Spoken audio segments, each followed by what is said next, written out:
In the dead of night, heavy raindrops kept pouring down. The rain lashed down as a trembling hand slammed onto the soaking wet ground. A line of text appeared, rotated. Deucalion sat quietly under the torrential rain, intently watching the person in front of him. That person gripped the sword tightly, coldly driving it straight into his body. Another line of text emerged.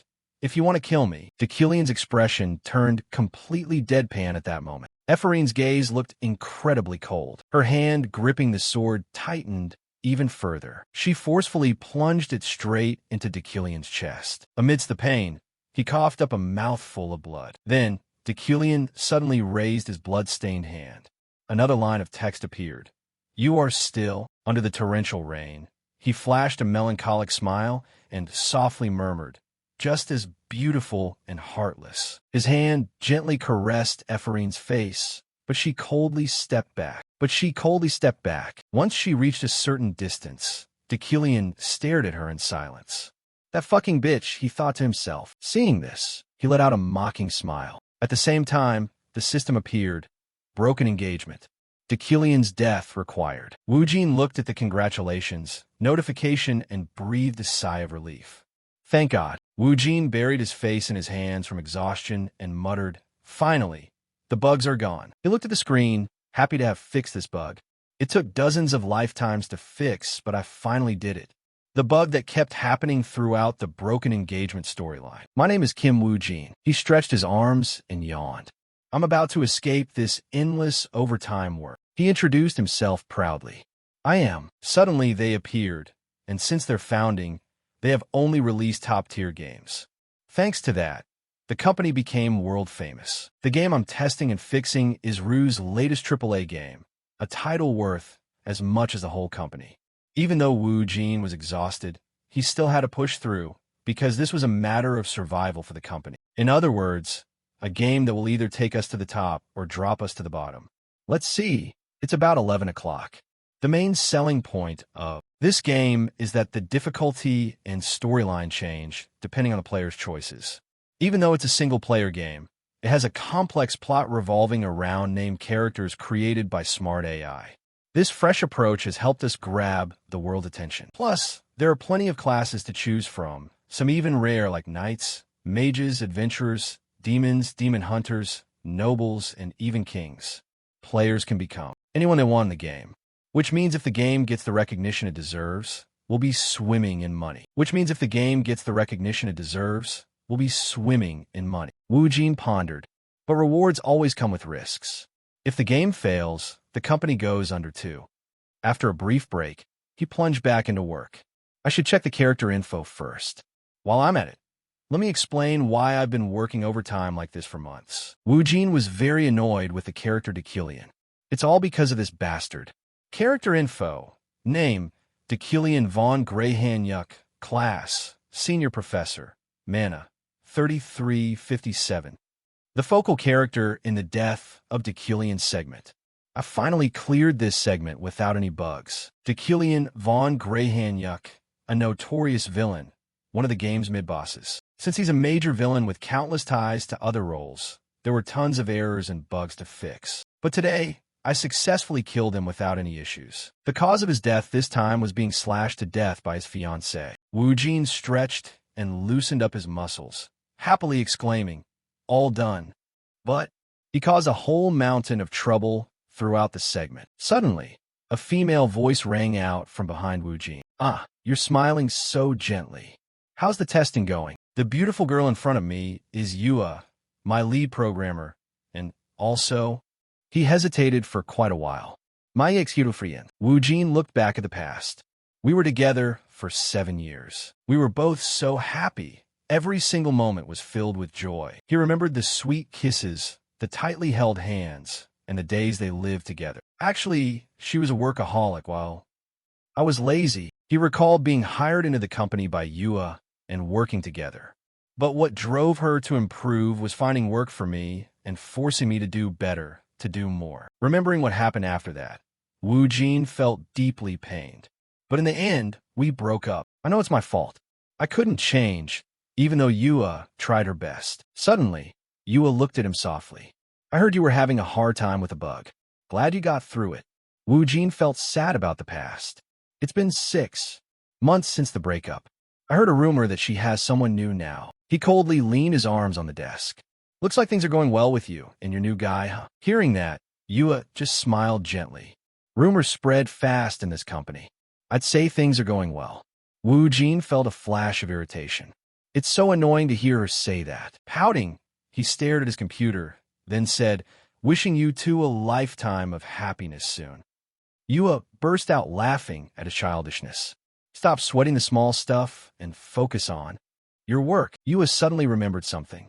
Oh, by the way, the scriptwriting team said they want to change some settings and tweak a few character templates. Wu Jin groaned, text wearily. Again? Hilarious. They change it every single day. He rested his chin on his hand, exhausted by the workload. Speaking of characters, is this guy really a mid-boss? Can players kill him early if they get lucky? Yua smiled with interest. That's the selling point of the game. And the deeper Decillion gets into the story, the stronger he becomes. Every player makes different choices, which ramps up the difficulty along the way. Wu Ji nodded. Fair point. Yua placed a hand on her chin and added, you know what, though?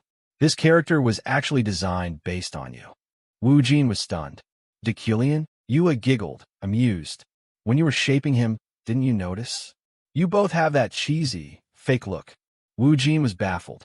But I only met the scriptwriting team a few times. Seeing his expression, she wanted to tease him even more. That's why every time I play, I kill him first. Wu Jin glared at her like he wanted to hit someone. What's that supposed to mean? Yua laughed out loud, teasing. You two have the exact same personality, too. Wu Jin didn't buy it. Seriously? How could I be like a guy whose catchphrase is that fucking bitch? Seeing him look utterly clueless, Yua stopped teasing. All right, don't worry about it anymore. What did you think of the playtest? Wu Jin felt anxious, fearing the company might fail. The game is fun, but I'm worried about how the company will survive relying solely on it. Yua comforted him. Don't stress over stuff like that. She was incredibly confident in her game. This unique gameplay has the whole world hyped. It definitely won't fail. Suddenly, Wu Jin spotted a figure downstairs. Is your boyfriend standing down there? Yua looked over, also surprised. Yeah. Wu Jin pointed at the person leaning against the car below. See? The guy leaning on the car. Yua panicked. It's so late already. Despite feeling sad, he put on a brave face. What are you still standing here for? Don't keep him waiting. Wu Jin looked down, feeling lonely. Go down to him. Yua smiled softly. You're right. I'm off. As she turned toward the door, she waved. Bye. You did great today. Wu Jin replied coldly. Bye. Outside, the moon hung high in a star-studded sky. Inside the room, the ticking of the clock echoed. Wu Jin quickly snapped out of it and dove back into his work. Back to checking on Decillion. He stared blankly in disbelief, his face darkening. Decillion? But is the script team serious? Is he really me? He clicked his mouse, inspecting Decillion's information. He has 6 attributes, being both a prodigy and a mediocre mage. People always bring up his glorious past as a child. Decillion used to be praised as a genius, hailed as a magic prodigy. But in reality, he has fallen far from his prime.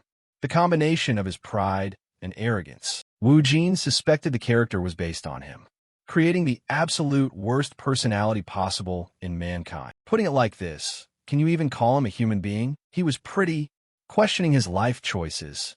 They say the deeper he gets into the story, the stronger he becomes. Even though I don't like this character, I still feel some sympathy. But overall, he's surrounded by people who despise him, with no exceptions. He looked at the computer and muttered, can I add something to his personality? Subtle things that won't turn heads. His hand holding the mouse grew more determined. After all, I am the inspiration for him. Suddenly, he spotted a trait. Let's see. Will this understanding trait give him empathy or pity? He didn't stop adding beneficial traits. Let's just do it. At least you should be easier to sympathize with than me. Might as well go all out. As he clicked, he muttered, this one's good. I like this one. Let's add this too. After adding way too many features, he finally realized he had gone overboard. He coughed softly to compose himself. Accidentally added a few good ones. Come to think of it, I shouldn't have done that. He decided to scrap all the traits he just added, restoring him to his original state. Woojin was in the middle of editing when a ping sound from the computer startled him, returning you to normal. Feeling a bit spooked, he thought, holy crap, who's texting at this hour? Woojin looked at the computer, surprised to see a message notification. Wait, it's the scriptwriting team. He quickly replied, yes. What do you want to change in the template? Just say the word. I'll fix it right away. The other side replied, no, I just want to watch. I'm just here to watch. Woojin was confused. What are they talking about? He replied back, what do you mean? You mean checking 4 bugs together? The other side laughed out loud, not at all. Look out the window. Woojin was puzzled, but did it anyway. The window? What's there to look at? Outside, the sky was covered in dark clouds as violent lightning ripped across it. Woojin widened his eyes, staring in astonishment. What is that? Why is there suddenly a hole in the sky? A bolt of lightning struck down, shaking the sky and punching a hole right through it. Countless terrifying faces screamed, and endless hands reached out. Woojin still didn't understand. What's going on? My head is still spinning. Where am I? Suddenly, a painful scream rang out. Woojin wondered, who's that? A cold voice reminded, son, remember, you must always stay alert. He coldly blurted out, Dekulian is no pushover. He's currently down. He's trying to brainwash his own son. But he could rise up at any moment. The voice continued coldly. He's just balancing out his talent. After all, he's a despicable villain. Suddenly, a shrill scream echoed in his ear. Wake up! Wake up right now! Dekulian snapped his eyes open because of the noise. Jeriel looked at her brother and snapped angrily. How long do you plan on lounging around? The servant, pale with fear, pulled her back. My lady, please calm down. But she didn't care and kept yelling, can you even call yourself a human being anymore? Dekulian massaged his head, texted wearily, and sighed. Ah, I see. It's already been a few days since I took over this body. He sat up abruptly, holding his head from the dizziness, but it still felt like a dream. Jeriel clenched her fists, grinding her teeth in anger. She was very upset that her brother kept acting so, spacing out over love. How long do you plan on losing yourself over a woman? Do you want to disgrace our family name? Dekulian remained silent, which only made her angrier. She threw the papers on the floor, turned around coldly, and walked away. I'm leaving the files here. If you don't want to get fired from that professor position you love so much, then get up and get to work. Dekulian sat on the bed, holding his head in silence. A week ago, the night sky suddenly lit up. He sat there for a long time, trying to piece the events together in his head. And I woke up in an unfamiliar place, in a body I didn't recognize. Dekulian looked around and immediately realized where he was. I can tell that I am inside the world of the game I program. The familiar sights I've seen thousands of times only confirm my suspicions. He stood up, slowly took off his shirt, and forcefully changed into another outfit. There's no escaping death, no matter which direction the plot of this world takes. The absolute worst character of them all, Dekulian coldly pulled on his black gloves, adding an air of mystery. His gaze turned chilling. Because the body I'm in belongs to the main villain. I have become the villain, Dekulian. Early morning at the Yuckline mansion, in Dekulian's bedroom, he sat up, leaning his back against the headboard, lost in thought. A week had already passed since he arrived here. He gently ran a hand through his messy hair, brushing it back, and sat there dazed. At first, I thought it was all just a dream. Not giving up, Dekulian pinched his own cheek, letting out a sigh. As each day passed, the sensations of a living being forced me to accept that this was reality. Helpless, Dekulian rested his head against the headboard, brooding. After dying like that, could it be that I'm experiencing some form of the afterlife? Either way, what I'm certain of is that I am the villain of the game currently under development. Dekulian von Grahanjuk. Seeing himself go from an ordinary person to transmigrating into a villain left him feeling incredibly anxious. Dekulian was the mid-stage boss players encounter in the game, regardless of which route they chose. He was the enemy of the parents and lovers of countless characters, and the source of all kinds of incidents. I've ended up as that kind of villain. The biggest issue was that he had no idea which stage of the game he was currently in. The only thing he knew was his total amount of mana, but he had absolutely no clue how to use it. Unable to accept his current situation, Deucalion told himself. I can't defend myself in this state. However, deep down, he had thoughts he couldn't put into words. I'm not joking around, but when all the staff, including myself, playtested the game routes over 1,000 times during development, Deucalion only survived in a single scenario. He really is a villain created solely to fulfill the role of a mid-stage boss. Pausing as complex thoughts drifted by, Deucalion glanced down slightly, noticing a neatly stacked folder next to the bed. He spoke aloud. This is the documents that girl left behind. Senior Professor of the Imperial Academy, Deucalion. Basic understanding of magic and fundamental thinking regarding mana. Looking at the folder in front of him, a name popped into his head, Jeriel von Yuckline. The girl who left the papers while I was asleep is Deucalion's half-sister.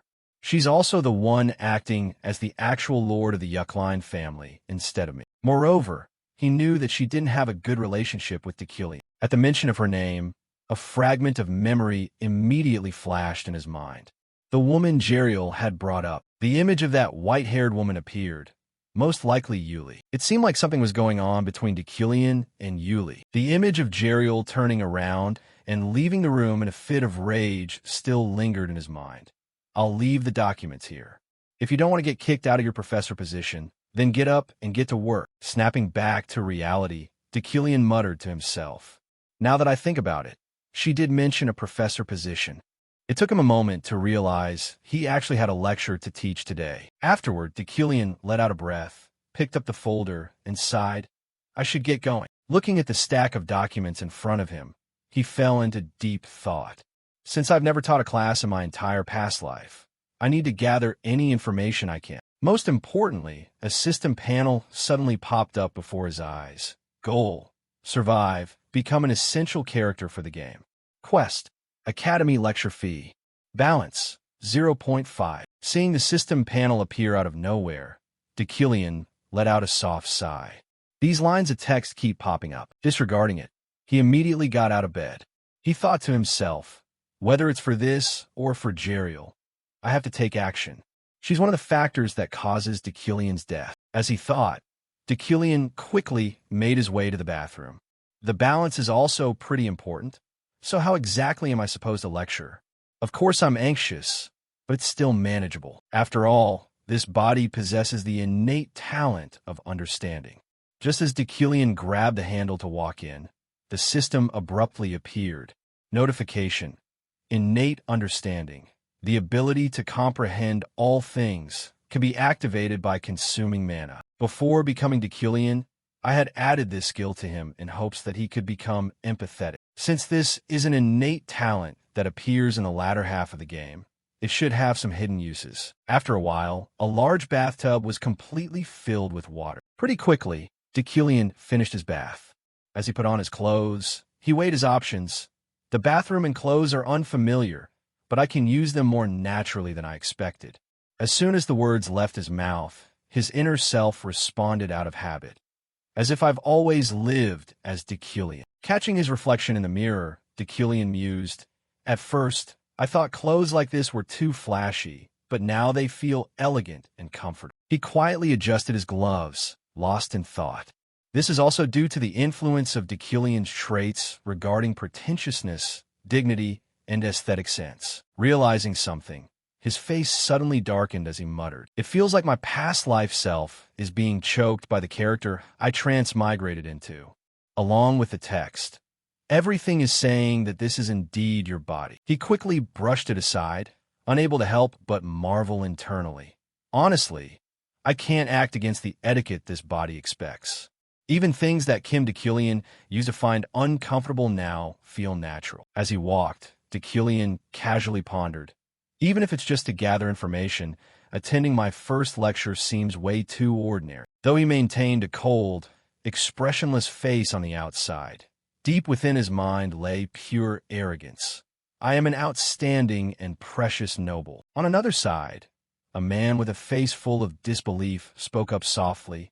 What the hell is this? Kim Woo-jin, a healthy young Korean man, also considered tall and handsome, borrowing someone's final words before a breakup. Looking at the card in front of her, Yua spoke gloomily, a boring, lazy bastard. Kim Woo-jin realized. That's right, that's who I really am. I won't forget myself. Back to the present, seeing Dekillian arrive, the driver bowed his head in greeting.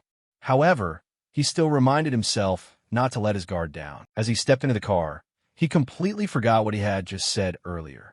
I don't think I've ever ridden in such an expensive car in my past life. Before the joy could last, Dekillian recalled the past, causing him to furrow his brows. Damn it, making me remember that time again. So annoying. Just as he escaped his messy thoughts, Dekillian turned and noticed a kid sitting next to him, which caught him completely off guard. Although curious, he didn't ask for a name but just stared intently at the kid, wondering, who is this kid? Sensing Dekillian's gaze, Alan turned to face him, speaking first, Professor, good morning. As soon as he finished speaking, he handed a folder over to Dekillian. Watching his actions, Dekillian leisurely took it, wondering about his identity in his head. Looks like Dekillian's secretary or assistant. Getting no answer, he asked directly, are you a mage? Hearing this, the blonde kid replied in confusion. Excuse me? I've been studying under you for nearly 3 years. Receiving the answer, Dekillian immediately covered it up. I was just joking. Along the way, he looked through the files and marveled. These documents, I thought they were for the lecture, but turned out to be just scripts that I just need to read out loud. The more he read, the more he understood the situation. The lecture content has been prepared from start to finish. I mean, there's no way the incompetent and arrogant Dekillian would prepare a lecture himself. This kid must have done it all for him. Realizing this, he spoke softly so others couldn't hear. Good job. Seeing him like this, Alan timidly asked back, pardon me? Instead of answering, Dekillian changed the subject, get some rest until we arrive. Hearing him say that, Alan replied, yes, I understand. Witnessing the scene just now, the driver couldn't help but be surprised. Did the young master just praise someone? Not long after, Dekillian raised his hand to suppress an uncomfortable feeling inside, constantly complaining in his mind, what kind of absurd personality is this? My stomach is churning just from giving a single compliment. So this is Dekillian's true nature. I felt it before leaving the mansion, but it feels like my mind is completely influenced by his personality. Suddenly the car stopped, along with the driver's announcement cutting through his thoughts. We have arrived, young master. Stepping out of the car, Dekillian took in his surroundings with awe. So this is where Dekillian works? The Imperial Academy. Looking at the Imperial Academy before him, he vaguely thought. The lecture mentioned. Roto Hall, the lecture hall. Everyone was gossiping excitedly. I finally get to attend a lecture by Senior Professor Dekillian. Is he really that spell analysis genius? Not just that.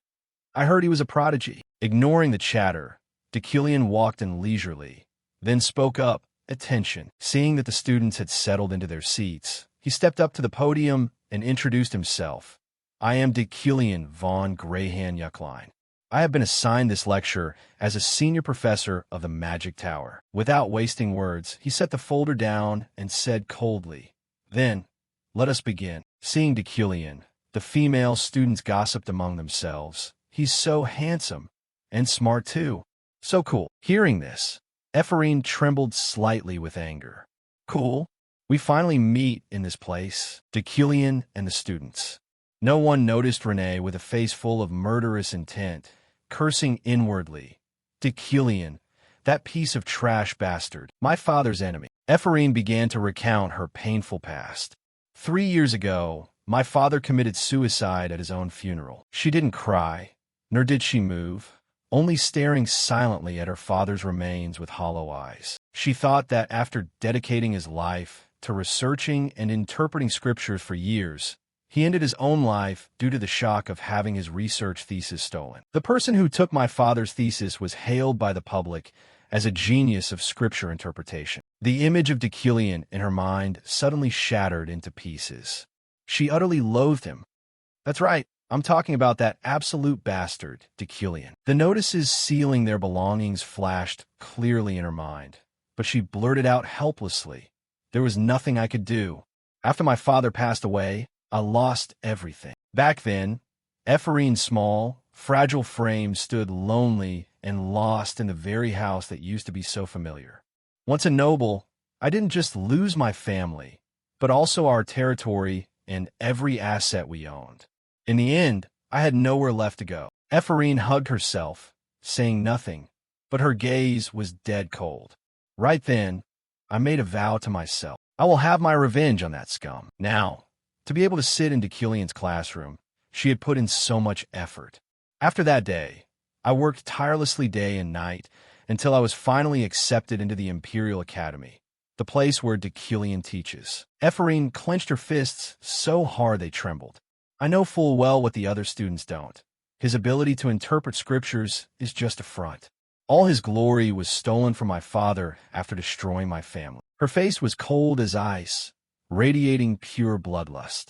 How can he be so casual about this? She glared at Killian, who looked as handsome and radiant as ever, and felt a surge of absolute fury. You're standing right where my father belongs. Ephraim lost her temper, a dangerous glint flashing in her eyes. I want to expose his lies and kill him right now. Still, she gritted her teeth and endured, telling herself, but I have to bide my time for now. To bring him down, I need to prepare much more for a perfect revenge plan. Just then, Killian spoke up in a loud, clear voice. Attention, everyone.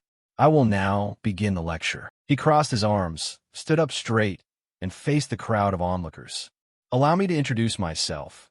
I'm a senior professor at the Wizard Tower, a Monarch tier wizard, one who can command 10,000 elements. I have been appointed as your special instructor. His voice was deep and steady, his face completely expressionless. Wizards are divided into 11 tiers, with the Monarch tier ranking fourth from the top. Since you've made it all the way here, you must already know this. First, I will briefly cover the classification of magic. Magic is primarily divided into 3 attributes and 9 schools. The attribute system includes origin, the very foundation of magic. He then went into greater detail about how elements operate, the structure of matter, materials, and the mediums that conduct force. In terms of classification, there is summoning, spiritual, destruction, support, control, resilience, enchantment, harmony, and finally, specialization. While he focused on lecturing on the outside, that is why a wizard needs to, his mind silently drifted to other things. Everything is going smoother than I thought. Looking at the students, who were all listening intently, Killian breathed a sigh of relief. Not only is this my first lecture, but I'm also teaching magic theory, a subject I'm not familiar with. Even though I'm just reading from a prepared script, recalling the book packed with text, he felt surprisingly amazed despite himself. But it seems like I've already mastered its entire content. He looked up at the students, sitting quietly and properly. His majestic and intimidating trait drew all eyes to him, while his elite trait kept him from feeling unnatural under all the attention. His face remained cold and emotionless. Instead of feeling pressure, it has become natural. He couldn't help but praise the original host. Killian's traits truly make him a perfect instructor. At this point, he began lecturing on mana. Mana has different ways of being used, depending on the body part where it is stored. Illustrations of mana storage locations flashed in his mind one by one. First, for those of the standard wizard system, wizards store mana inside the brain, the easiest place to visualize spells. Next are those of the swordsman system.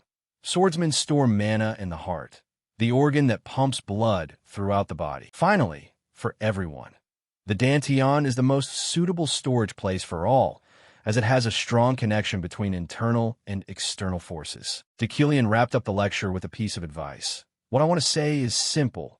Effort is important, but if talent isn't enough, careful choice and focus are also necessary. At the same time, he silently agreed. What an appropriate piece of advice for Killian. Afterward, he subconsciously thought about the original host's true self. In reality, Killian isn't a highly talented character, even though he currently has 3,375 mana. He raised an eyebrow in thought. But there's still another character with over 30,000 starting mana. The one who should follow this advice the most is actually him. He couldn't help but feel the irony. How ridiculous. Well, it's just a pre-written lecture anyway. Just then, the class time ran out. He quickly announced, "Today's lecture ends here. One last thing. Dekilian hesitated. I'm debating this line. Is it really necessary to read it? He felt a bit awkward. The real Dekilian wouldn't read it. In the end, he decided to say it anyway. Does anyone have any questions? Hearing this, the students whispered among themselves, but no one seemed to dare speak up. Dekilian was thoroughly pleased. Very well, it seems no one has any questions. Just as he was about to make a quick exit, a clear voice rang out. Professor Dekilian. Dekilian was thoroughly pleased. Very well, it seems no one has any questions. Just as he was about to make a quick exit, a clear voice rang out. Professor Dekilian, he questioned calmly. Are you truly a part of the Wizard Tower? Ephraim was startled. Excuse me, why do you ask that? Dekilian coldly reminded her. If you were truly part of the Wizard Tower, you should have introduced your identity first. Then he delivered a brutally heartless line. I will not answer questions from an ill-mannered child like you. This directly left Ephraim dumbfounded. What? She pleaded helplessly, but Dekilian was truly at his wit's end. Sorry, but there's no other way. He felt incredibly drained. I just realized how much mana comprehension consumes.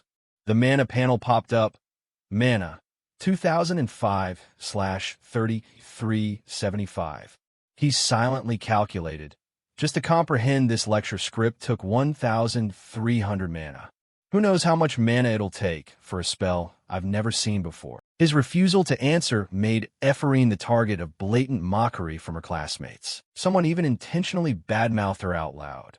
She tried to get attention, but failed. Hearing this, Ephraim's face instantly darkened. She frowned and gritted her teeth. Then suddenly she shouted, "Wait!" Ignoring his rejection, she got straight to the point. The Wizard Tower refused to explain, saying it was just a false rumor. But I believe you. Professor can identify this spell. The next second, she channeled her power and summoned a spell.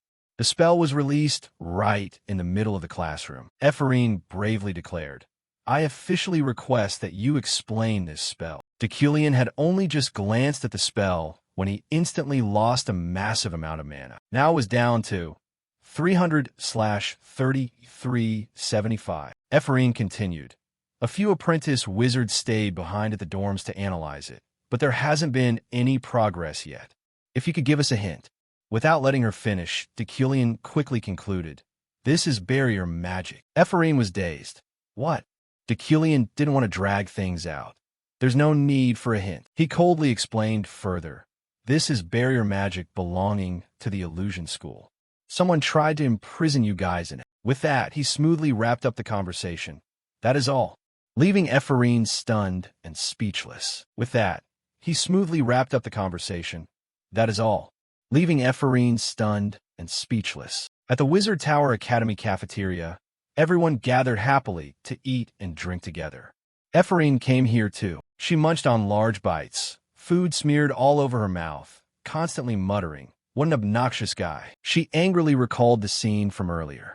I wanted to expose his fraudulent interpretation skills with an unknown spell. She clenched her fists, thinking about the inescapable embarrassment. Instead, he called me disrespectful just because I forgot to say my name. I thought I was going to die of embarrassment. Suddenly, her mood dropped, but he must have been caught off guard. Trying to escape the situation, he called it illusion magic. She found it hard to understand, turning his words over in her mind. Illusion magic is highly complex and usually requires a medium. How can it be illusion magic without a medium? Ephraim was completely confident in her memory. Even though I only saw it once, there's no mistake. What I showed him was an exact replica of the unknown magic circle drawn on the main door of the dorms last night. At first, everyone was quite panicked, but it became research material for the newcomers, she angrily asserted. I knew he was full of crap. Suddenly, from behind, Julia rushed over, shouting loudly, Ephraim! Julia's face was beaming with excitement as she hurriedly bragged. The magic circle from yesterday has been figured out. When we reconstructed the spell, it turned into a shield. Ephraim stood there blankly, not quite understanding yet. Julia laughed happily. I am truly amazed. We were too scared of the professor to ask anything. You sure are brave. Now Ephraim finally snapped out of it, asking in confusion, Huh? Wait, you mean it really was a shield? Julia replied cheerfully. Yeah, Professor Deucalion is amazing, isn't he? How'd he know it was illusion magic without a medium? Ephraim was horrified, unable to accept it. No way. That's impossible. Unaware of her thoughts, Julia smiled brightly and waved goodbye. Thanks, Ephraim. We're submitting a report on this, and we'll definitely include your name. Ephraim thanked her politely. Yeah, thanks. After Julia left, Ephraim pulled a piece of paper out of her bag, trying to find an excuse. It must have just been a lucky guess. Then she found it ridiculous. In the end, I just ended up boosting his reputation. Ephraim silently read the paper carefully. Understanding Elemental Magic. Advanced Tier, 5 credits. Instruktor, Deucalion von Grehan-Yaklein. Understanding Elemental Magic. Advanced Tier, 5 credits. Instruktor, Deucalion von Grehan-Yaklein. Her hands tightened. I'll have to brace myself if I have to face that bastard every day. Ephraim felt resentful, thinking of Deucalion's figure. Just you wait, Deucalion. I will expose you soon. The system notification popped up. Subquest completed. Academy class. Story unit. Plus 0.5. Deucalion's face was deadpan, but he silently gasped. That was a close call. He recalled the moment he saw the magic in the classroom. The moment his eyes hit that magic circle with its intricately woven lines, his comprehension had accidentally triggered. That strange magic left him feeling unsettled. Just looking at it was enough to drain all the mana out of me. At that moment, Deucalion could only stare, unable to break through. I didn't even know what kind of magic it was. Even if I had double my current mana, I wouldn't understand its rules. He felt relieved. At least nothing bad happened. Just then, a voice suddenly drifted from the opposite direction. Long time no see. The voice belonged to July. Deucalion was stunned. The person standing in front of him had white hair and bright eyes. Someone he had seen countless times through a computer screen. July gently asked, "How have you been lately?" After a few seconds of observation, he realized it was Yuli von der Frieden. In his head, he thought, she's Deucalion's fiancée, a famous character who will reach the absolute peak of the knight profession. I didn't expect to run into her here. But outwardly, he responded coldly, I'm not sure. July eyed him. Let's just say you're doing fine. She stood across from Deucalion, questioning him. You think you're fine? Even after breaking the promise we made a week ago, on the outside, July probably thought he was heartless, but his inner thoughts were actually racing. What promise? I have no idea what she's talking about. He couldn't remember any previous promise, so he wanted to find a way to dodge it. I don't recall. July didn't give him a chance to walk away, immediately blocking his path, looking somewhat angry. Are you trying to run away? Just like before, looking at the tough girl in front of him, Deucalion thought, it looks like she won't let me leave easily. He calmly replied, I forgot because of the recent fever. Could he tell me what we promised? A memory he didn't share, but July remembered perfectly clear. She said, promise me, if you become honest with yourself, confessing your vanity and arrogance, then I will marry you, even if the world collapses. July was likely disappointed in Deucalion. She lowered her head and spoke coldly. It seems I was wrong to trust you. You may leave. Deucalion complied, took a few steps, then turned back to look at July. He only said one sentence. Then I'm off. Behind him, July bit her lip, unwilling to accept. July thought back to the first day she met Deucalion. My engagement with Deucalion was for convenience. Deucalion, a talented wizard, and me, a talented knight. My father only cared about the prosperity of the family. The union of the two of us would certainly benefit politics and lineage. The two had once sat in silence during a meal, discussing the political marriage between the Yaklein family and the Frieden family, the royal bloodline. No one opposed the marriage. At that time, she only thought, it's fine for the sake of the family, even if I don't love him. However, both families soon realized his talent didn't actually exist. Perhaps he didn't want to admit it, but he deceived everyone by calling himself a genius of magic analysis and becoming a professor. After a few incidents, he stopped showing off his achievements to avoid losing face in public. Both families covered up. But I can't let this slide. I can still accept a loveless marriage, but I will not forgive lies, something that goes against my faith as a knight. That day, after a few minutes of agreement, Deucalion had nodded. I will do as you say. She softly called out. July clenched her fists, trembling. You still don't intend to keep your promise, do you? The scene shifted to the massive, magnificent Imperial Academy. The magic tower of the Imperial Academy was the best academy in the game, and the magic department was the top department. You could think of the magic department like Seoul National University College of Medicine, and a magic tower as Seoul National University Hospital. Dekilian looked around, observing, and remarked, "Looks nice." The campus was bustling with students walking back and forth, towering buildings, flowers in full bloom, and well-maintained gardens.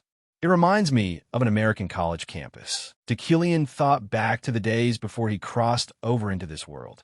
My team members and I spent those nights together creating this exact atmosphere. He thoughtfully walked past female students chatting happily, experiencing the freshness of youth.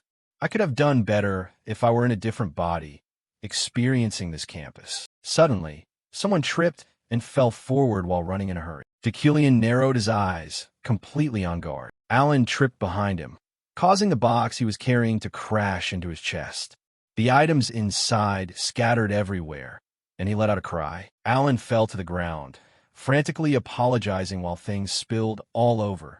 "I'm sorry. I was in a hurry to see the professor." Dekilian caught his breath, thinking, "It's that kid from before. I thought it was an ambush." "You're Zoro, right?" Seeing that he got the name wrong, the boy corrected him. "No, it's Alan." Dekilian stared, then replied, "Must be a mistake." Alan felt awkward, hesitating. "Okay, is Zoro anyway?" The two arrived at Dekilian's office. He sat down and opened some documents. "So, this is why you were in such a hurry to see me?" Alan stood straight. "Yes, Professor. This is the list of sponsors for this year's Rookie Wizards. This magic tower was similar to a real-world research facility, so money was essential for developing magic. Professors at the Magic Tower would sponsor rookie wizards they deemed worthy." Dekilian's eyes caught on to something. He picked up a personal file and saw it glowing. "The name is glowing. I think this is because of Dekilian's attributes." He went over a few details. Wealthy tycoon, a rare attribute describing a born tycoon, an outstanding financier with unparalleled intuition for things of value. The more information you are provided with, the more accurate your intuition becomes. Sharp vision, a rare attribute describing the ability to perceive things intuitively through sight. Attributes like mana points and similar elements are mostly used to link with other traits rather than being used alone. He silently marveled. It's definitely due to the combination of wealthy tycoon and sharp vision. I think the factor behind this name will bring in wealth. Flipping through the personal files one by one, his face remained unchanged. Dekilian had reviewed almost all of them, but only one single file glowed the brightest. He raised an eyebrow, reading the information on the paper. Ephraim Luna, a famous name in the game, according to the sub-developer in charge of designing her. Dekilian took her father away. There was an entry on the information sheet that seemed a bit off. He spoke up to ask Alan, "Why doesn't Ephraim Luna have any sponsors?" The boy scratched his neck, stammering, "Ephraim Luna? I think everyone is afraid." Before he could finish, Dekilian already had the answer. "I see. Everyone is wary of what I would do if they sponsored her." He evaluated Luna's information sheet. She's talented enough to enter the Magic Tower without going through the academy. When thinking about his enemy, his face turned serious. However, this Ephraim Luna is Dekilian's enemy. Dekilian is her enemy. The ending in the game is the most detestable thing. If I let everything play out like in the game, breaking the engagement, the condition to kill Dekilian, I'll end up with the same fate. Glancing through the available information, Villain's Destiny describes the destiny of a villain. Everyone wants him dead. However, what doesn't kill him makes him stronger. In the game, Dekilian dies in various ways. Sometimes stabbed in the heart, sometimes stabbed in the head, sometimes poisoned in his wine, or dying from an explosion of art. Whatever the method, the fact of his death remains unchanged. Dekilian crosses legs, thinking, "If I want to live, I must make a different choice." He frowned, a choice the original Dekilian couldn't make. Putting pen to paper to write a few lines, he spoke up, "Alan, submit these things and borrow a few books. I plan to write something before heading home. The boy quickly replied, Yes, sir. Have you gotten what he wanted? Alan closed the door and left. Goodbye, Professor. Only Deucalion was left in the large room now. He thought vaguely to himself, I need a lot of money to survive. Money can be used to avoid many deaths. Deucalion already had his own plan to make money. Investing in a wizard is one way to make money. But this world absolutely hates Deucalion. However, it's not like there aren't countless names in this world who hold a grudge against me. He clenched his fists, contemplating. They will kill me whenever they get the chance. To survive, what I truly need is an escape route. Afterward, he suddenly stood up, summoning a glowing red orb of power, telling himself, I need to get stronger. Deucalion constantly gave himself auto-suggestions. The best way for me to survive in this world is to become stronger. However, Deucalion's talent was only average. With this situation, I can't properly deal with future threats. I can't survive the countless deaths still waiting ahead. He repeatedly emphasized his bleak future. I can't survive the countless deaths still waiting. Deucalion's eyes narrowed, lost in deep thought. Anyway, I have one thing going for me. That's my attribute. Deucalion can't control all four elements like he used to boast, but he certainly has potential in manipulating earth and fire elements. The result of combining earth, fire, and metal formed another attribute of Deucalion, called the mouse hand. The unique mouse hand consumes the user's mana to unlock the target's potential. By utilizing that, I can still fight. Therefore, Deucalion's talent in manipulating metal allowed him to control floating swords using his inner chi. He opened the book, intently reading the section on basic manipulation magic. It sounds grand to call it flying swords controlled by inner chi, but it's really just telekinesis. However, this is definitely not common in this world. Basic manipulation magic, what I lack in power, can be made up for by controlling the properties of metal. The book detailed the guidance on using inner chi that he needed. But to achieve all of this, I must first learn how to control it. Placing his hand on the page, Deucalion began to channel magic.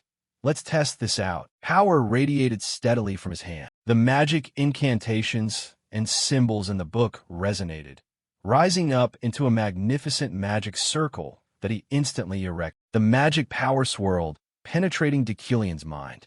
The contents and incantations of telekinesis flooded directly into his head. He gasped heavily, overwhelmed by the sudden influx of information. Looking over at the quill pen beside him, Deucalion decisively thought to himself, perhaps now, with just a single command.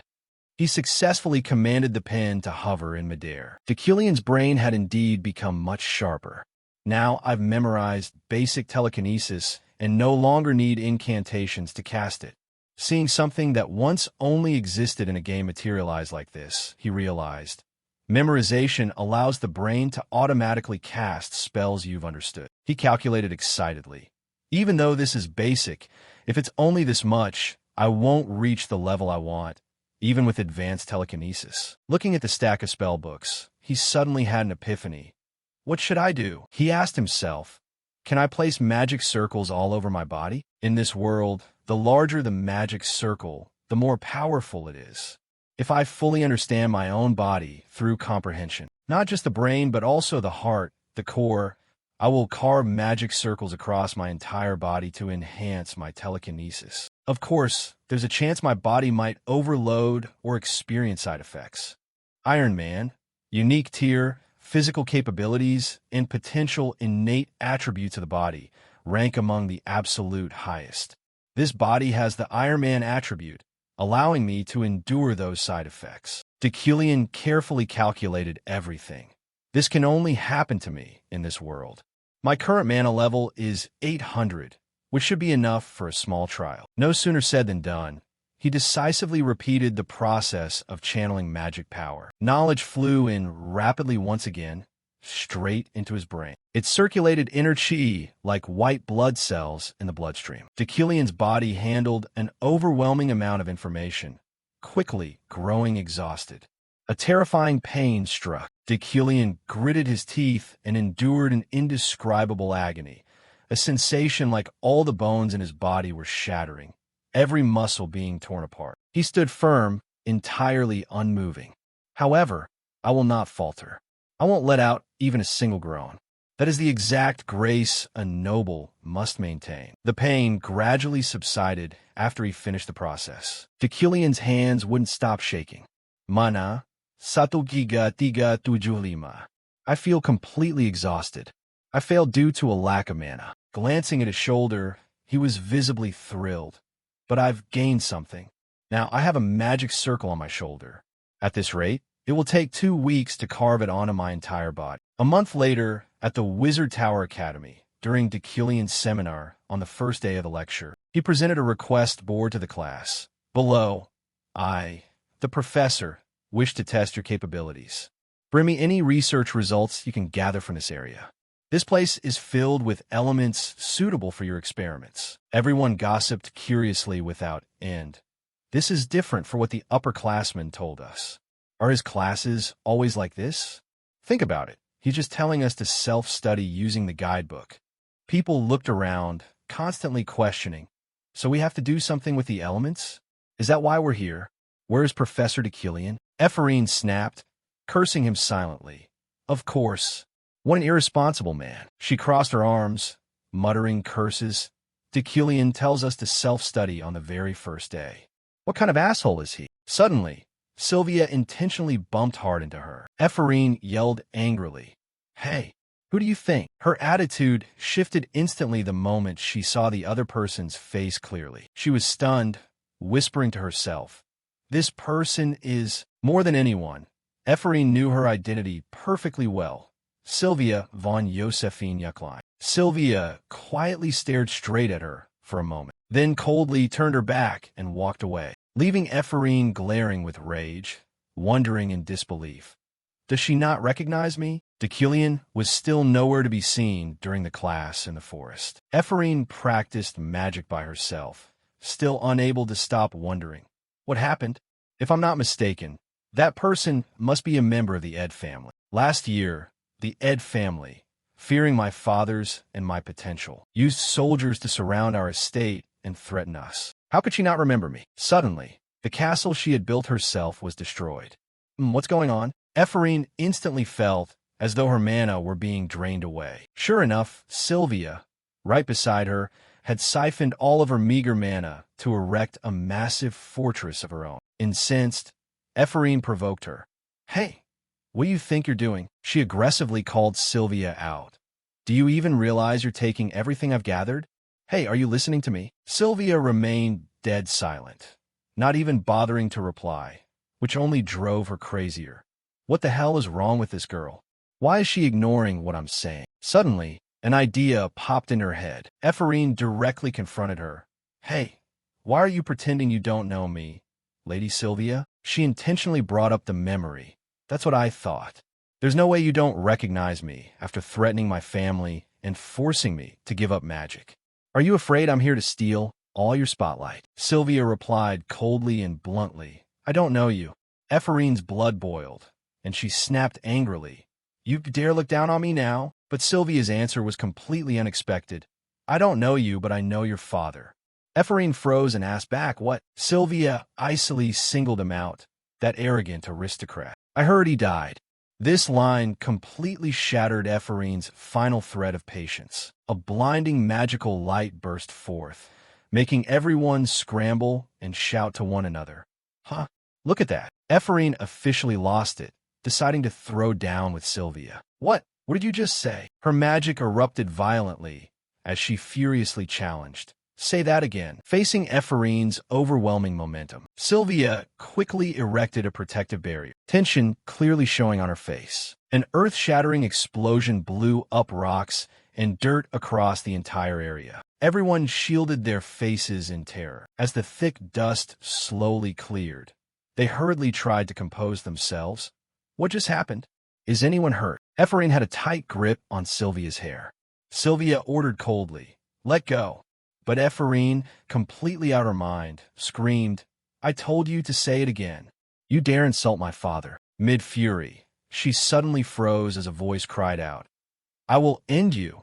The crowd screamed in panic. What is that? A bizarre pink rift appeared in the sky, carrying a deadly aura. The crowd immediately went on high alert. What is that light? The whole class screamed in terror. What's going on? Ephraim stammered in shock.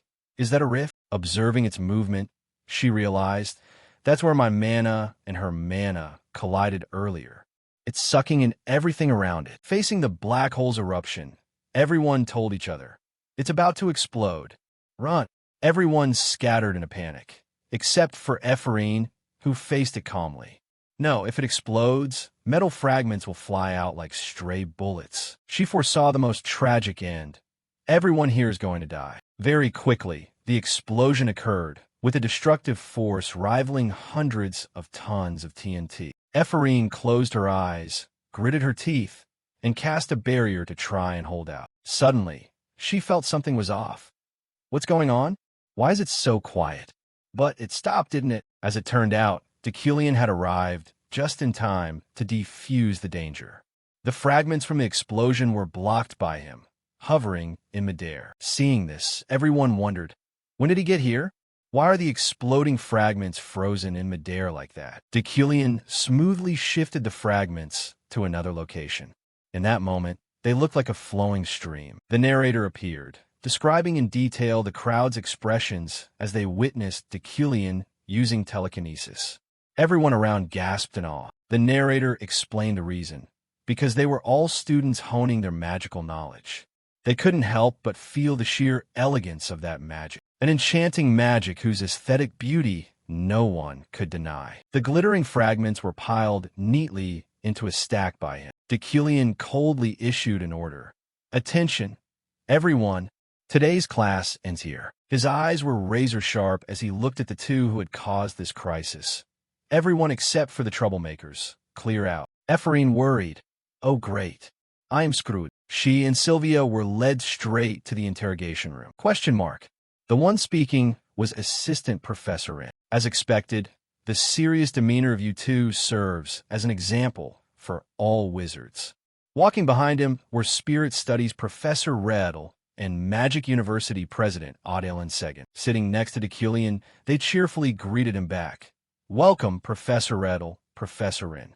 Sorry for summoning you both without warning, but thank you for getting here so quickly. Professor Rin settled into his seat, unable to hide his curiosity. All right, who was it? Who had the nerve to lay a hand on a young lady of the Yuckline family? Instantly, someone answered, from what I heard, it's just some low-born kid who hasn't even joined the academy. A nobody with an unknown background. Rin laughed out loud, turning to praise Deucalion. But I also heard that Professor Deucalion handled a situation that could have turned into a massive riot quite perfectly. Redl eagerly chimed in. I heard that too. Truly impressive. But deep down, Deucalion knew exactly what was up. I saw right through them. They're only flattering me on the surface.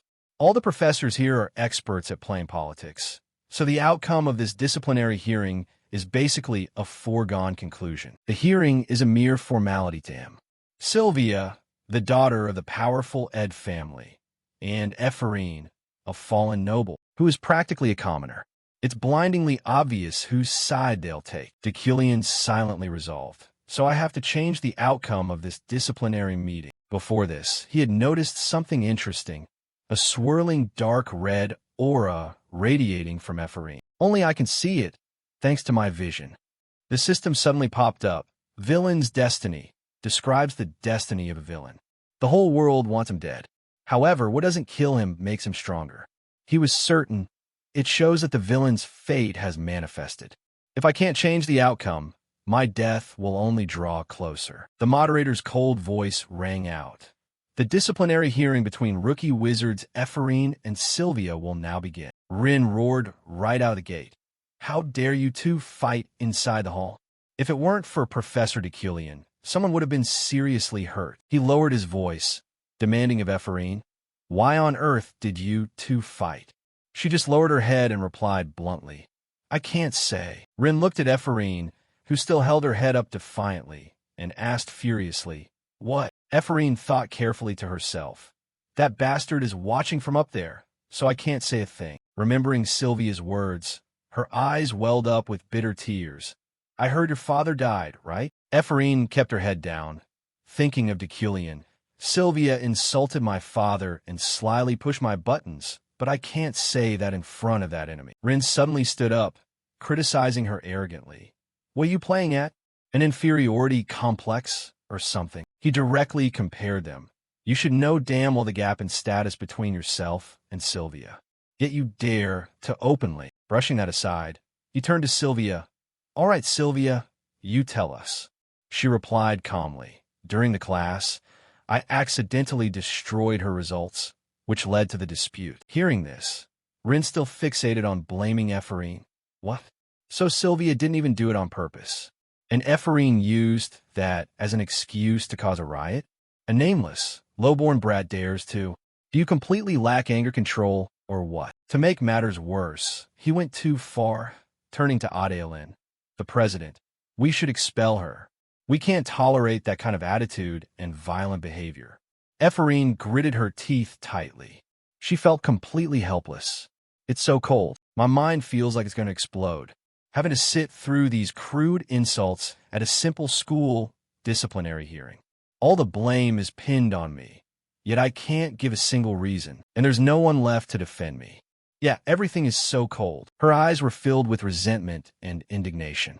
It's all because of that man, Adeline concluded casually. Well then, it looks like everyone's mind is made up. Then, she smoothly requested Deucalion's input. Professor Deucalion was the one at the scene. Let's hear your opinion before we reach a conclusion. His voice rose slowly. I, Deucalion, question you as the head professor of the tower and a disciplinary committee member. Ephraim closed her eyes tightly, giving up in her heart. It's over, he asked meaningfully. Do you believe you're entirely without fault in this incident? Giving up in her heart. It's over. He asked meaningfully. Do you believe you're entirely without fault in this incident? Unexpectedly, he called out a name no one anticipated. Sylvia von Josephine Yucklein. She snapped her head up in surprise. Yes? He repeated sternly. Let me ask you again. Do you truly believe you're entirely without fault in this incident? Ephraim was dumbfounded by what she heard. Huh. She was even more shocked than Sylvia. What kind of twist is this? Rin also fell into a state of utter confusion. What are you talking about, Professor? Ignoring the staring eyes of everyone else, he firmly questioned Sylvia. You could definitely have stopped that incident, yet you chose not to. Or is the ability that everyone holds such high expectations for? His final punchline left Sylvia completely stiff. Actually insufficient to do so? She directly bowed her head and admitted her mistake. I'm sorry. To be honest, I didn't stop her because I wanted her to get into bigger trouble. Her honesty made Ephraim even angrier. What? Doubts swirled in her mind. Why didn't Deucalion question me, but chose Sylvia instead? No matter how you look at it, this was my fault, right? Rin still stubbornly defended Sylvia. But even so, head Professor Deucalion, the fault doesn't lie with the one acting in self-defense. The attacker is the one to blame. Deucalion argued impassively. If we consider the context, the fault lies with me, the instructor. Professor Rin, do you want me to take the blame? Seeing his fierce stance, Rin stopped arguing immediately.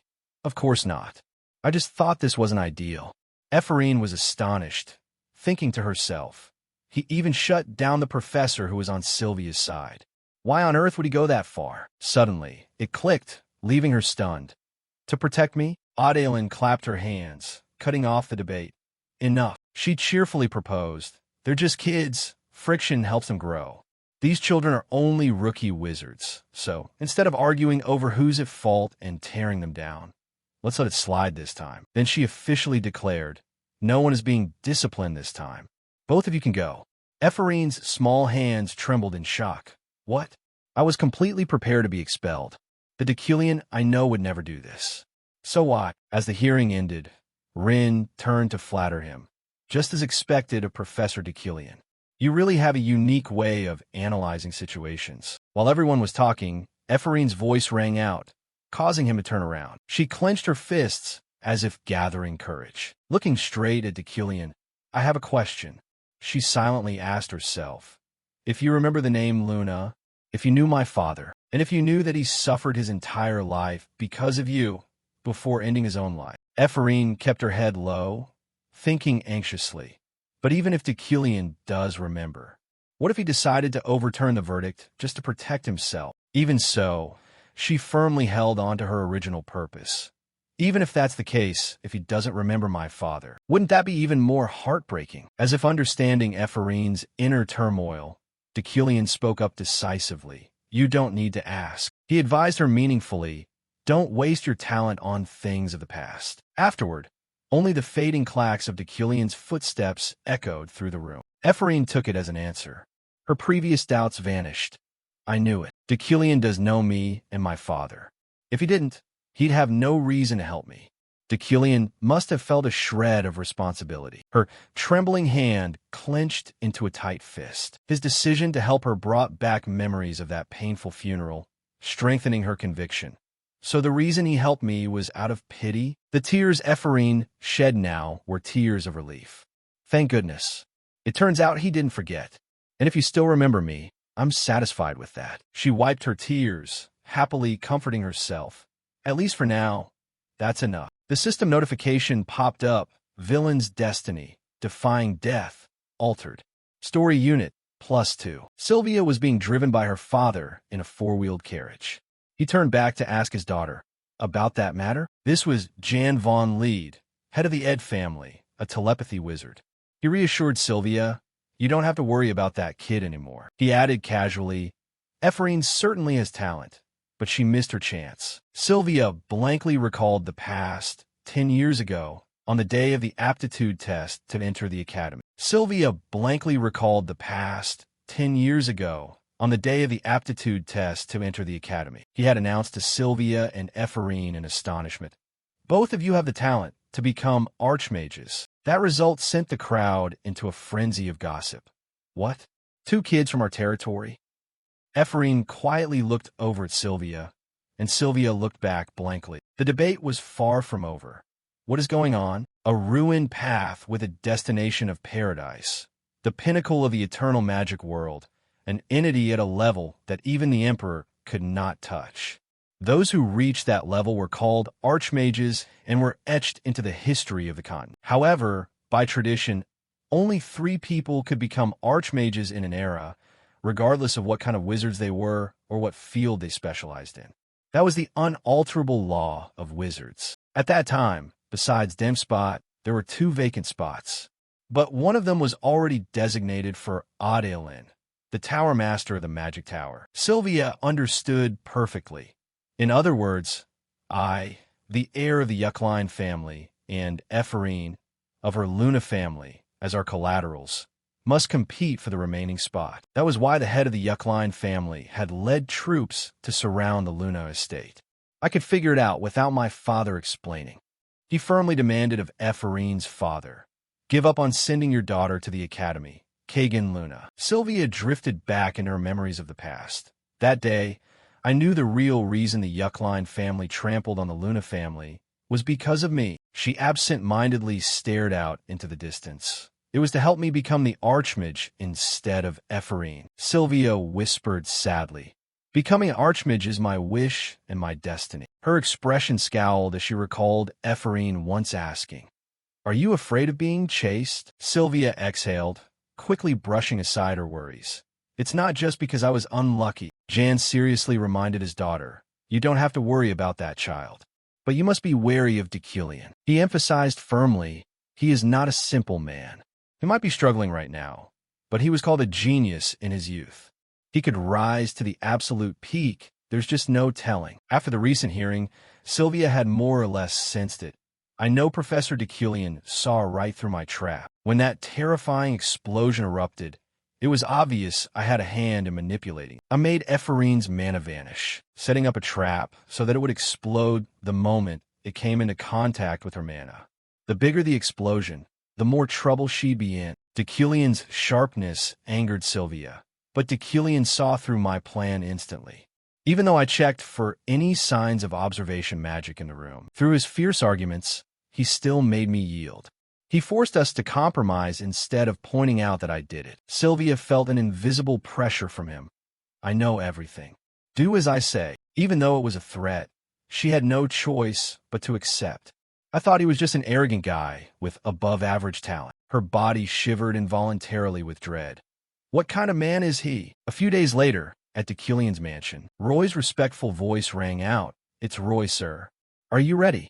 Adjusting his clothes one last time, Decillian quickly replied, I'm coming right out. The carriage parked outside set off. Sitting in the carriage, he thought silently to himself, I was right to support Ephraim. Thanks to that, I avoided a death variable and gained story units. He recalled the moment during the lecture, unable to hide his surprise. I didn't expect the rookie wizard asking questions to be Ephraim, but she has the highest potential to become Decillian's archenemy. Still sticking to the motto of putting himself first, he calculated resolutely. Of course, Sylvia might still resent me no matter what, but I had no other choice to save my own skin. Decillian looked out the window with a sigh. As for social events, I want to avoid them. However, I can't miss an opportunity to earn more story units. The system had already assigned him a new quest, subquest, attend the New Year's Flower event. Story unit, plus 0.5. Ultimately, for the sake of story points, Decillian forced himself to participate. I need at least 5 story units to access the shop. Therefore, I must check if there are any prominent characters at the event. The carriage pulled up outside the event venue. The moment he stepped inside, someone was already waiting.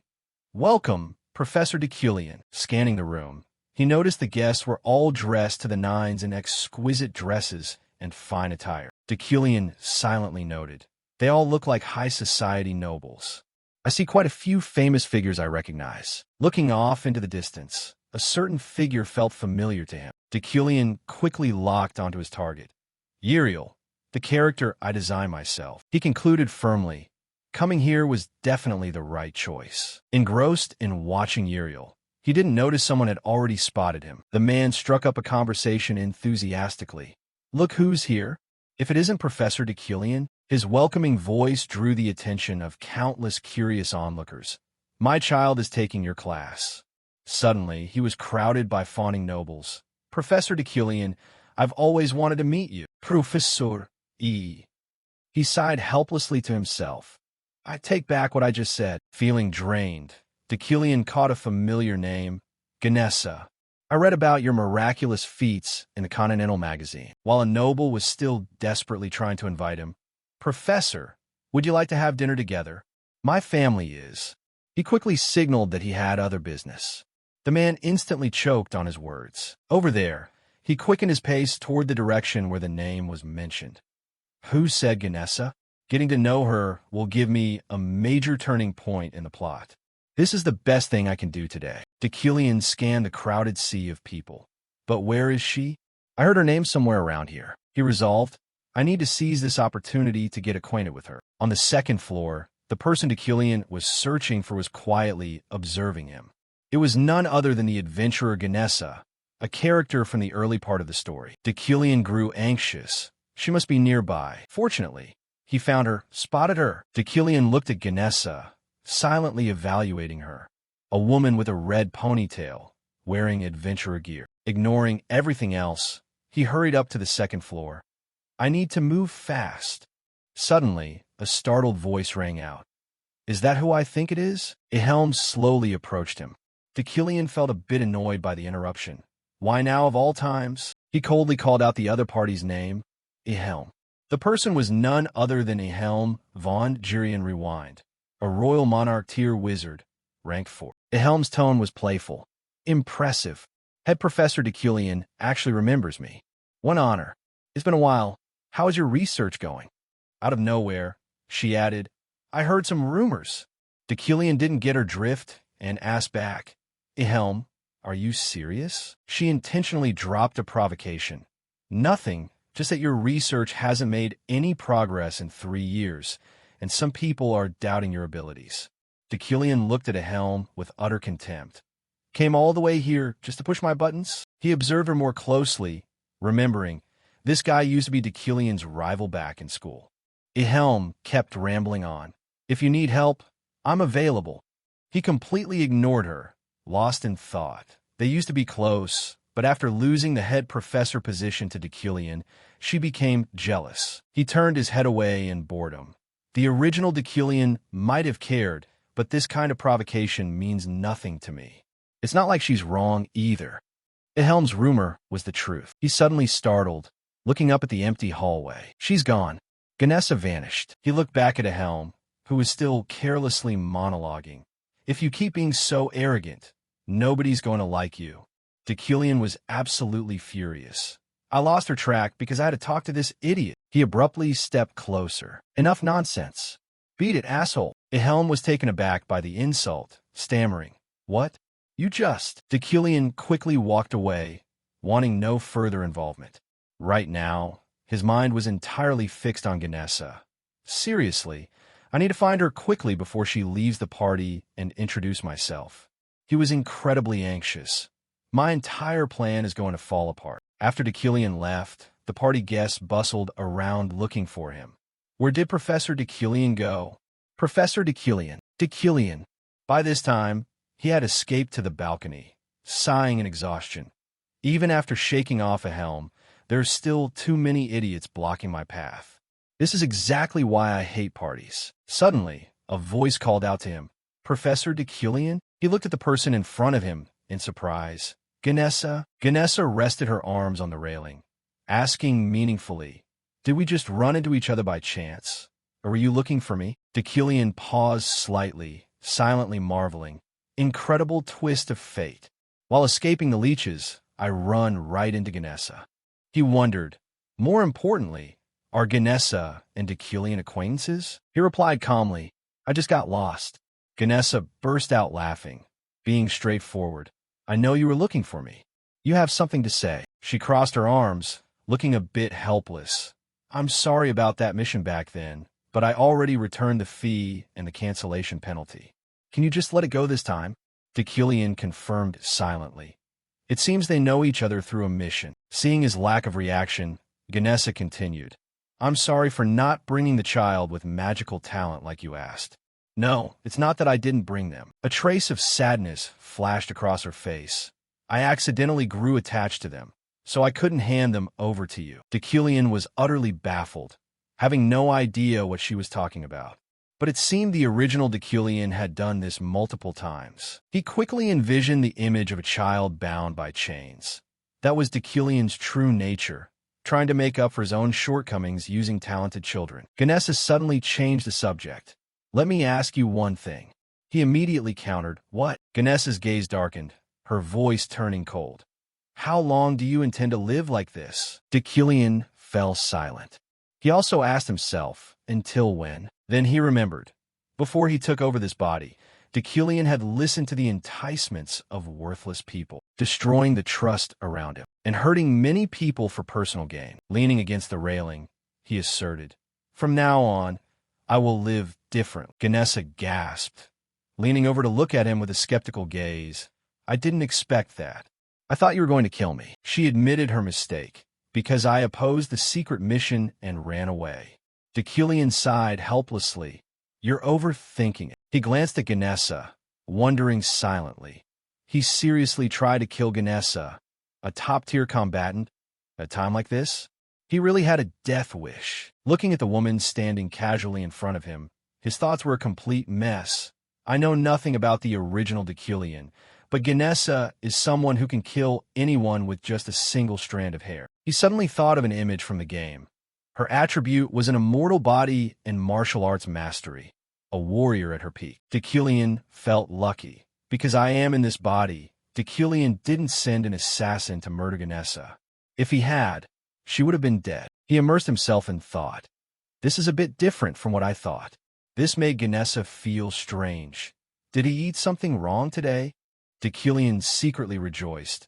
But I achieved my goal at this party, making a connection. Thinking this, he wanted to leave. There's no reason to stay here any longer. He didn't forget to tell her, I'll be back, so don't worry about pointless things. Ganessa was surprised. You're leaving? She kept asking, is that okay? No assassins or killings. Decilion turned back to look at her indifferently. I'm busy. Ganessa was stunned, left speechless. Decilion strode into the hall with his authority. Just as Ganessa had said, he could use the Adventurers Guild to pressure her.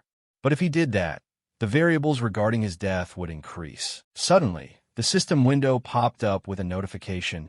Villain's fate. avoided a cause of death. Shop currency, +1. Dekillian was terrified. What? He recalled the conversation just now. Before it was overcoming, now it's avoiding. I didn't realize it, but was that conversation just now a cause of death too? He stood frozen in the middle of the hall. I cannot afford to be careless here. At the same time, in another room, Veli was unhappy and empty. How much longer are you planning to sit here? She was Jelly, July's relative and a rank 12 rookie adventurer. July glanced at her slightly. I haven't wanted to come here for a long time. Veli grumbled helplessly. Oh my God, enough already. July was still determined not to go. Veli fell silent for a moment. She suddenly asked, July, how are things going with that person? July said in a deep voice, what? Veli calmly clarified, with Professor Dekillian. I'm a bit worried because there are so many rumors. July closed her eyes, recalling the unpleasant meeting from before. Her voice grew cold. Of course, nothing good. Veli looked at her with worry, just as she was reminding her, July, if you talk that loudly. A pair of feet slowly stepped down the stairs. July startled and looked over, stunned. Dekillian? He didn't say anything. He quickly turned his head and walked away. He calmly walked past two nobles. They were surprised and couldn't help but gossip. What? Is Professor Dekillian leaving? The man who loves parties? Now he's leaving without even glancing at his fiancée once. ? They talked freely as if no one else was around. Maybe he doesn't like her very much. If so, was the previous rumor true? July heard them clearly, her face filled with sadness. Everyone watching Dekillian leave was also curious. Dekillian is leaving the party earlier than usual. There's a rumor it's due to a disagreement with July. His back was backlit and powerful, but there was no way Kim Woo-jin would know that. The system notification window popped up right after he left. Completed side quest. Attend the New Year's flower banquet. Shop currency, +0.5. Currently holding 4.5. Time flew by very quickly. Dekillian secretly remembered. It has been a week since I attended the New Year's flower blooming banquet. At this moment, he was at home doing physical training. In addition to his daily memory exercises and basic psychokinesis training, he felt his physical stamina was lacking, so he started working out. The main reason was he was drenched in sweat from exhaustion. Dekillian had been terrified. I almost lost my life after doing something crazy. In a room a few days ago, a sharp scream of pain echoed out. Dekillian collapsed on the floor, hit by a magic backlash, coughing up a mouthful of blood. He stared at his hand in pain, muttering, If I were an ordinary wizard, I would have died. Could it be that I endured it thanks to the Iron Man attribute? After meeting Ganessa the other day, he craved greater power. So he inscribed fire control psychokinesis alongside his existing object control psychokinesis to enhance his metal manipulation magic. The purpose was to upgrade by implanting a magic core into his psychokinesis. This method helped shorten the time needed to learn magic. Dekillian fell silent, wiping the blood from the corner of his mouth with his hand. Although he looked calm, he couldn't hide the gravity of the situation. In return, it is extremely dangerous. After realizing the terrifying strain it put on his body, he contemplated, I decided I must train my body. That was the reason he was in the training room. As a result, he established a morning routine. After training for a while, Dekillian breathed a sigh of relief. It's time to head out to work. A moment later, in the professor's office, Dekillian raised an eyebrow in confusion. What is this, Alan? Alan gently handed him a file. A proclamation just arrived from the wizard's tower. The atmosphere around Dekillian suddenly became frightening. The sender was the Professor Qualifications Review Committee of the wizard's tower. He frowned unhappily, taking the document from Alan. After finishing reading, Dekillian hurriedly walked away to prepare the necessary documents.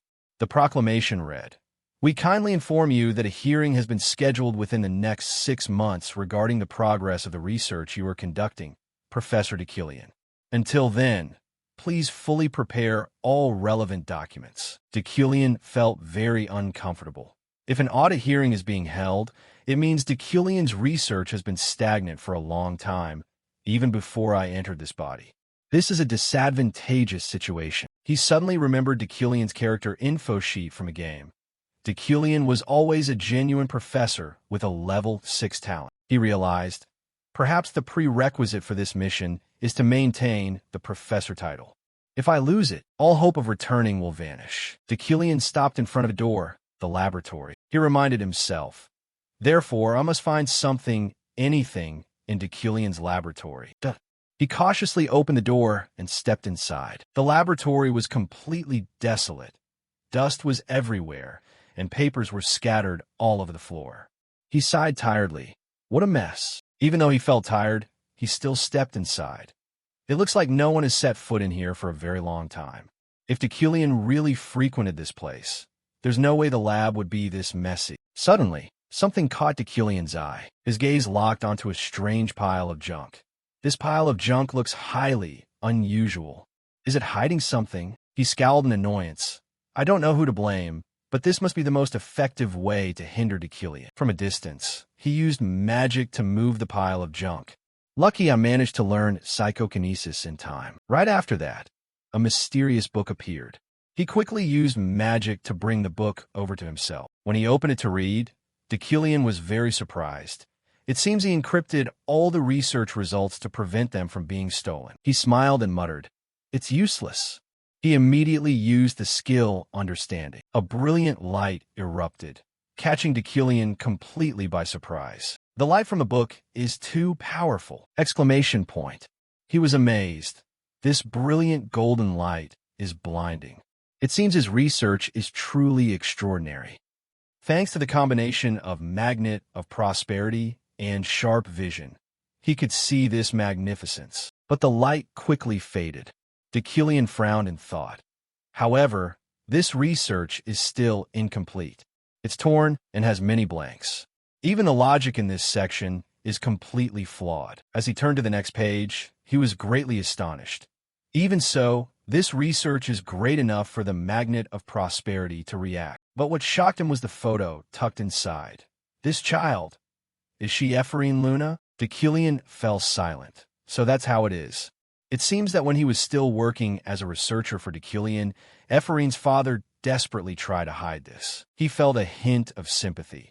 The hatred that the wizards of the Luna family harbor toward Deculian is clearly because Ephraim lived a tragic life because of him. Deculian gripped the necklace in his hand and asserted confidently, "Don't worry." His face looked determined as he stared at the book. "I will complete this research using understanding. If I finish the thesis that way, I will include your name." He nodded at his own initiative. As a co-author, of course, I also need my own achievements, so I can't just put your name alone. At the same time, at a cafe on the Academy campus, a piercing scream rang out. "Got it? We commoners must stick together!" Exclamation point. Julia stood up and slammed the table, declaring, "In this class, there are only 30 people from commoner backgrounds. If we don't cooperate, we will suffer sooner or later." Ephraim was called out and didn't know what to do. "You think so too, right, Ephraim?" She jumped in fear. "But I used to be a noble." Then she just silently drank her water, ignoring everyone. "Oh well, whatever. Let alone fulfilling noble duties. I don't even have a house or land. So what kind of noble am I anyway?" Julia seemed excited. "Got it, Ephraim. You absolutely have to be here." People still didn't know she was a noble, so they were very excited. "You are the representative of the commoners." "That's right. You were a victim of Sylvia too." Hearing that, Ephraim could only laugh helplessly to herself. "So they think of me as some kind of representative for the commoner class?" Suddenly, someone brought up a point. "Actually, if we want to establish a club, we need the permission of a supervising professor. I don't think the professors will like us gathering like this." Julia nodded. "That really is the biggest obstacle." People offered a few suggestions. How about asking Professor Wren? He's famous for always flattering that fat noble. Julia brought up another name. Then what about Professor Camo? Before she could finish, the other person cut her off. "Don't mention that name." The moment that Professor sees a commoner, he turns his back immediately. One person sighed dejectedly. Of course, Professor Deculian is out of the question. While everyone was flustered and didn't know what to do, Ephraim stared longingly at the plate of pastries. "Are they not going to eat that? I hope they don't eat it." Suddenly, Julia stood up abruptly. full of anticipation. That's right. Ephraim, go ask Professor Deculian. Her face turned pale, terrified by the suggestion. You'll ask for us, right? Someone said worriedly. If you think about it, he's actually quite fair. He looks down on everyone equally, from nobles to commoners. Julia got even more excited. You avoided punishment thanks to him. So didn't you catch his eye? Ephraim backed away in fear, waving her hands in denial. There's no way. Do you really think he's that nice a person? Her face went pale with fear. Why did the mood take such a bizarre turn? I don't want anything to do with Deculian. She hurriedly ran out of the cafe. I can't do it anyway! Exclamation point. Julia quickly chased after her, pleading, Don't say that. Just think about it some more. Seeing this, she ran even faster. I told you. You're completely wrong. If I do it, it will only backfire. Finally, Julia caught up and grabbed her hand. Ephraim saw Julia freeze and glanced back in surprise. What's wrong, Julia? Ephraim froze in terror. Deculian looked at her, making her flinch. Julia hid behind the door, cheering her on. Good luck, Ephraim. Ephraim flushed red with anger, screaming inwardly. Julia, when did you get over there? You coward. Then she hesitated as she watched him calmly walk past. Finally, she gathered all her courage and thrust the application form right in front of him. Professor Deculian. Ephraim bowed deeply, her voice earnest. I want to start a club, and I need your signature. In her heart, she seemed to have accepted giving up. Whatever, she spoke out loud seriously. I don't want to bother you. I'm just worried because it seems you don't accept clubs that have peasants. In her mind, she gradually compromised. I don't want to get involved with Deculian, but she's right. She recalled the conversation from earlier. The truth is that other professors won't cooperate with us. Ephraim made up her mind. Just give it a try. Deculian took the application form and signed it without hesitation, adding, Send the details to my office. Ephraim couldn't react in time. What? He quickly handed the application back. She hurriedly took it. Ah, yes. Looking at the neat signature, she was surprised. He actually signed it. Ephraim stared blankly at Deculian's retreating back. Did he just agree? That Deculian? Julia ran over joyfully, hugging her happily and praising her. You really got his signature? I didn't expect that. But why? Just like at the disciplinary committee, why is he treating me so well? It was time for Deculian's class again. He drew illustrations directly on the board to help the students visualize. Today's lesson is about understanding pure elements. As you know, elements are the foundation of all magic. However, there are still many wizards who do not understand the difference between classified magic and pure elements. Duh. Ephraim watched him teach intently, making excuses for him. For example, is it because of guilt? She felt cynical. Sympathy? He drove my father to his death. Even if he's nice to me, it's just a facade. Suddenly, she couldn't control her emotions. Her face darkened, and her hands clenched so tightly they trembled. If he really knows he did wrong, he should reveal his true nature and repent right now. Julia's voice rang in her ears. Are you okay, Ephraim? She snapped out of it. What? Julia looked worried. You don't look so good. Then she comforted her. Don't worry about those girls anymore. They don't know how to do anything but gossip. Ephraim was confused. What the hell is she talking about? Looking around, she finally understood. The girls in the class were glaring at her, whispering unhappily, What is she looking at us for? What the hell is she doing? One person sitting opposite her, across the aisle, said bluntly, Disgusting. Ephraim felt helpless. I've made myself an enemy of the nobles after that incident, even though I'm a noble too. She turned back to reassure Julia. It's fine, Julia. Those people are always like that. Let's just focus on a lesson. Deculian knew nothing of his students' petty wars. He taught placidly. The magic circles you've used up until now also hold meaning in every single stroke. Suddenly, a thought flashed through the classroom. I heard Deculian's class was supposed to be completely different. Deculian demonstrated a small spell himself. This fire magic can change color by adding 2 strokes to the circle, because those 2 strokes determine the color of the flame. He took out a book. That is what we will learn today. He opened the book, facing the class, his voice serious. Stream of fire. The narrator appeared. explaining that Ephorine's line of thinking was incorrect. In reality, Deucalion's class used to be a way to show off his status as a professor.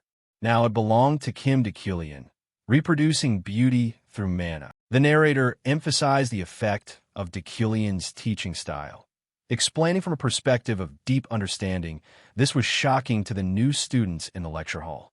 The narrator suddenly mentioned Sylvia. It was the same for Sylvia. It turned out the person mentioned was a beautiful girl with brilliant blonde hair who had lost interest in studying due to her own talent. Deucalion continued to demonstrate another magic.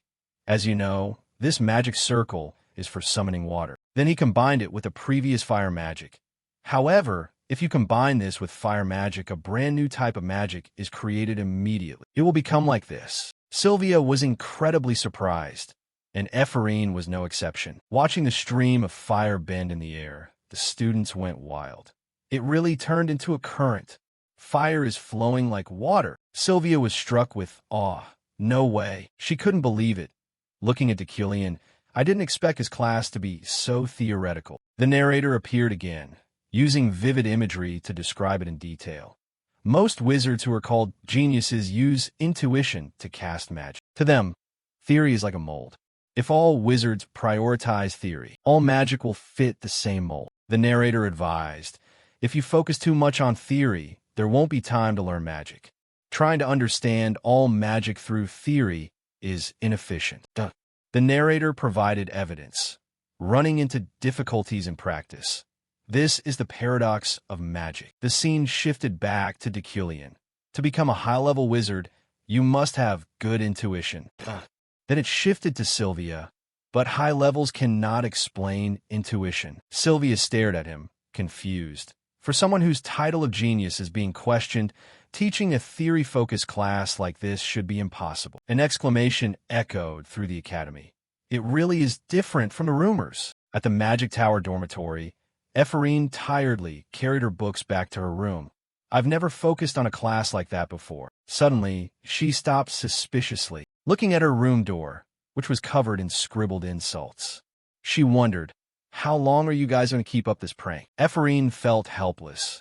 It has been getting worse since that thing happened with Sylvia. Unexpectedly, she noticed an envelope slipped under the door. Looking closely, she was surprised.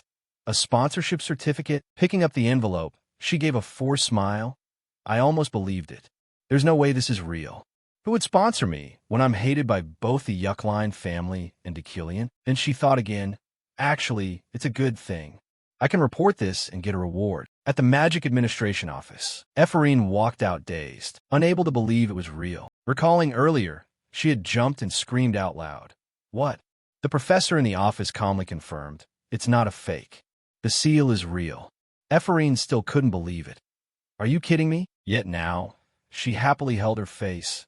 Is it real? To be sure. She pinched her own cheek. This will wake me up. Wake up. After that embarrassing action, she looked around guardedly. Nobody saw me, right? Returning to her room, she anxiously packed her clothes. What if people find out I have 100,000 elm? I should pack my things just in case something happens. The more flustered she got, the more she regretted it. I shouldn't have gone to the Magic Administration office. Thinking of a knowing look from the teacher in the office, she understood her thoughts. What a strange question indeed. She was scared and alert. That staff member had a weird look in her eyes. Could she be after my money? Ephorine screamed. I should have been more careful! Exclamation point. Suddenly, she unluckily banged her head against the desk. She clutched her head in pain. Ouch, that hurts. Suddenly, her eyes welled up. A tear rolled down her cheek, but she smiled and wiped it away. I still haven't woken up. A wave of happiness rushed over her. Someone noticed my talent. The warm sunlight shone into the room, making her heart feel lighter. This world is still kind. Let's keep working hard, Ephorine resolved. Just a little more effort. At the Yuckline mansion, Jeriel questioned in shock. Are you telling the truth? The butler replied politely. Yes, he went to Sung Geo's auction. He has probably arrived by now. Jeriel was furious, clutching her head in frustration. Just after losing 10 million last year, what kind of disaster is he planning to cause this year? She screamed helplessly. If he causes any more trouble, I won't let him off. Meanwhile, In the city of Luton Senil, Dekilian walked leisurely. I finally bought what I wanted. He recalled the first time he used psychokinesis as his main magic. I realized I needed more metalware to compensate for my limited talent. The metalware he referred to were crystals that were both beautiful and sparkling. Right now, the items I always carry with me are made of steel and wood, but this is only a temporary solution. He opened the door and entered the waiting room. What I truly need will be in today's auction. Dekilian paused when he saw a familiar figure sitting up ahead. July noticed him too, cursing inwardly. Damn it. Why is he here? She slowly stood up and walked straight up to him. Dekilian just stared at her without saying a word. July spoke first. I hope you're doing well. He didn't reply, just quite surprised. I didn't expect to meet July here. Duh. July continued to question him. I heard you handed 2 young wizards over to the disciplinary committee this time. Dekilian calmly asked back. That's old news. Is there a problem? Are you going to blame me again? Question mark. July fell silent for a moment, then gave a serious reminder. They're all rookies. Do you want to crush their dreams? A day will come when you feel remorse. Don't repeat the mistakes of the past. After saying that, she lowered her head. Dekilian kept listening in silence. This is the last piece of advice I have for you. He clearly saw the determination on her face, thinking to himself, the last piece of advice, July's final words to me. She intended to cut ties with Dekilian. The two of them still stood facing each other. Dekilian saw no problem with it. Good, I feel the same way.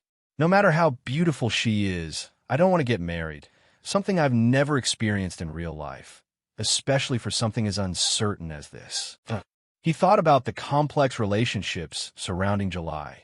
Furthermore, there are too many deadly variables around her, including herself. If I make a mistake, I could die right at the wedding. Dekilian silently watched her turn and leave, wondering, but July, I know she's not the type to attend auctions.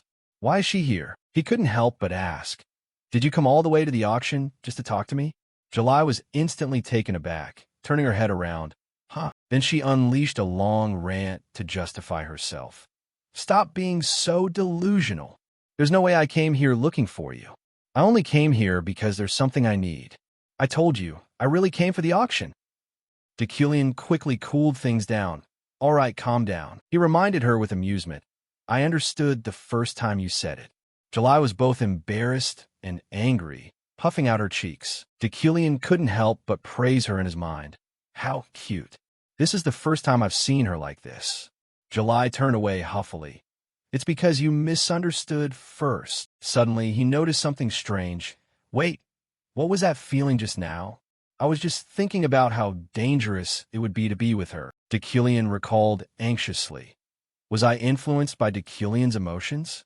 I've been so careful not to let our personalities merge. Right at that moment, an announcement rang out through the magic orb, sent to all the esteemed guests of Sungjio. The auction is about to begin. Even as the auction started, he was still lost in a chaotic train of thought. Something is wrong. His heart suddenly fluttered when I saw her. Quickly, he comforted himself. Right, I'm probably just overthinking it. Dekilian closely observed the item hidden behind the cloth. When the staff uncovered the cloth, the MC immediately introduced it. Allow me to introduce the first item, the Oriental vase. Feast your eyes on these smooth curves. This is the work of an Oriental master craftsman. A powerful light radiated from the vase. Dekilian was immensely intrigued. It's the same light I saw when checking Ephorine's papers. Wealthy tycoon. That light is getting stronger and stronger. The price to own the vase skyrocketed. 993,700. 1,038,750. 13 million. The nobles took turns scrambling. 14.13. 15 million. Dekilian quickly joined in as well. Guess 777. 25 million. He silently calculated. This vase hasn't lost its light, even though the price is already very high, meaning its value is even higher. I have enough money in my account, so investing the rest isn't a bad idea. Current balance, 205,238,039 E. The auction reached its climax as countless valuable items were brought out, all of which were bought up by him. Ririn's ring has been sold to guest 777 for $3 million. Ilucho's scissors sold for $2.1 million to guest 777. The language necklace sold for $4.3 million to guest 777. The MC continued to announce. This time, guest 777 has won the item again for $5.5 million each. The nobles couldn't help but stare at him in astonishment. Number 777 is buying everything. Someone recognized him. Isn't that Professor Dekilian? July sighed helplessly. That pathetic man? He wants to attract attention, even in a place like this. She was truly baffled. I can't believe it. How could someone spend a mountain of money just for a fleeting moment of vanity? I don't understand why he doesn't know what humility is. Whatever, just let him be. She turned serious again, silently making up her mind. I just need to win the Winter Flame. The auction drew to a close. The MC cheerfully introduced the most special item today. Now for the final item of the auction. Many people want it, but this is an item that is almost impossible to find. A type of stone used to forge countless great swords in history. The MC called out loudly. A miracle of nature. The Winter Flame. The voice echoed throughout the hall. Snow stone. It was a massive stone glittering with a myriad of colors. Both Dekilian and July instantly focused with extreme intensity. He thought of the wonderful effects and rarity of the snow stone, one of the 10 rarest metals in the world, usually used to make swords or other weapons. As the name suggests, this is a strange item that carries both cold and fire energy. The only items that surpass it in swordcraft are legendary-grade materials like dragon bones. Therefore, the snow stone is definitely the best material I can possibly get. He silently decided, I must win it. July was also extremely determined. This is what I need. The numbers to own the snow stone skyrocketed. 10 million, 13 million, 20 million, 25 million. The MC was ecstatic. 1089, 30 million E. Anyone else? Just as the MC was about to make the declaration, July rejoiced. Great! I got it. Suddenly, the MC changed his tone and shouted loudly. Number 777, 31 million E. July was stunned, turning her head in anger. 777. How many times have I heard this number today? Her resentment went out of control. It's impossible to just ignore him. Why are you doing this? Looking at the man who still sat perfectly straight and calm, she gritted her teeth. The bidding war between Dekilian and July began. 1089, 32 million E. 777, 33 million E. Someone curiously leaned close to him and asked, He wants to buy the snow stone to make a sword. Surely to give to his fiancée, right? Then wondered again. But if he wanted to give it as a gift, he could just let her buy it. He must love his fiancée very much. Dekilian startled and looked over, quickly figuring it out. Am I competing against July? Question mark. He hesitated.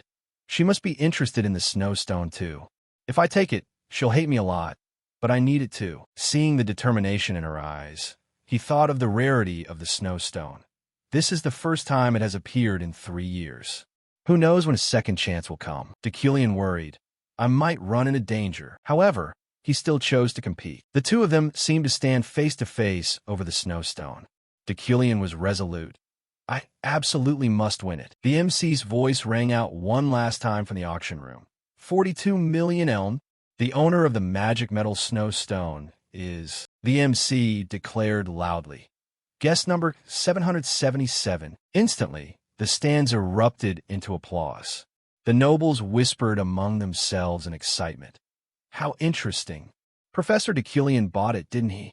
This auction is probably the most dramatic one I've ever watched. They didn't notice July's unusual mood and continued. And he also got what he wanted. They didn't know the truth, yet spoke with utter confidence. Lord Frieden will probably be very happy.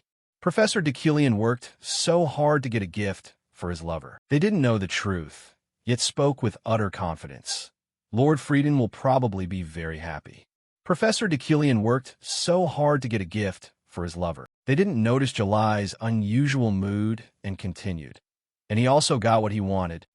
July bit her lip in resentment. Once again, it's happening just like last year.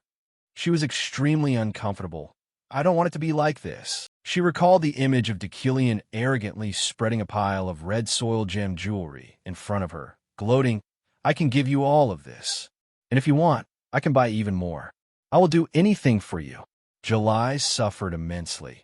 The engagement was the worst day of my life. Just looking at Decilion's smug, competitive face, it's like I can read his mind. This thing will help me win your heart. Look at how great I am. She found it ridiculous. That's what I saw him say back then. She had stared at Decilion amidst the wealth he flaunted. I only felt pure humiliation. She said nothing, only wondering to herself. Do you even know? She remembered the meeting between the two of them. What I truly want from you. At that time, she turned and left without any hesitation. So I ruined the engagement myself. But things didn't go the way I expected. Decilion's angry face vividly appeared in her mind. But that wasn't all. The gossip of the nobles was aimed straight at her. She tries to act tough, but in the end, she still fell into Decilion's hands. I heard she got the knight captain position by begging him. She knew very well. Needless to say, I know exactly who spread the rumors to ruin my image. She gritted her teeth in anger. Does he think I won't take revenge, that idiot? Her hands clenched so tightly they trembled. He is someone I can never love, no matter how hard I try. Returning to reality, just as she was about to stand up and leave, she suddenly ran right into Decilion, standing directly behind her. He asked calmly, Do you want the whole snow stone? ? July couldn't help but snap angrily. How much longer do you plan to insult me? She wanted to fire back, but before she could speak, he beat her to it. I'm sorry. July was stunned. What? He patiently repeated himself, then turned to leave. Right now, please forgive me. July was frozen, standing rooted to the spot. Even after going outside, she still couldn't comprehend it. What was that? Why did he apologize? Because he bought the snow stone? The Decilion I know would never apologize. Suddenly, someone called out, July! ! She looked over in surprise. Josephine, the eldest daughter of the Frieden family and July's older sister, waved gently. Get in the carriage, sweetie. Late at night, the carriage carrying Decilion arrived back at the mansion gates. He was still thinking about July. I assumed she would like the snowstone, but she's probably mad at me. He was slightly surprised. The variable of death still hasn't arrived. Going inside, he wondered, just how much of a bastard was Decilion for her to kill him with her own hands?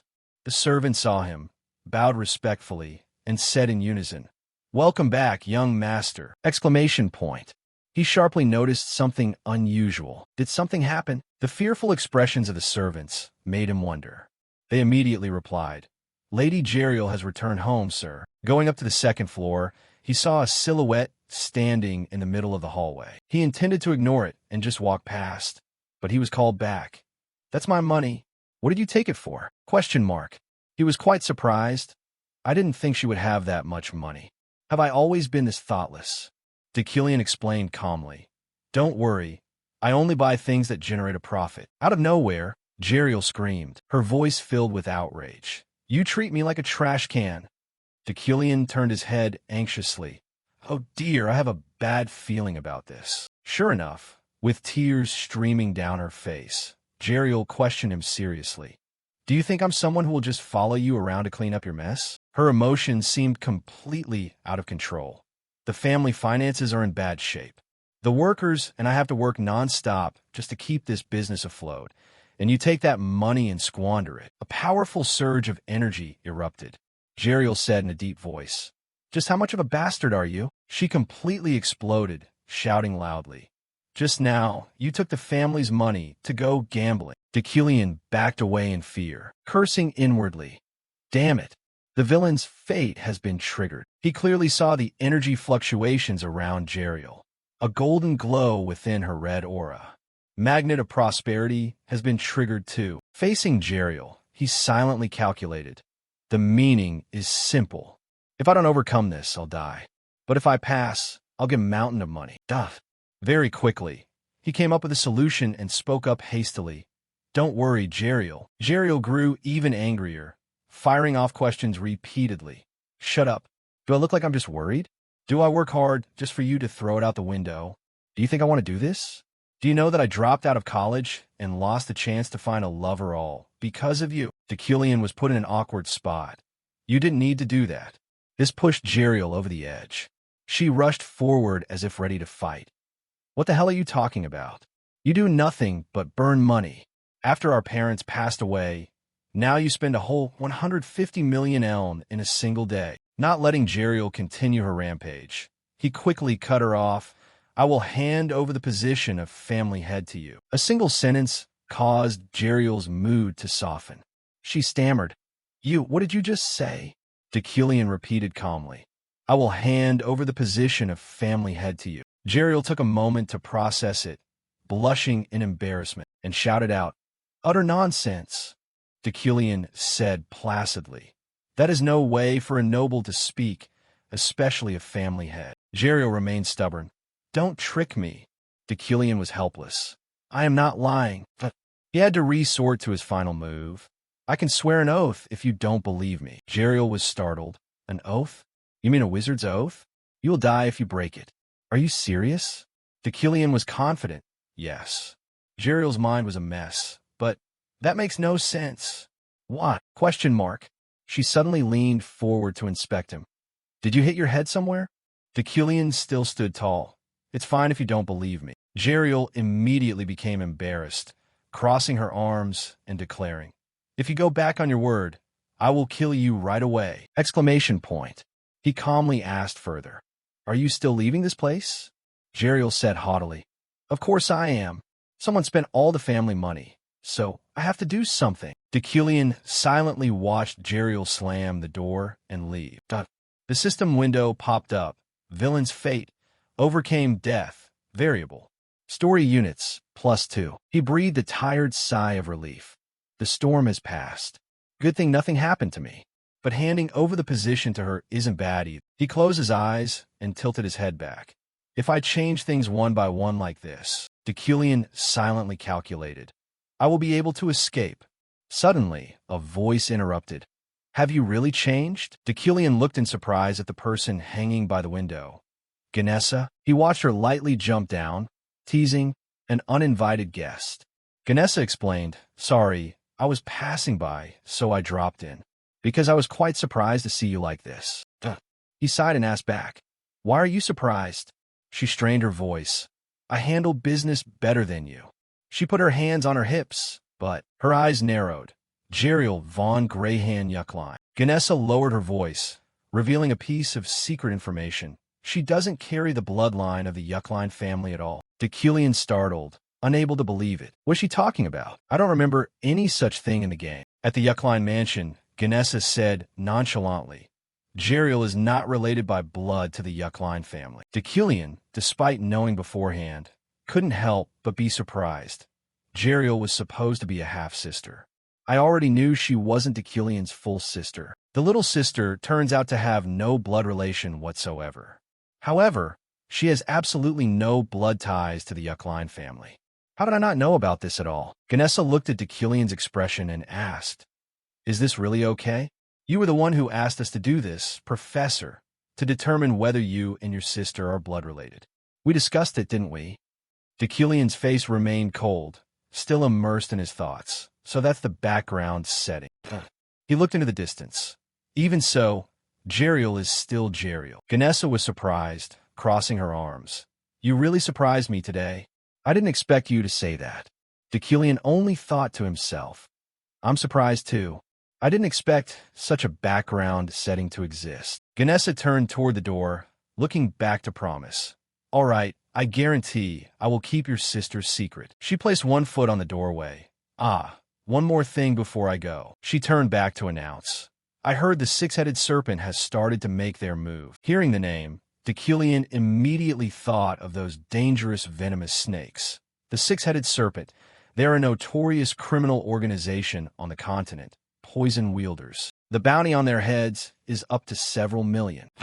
Ganessa kindly offered some information. They're targeting the items from the auction house.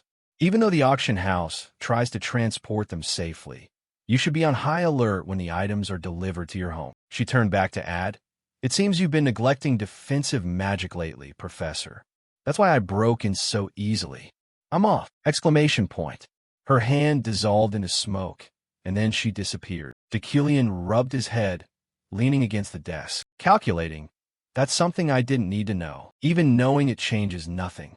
He leaned against his desk, looking at his dark reflection on the floor. From the very beginning, I wasn't the real Deucalion. He recalled the figure of his little sister. Deucalion made his own decision.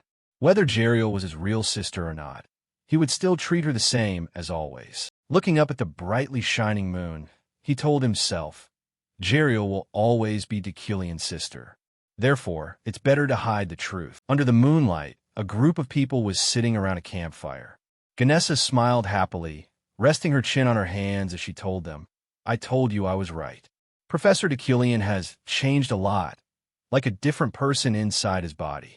He's completely different now. Sitting before the fire, she exclaimed, that piece of trash saying sweet words. It's truly bizarre. Her subordinate looked at her, helpless. Captain, you're just a sucker for a handsome face. You like anything he says. Ganessa snapped furiously. How about I chop you up because you're ugly then? The subordinate fired back. My grandma said I'm very handsome. She denied it. That's because there was a handsome guy standing right behind you at the time. You idiot! Exclamation point. Riley, from the Red Garnet Exploration Team and July's relative, helplessly put her hands on her hips. Are you saying the current Deucalion is someone with humanity? Ganessa stopped arguing and stood up straight. Anyway, we don't need to monitor Deucalion anymore. I wanted to ask if he was still looking for magic slaves, but he probably isn't. She waved her hand to her comrades. Shall we head back now? Ganessa lingered, resting her chin in her hand. Oh, and one more thing. Everything you heard today is a secret. Keep this under wraps. After saying that, the five of them held hands, summoning an energy circle. A blinding light flew along its pre-established trajectory. On a beautiful morning the next day, at the Magic Academy, Deucalion crossed his arms, staring seriously at the System Expense Breakdown sheet. Level 1. System Shop enhances first-class magic quality. The character's magic quality will be enhanced, with a slight increase in magic output and efficiency. Price, 10 story units.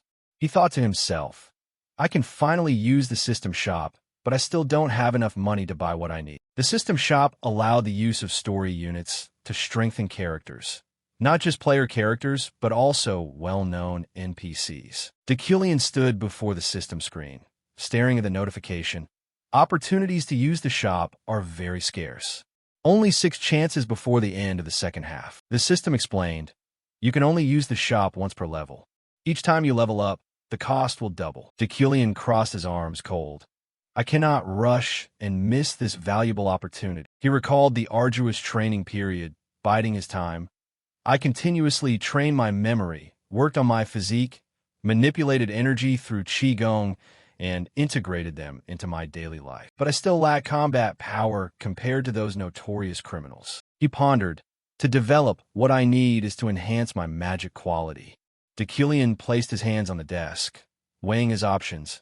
I must quickly gather the remaining 4 story units. A knock sounded at the door. He had to put the matter aside. Come in. Alan peeked his head in. Hello, Professor. He walked to the desk, politely handing over a stack of papers. Please take a look, sir. I just received this a moment ago. Deucalion took it, his face turning grim as he reviewed it. I think you should be careful, sir. This news was just published in the Witch Today newspaper. The content of the paper was a wanted poster for a dangerous criminal. Wanted, Green-Black. Witnesses report the witch killer Green-Black is in the suburbs. Please be careful when going out. Deucalion murmured to himself. The witch killer Green-Black? Looking at the wanted poster, he thought, he is the biggest threat to wizard players in the first quarter of the game. So he has already appeared. He smiled faintly. Of course, if I were an ordinary wizard, he would be a threat. But now I don't need to worry anymore. He told himself. Perhaps this incident will help me earn story units. I hope I run into him. Deucalion stepped away from the desk. No need to worry about the witch killer. I'm going to the library. You should head home too. Alan stammered. Yes, Professor. As he walked past, he suddenly remembered. Ah, that's right. Deucalion turned back to ask. Alan, do you want to become an assistant professor? Alan scratched his head. Huh. Of course, his eyes widened in terror. After processing it, he screamed in panic. You want me to be an assistant professor, sir? But you always said I was incompetent, Dekilian said coldly. Now that I see you are serious, I am asking. Before this, he had done a few tasks just to get them over with, even though this matter was simply due to a notice requiring the selection of an assistant professor. Not letting Alan finish, he handed him a bracelet. Enough. Take this. This is a bracelet engraved with the Yuckline crest. Keep up the hard work. Alan was overjoyed and bowed deeply. Thank you very much, Professor. Watching him shed tears of joy, he didn't forget to inspect the bracelet. His ability to manage documents and run errands is indeed excellent. The bracelet engraved with the Yuckline crest. He is very useful. I can't let him run off. Duh. He remembered the legendary Dekilian, a cold-faced man who sickened others with his cruelty, causing many to leave. But Alan alone still did everything. Who knows when he might leave? Before Alan's doubtful gaze, Dekilian handed over some money and instructed, Go home early today. Take this money to buy dinner. Alan looked at Dekilian's retreating steps in confusion. Professor, this is too much. Dekilian didn't care about that small amount of money and just kept walking in silence. Alan stood pressed against the door, left speechless. In the library room reserved for staff, Dekilian walked in. The reason I came to the library is because of Luna's papers. He recalled discovering several errors during his inspection. The papers in a laboratory are an invention regarding pure elements, but there are many errors and loopholes, so I have to revise them. As he walked, he thought, it would be even better if I could find a useful magic book related to manipulation. Dekilian walked past the girl, noticing her, and raised his voice slightly. Why are you in the staff library? ? He looked at the blonde girl who was fumbling around. The new student, Sylvia. Sylvia was flustered. 10 minutes ago, she had silently watched the female teacher talk to the professor. Yes, Professor. Sylvia said she was looking for study materials. This is an exclusive reading room for high-ranking individuals.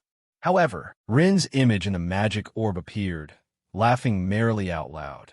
It's fine. There's no need to bar the heir of the Yuckline family and this year's new student. Let the girl use it freely for her studies. The teacher informed Sylvia. He said it's fine, Sylvia. Feel free to search around. Sylvia quickly entered the library. Her hobby was studying literature and languages. She had come all the way to the exclusive reading room to find materials that met her criteria. Sylvia sharply noticed a novel written in the Ethno language at Edino. With the disappearance of elves, its value skyrocketed, making Ethno novels extremely rare. The language of the elves. Sylvia stood on her tiptoes, reaching out to grab the book. Right? Dekilian also happened to approach. This was why Sylvia came to the exclusive reading room, a place she didn't normally frequent. Sylvia startled, looking at Dekilian in surprise. I didn't expect to run into you here. He asked suspiciously. Why are you in the restricted reading room? Dekilian threatened. Do you want to be summoned by the disciplinary committee again? Sylvia was stunned. Why are you here, sir? I clearly heard that you don't come anywhere near the library. She clutched the book and stepped back. I came to find materials. I was already granted permission by Professor Rin. His voice suddenly turned cold, meaning the professor ignored the academy rules, and the librarian overlooked it to let you in here. If so, they deserve to be disciplined as well. Sylvia was flustered. What? Suddenly, the book in her hand floated up and flew over to Dekilian. He gently opened it. An Edino novel.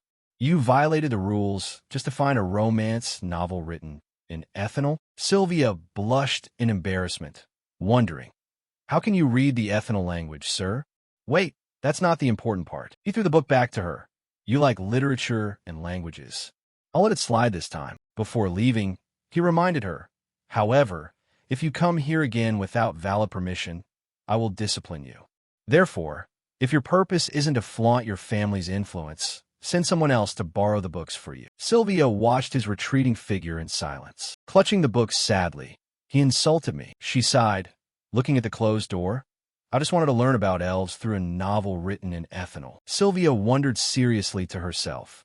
How does Dekilian read Ethno? Ethno lacks consistency, making it incredibly difficult to read. In the dense forest, The students were doing practical training. Two people chased after an animal. Hey, I'll go that way. Don't let it run. Another group was studying medicinal herbs. Redel conversed with Rin in amazement. This is their first time experiencing practical training. They're so calm. Hack-sun smiled, wiping away sweat. The training must stop when it gets dark, but I'm still proud of them. Dekilian silently observed the surroundings, recalling the characteristics of the area. Hack-sun is far from the academy, holds great significance, and has strict security connected to the magic tower. The forests serve as a training ground for students and a rich storehouse for magical materials. He thought of those terrifying monsters. The risk of being attacked by monsters and venomous creatures is very high. Therefore, the magic tower must reinforce its protective barriers and ensure patrols by the professor on duty. Rin scratched his head and asked, "Right, Professor Dekilian. The professor appointed for this week's shift hasn't been decided yet. We need to assign someone new. Who do you think is suitable?" Dekilian said nonchalantly, "I'll handle it." Rin flattered him cheerfully. "Just as I expected from the professor. The way you lead is a textbook example of a professor at this academy." Dekilian looked at him helplessly. "I'm not doing it for such a noble reason." Suddenly, the system displayed a notification. Side quest, Shadow of the Magic Tower. Plot Unit 1. Bonus title reward. Dekilian looked in a certain direction with caution. Something is pulling me over there. That must be why I received this side quest. He worried. What is about to happen on this mountain? It could turn the game into a horror genre at night. At the same time, Rin urged the students.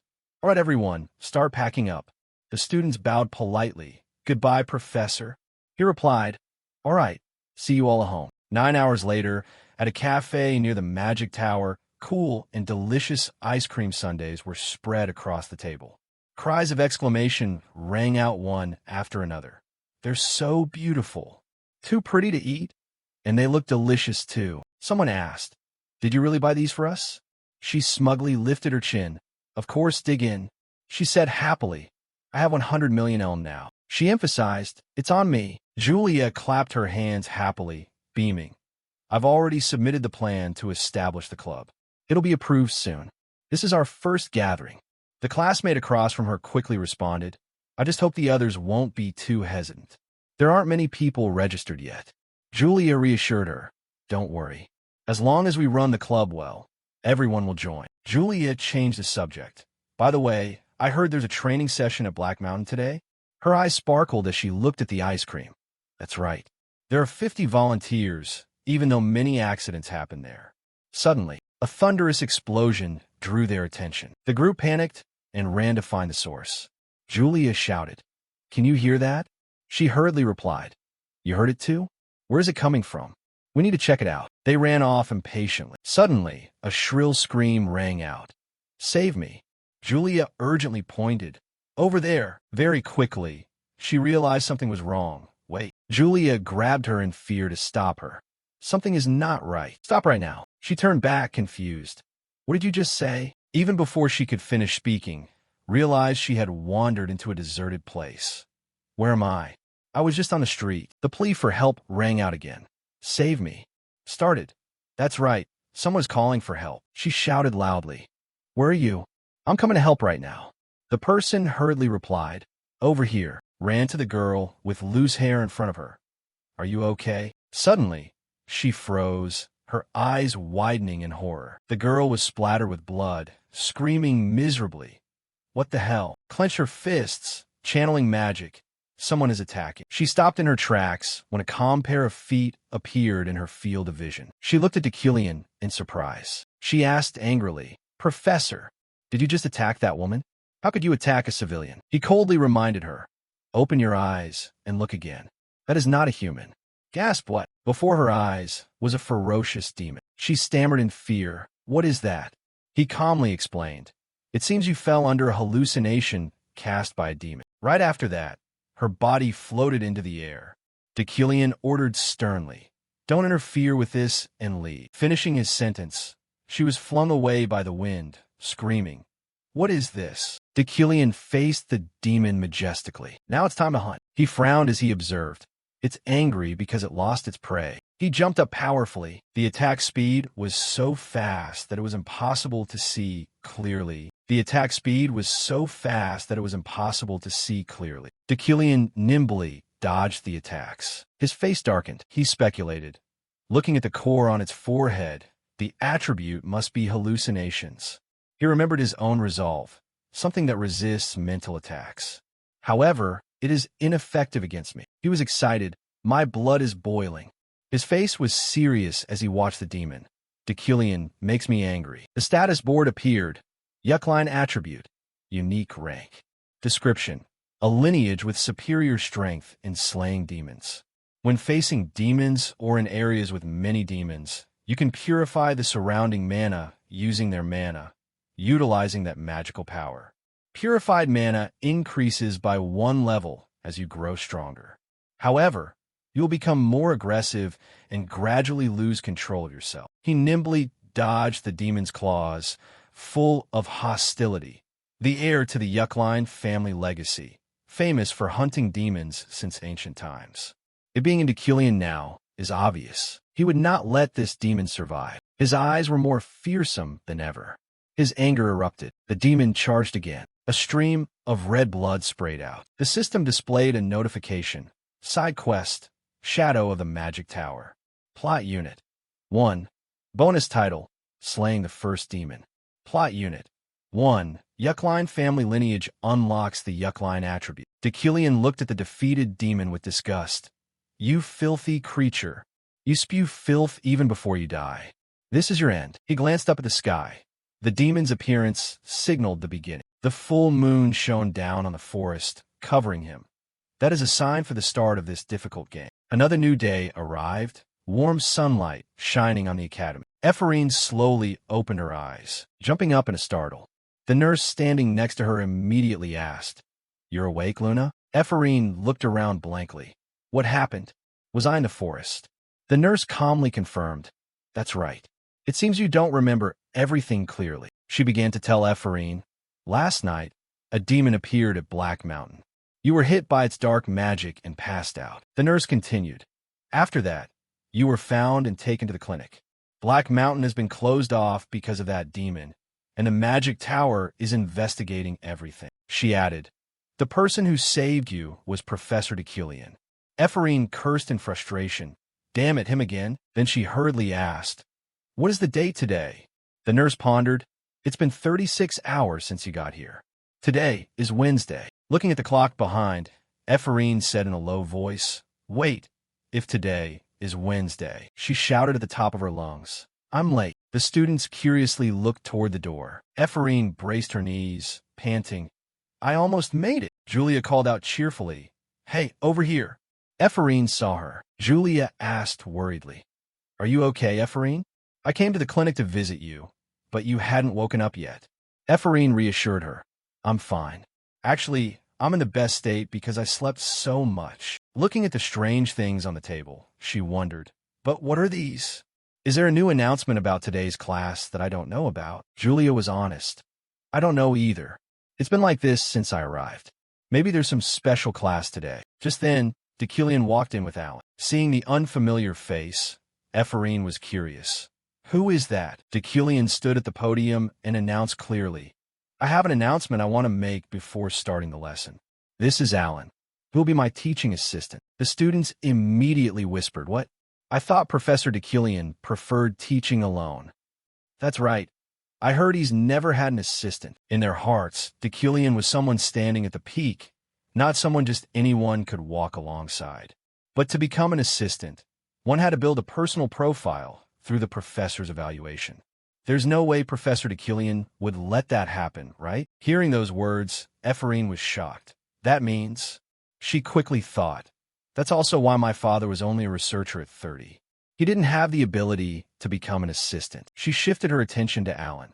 "So why did Professor Deucalion bring a mage I've never seen here?" Without wasting time, he began his lecture. "Today's lesson will be based on experience. Try to solve this exercise within 3 hours. Alan handed them out. "This is your clock." This too. Looking at the bracelet on her hand, Ephraim suddenly felt lost. My father's legacy. Before this bracelet, I always asked myself when I looked at it. It had become a habit. Her mood was somber. To Professor DeKillian, who was my father, why didn't you give him a chance? Why are you doing these good things now? She gritted her teeth, trying to control her mind. Focus. I have to finish the assignment. I have to think of a quick spell. But her mind was chaotic with countless thoughts. Suddenly, a voice drew everyone's attention. 25 minutes, 50 seconds. I'm done. The students were amazed, curiously peeking up. What is that? It hasn't even been 30 minutes yet. Someone calmly explained. Of course, that's Sylvia. DeKillian carefully observed the work. Sylvia was nervous, not daring to look directly. He commented calmly. Perfect. You can leave. Sylvia happily stood up, turning to look at Ephraim, who was still struggling to finish, smiling smugly. Ephraim gritted her teeth in anger, watching Sylvia leisurely walk away, cursing under her breath. Damn it.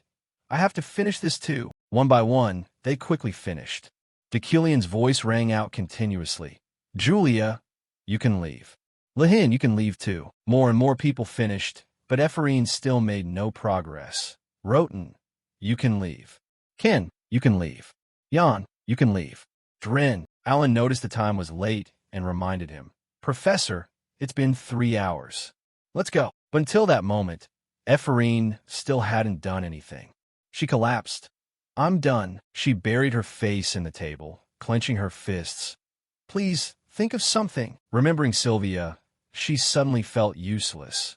Not only did I not do better than that damn brat Sylvia, but I'm the only one who didn't do anything the whole class. She painfully blamed herself. Why am I like this? Am I really stupid enough to not be able to do a simple thing? When she intended to give up and stood up to leave, that's right, I'm just ignorant. Forget about revenge. I can't fight them. Suddenly, a voice rang out. 5 hours, 47 minutes. DeKillian calmly asked.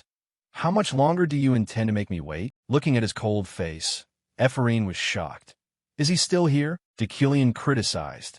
You ran into trouble with an easy exercise and couldn't complete it on time. She bowed her head, whispering, I'm sorry. He stepped forward unexpectedly. Even if someone laughs at you, even if someone finished earlier than you. His voice remained emotionless, so blunt that it frightened Ephraim. The person you hate is right in front of you. He meticulously instructed. You have to keep a cool head and be alert at all times. Then he turned his back coldly. You will never reach my level with such a weak mentality. He glanced at her, as if mocking. I am very disappointed, Ephraim. I thought you were better than that. He slammed the door, leaving her standing alone in the classroom. Ephraim's face fell, but she didn't argue. The clock chimed, striking 6 p.m. She angrily sat down in the chair, remembering his words. I thought you were better than that. Her hands clenched tightly, gritting her teeth, so what? Suddenly, she channeled her energy, appearing extremely angry. I can do this, even if someone like you isn't disappointed in me. She seemed to push herself too hard. Her nose started to bleed, but she didn't care, determinedly shouting, I will do it. Her gaze became wilder than ever, regardless of the consequences. DeKillian stood by the window with his arms crossed, watching over Ephraim. This much probably won't be a problem, he silently considered. I spent over 6 hours on Ephraim, but it was necessary. I need her to be stronger to prepare for later. After defeating the large demon, he realized, thanks to the demon appearing at Black Mountain, I know the main quest is about to begin. He thought of the powerful Ephraim in the game. Once the Age of Evil rages, characters on the side of good will appear in the main quest. Among them will be a stronger Ephraim. He seemed to see an image of Ephraim standing on the edge. Right now, the child still lacks the mental strength and sensitivity of a mage. DeKillian silently watched over her. Of course, that power will threaten me, but I won't let it happen. His eyes were resolute. Destiny is just a religion for those who don't want to try. I only believe in myself. He was lost in thought, his mood difficult to guess with DeKillian's personality. He is unlikely to allow someone new to catch up with him. Suddenly, a noise came from the classroom. Ephraim hung her head through the door open and quickly ran away. DeKillian looked into the classroom and stepped toward her desk. On it was a branch of flowers glittering with gold. He was silent for a moment, announcing, 6 hours, 25 minutes. The assignment is complete. He took Ephraim's study sheet and meticulously noted, The child has revealed the innate weaknesses of a student in the academy. He paused, but set his pen down with satisfaction. A result like this is also worthy of competing for the #1 spot. The system board appeared. Completed side quest. Your path.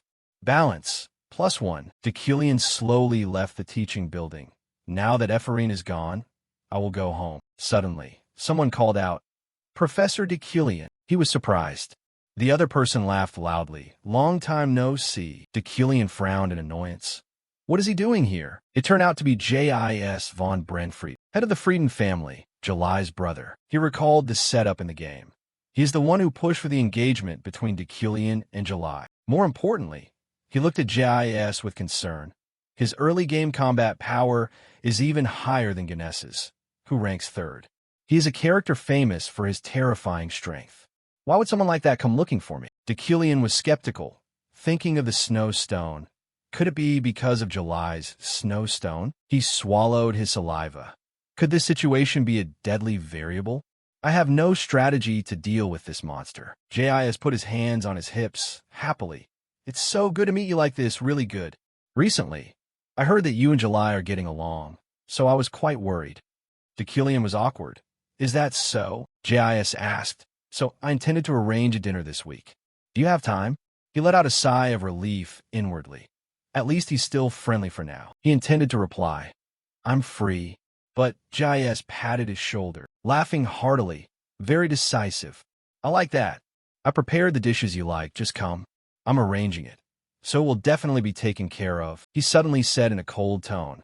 Then see you later, Professor Decilion. He helplessly watched Jesus' majestic back as he walked away. He didn't give me a chance to refuse. He frowned, vigilant. To be more precise, he made it so I couldn't refuse. He knew Jesus' character well. He puts the family above all else. Who knows what will happen if I ruin his plan? He sighed. It seems I can't cancel this appointment. The next day, at the Frieden house, July shouted in anger. I don't want to. J.I.S. wondered. Why are you objecting so strongly? July retorted harshly. We hate each other. Besides, I'm busy training the cavalry. I don't have time to meet him. J.I.S. was calm. Are you sulking just because you had the snow stone snatched away? July immediately denied. Sulking? Let me tell you, not a chance. A figure silently watched the argument. J.I.S. persuaded. Why would he want a piece of metal only used to forge weapons, if not for you?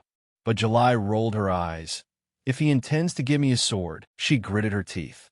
Then I will call off the engagement immediately. J.I.S. gritted his teeth until veins popped, releasing a powerful surge of energy that overwhelmed her, warning, July, think carefully. He darkened his face. Just like I said the other day, doing that is very stupid. I'm sure I told you.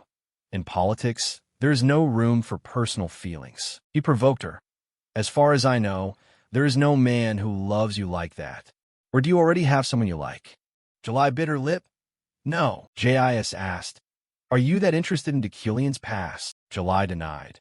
That has nothing to do with it. He insisted. Then why?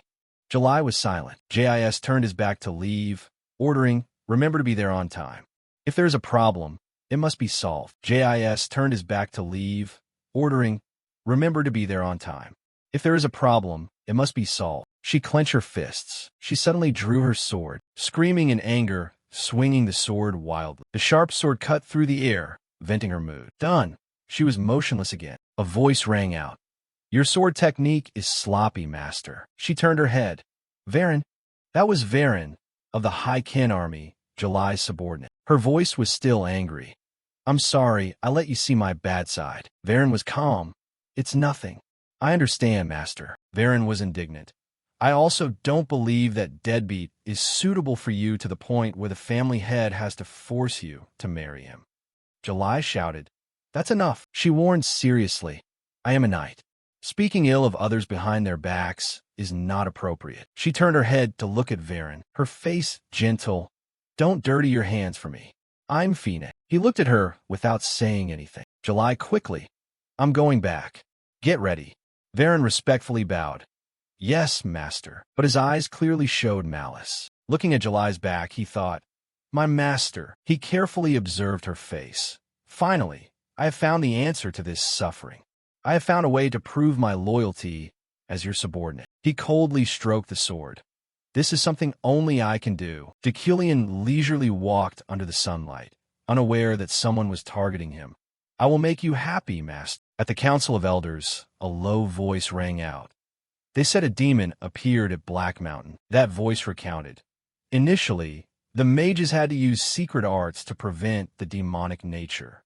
When the demon reappears, we must act immediately. Before the conference table, the old man sitting in the center clasped his hands and ordered, "Send a letter to the 12 great mages." A letter was quickly prepared to handle the issue. In the magnificent, luxurious mansion, Deucalion sighed tiredly, finally finished sorting the auction items. He recalculated. I can use Ririn's ring. It helps recover magic power faster. The necklace of Ngu preserves magic power. As for the rest, I will put them in the cellar according to Ganessa's suggestion. No need to worry about anyone stealing them. Suddenly, he put his hands on his hips, troubled. However, there is one more problem. He helplessly looked at the giant snow stone in front of him. The most important thing is unusable. Deucalion frowned, lost in thought. I know I can't use the snow stone right away, but it still won't budge, no matter how much mental energy I use. The light on the stone glittered dazzlingly. He asked himself, is it resisting my magic? In the game, it was very expensive. I only admired it without knowing how to use it. If I melted it, could I control it with mental energy? Suddenly, he discovered something. It seems I've figured out a solution. I can read about its characteristics in the library. Memories of a sword came rushing back. A sword tamed through communication. His eyes were filled with determination.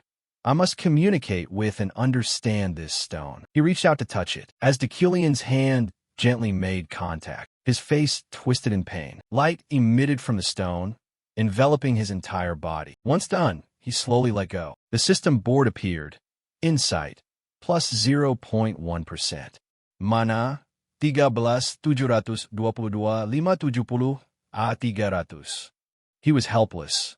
It takes 2,000 mana points to increase by 0.1%. It'll take me a whole year to tame it. Deucalion asked himself, can I do better? Finally, he decided, forget it. Put it aside for now. I should head out for a bit. He looked at the wall calendar, seeing the circled date.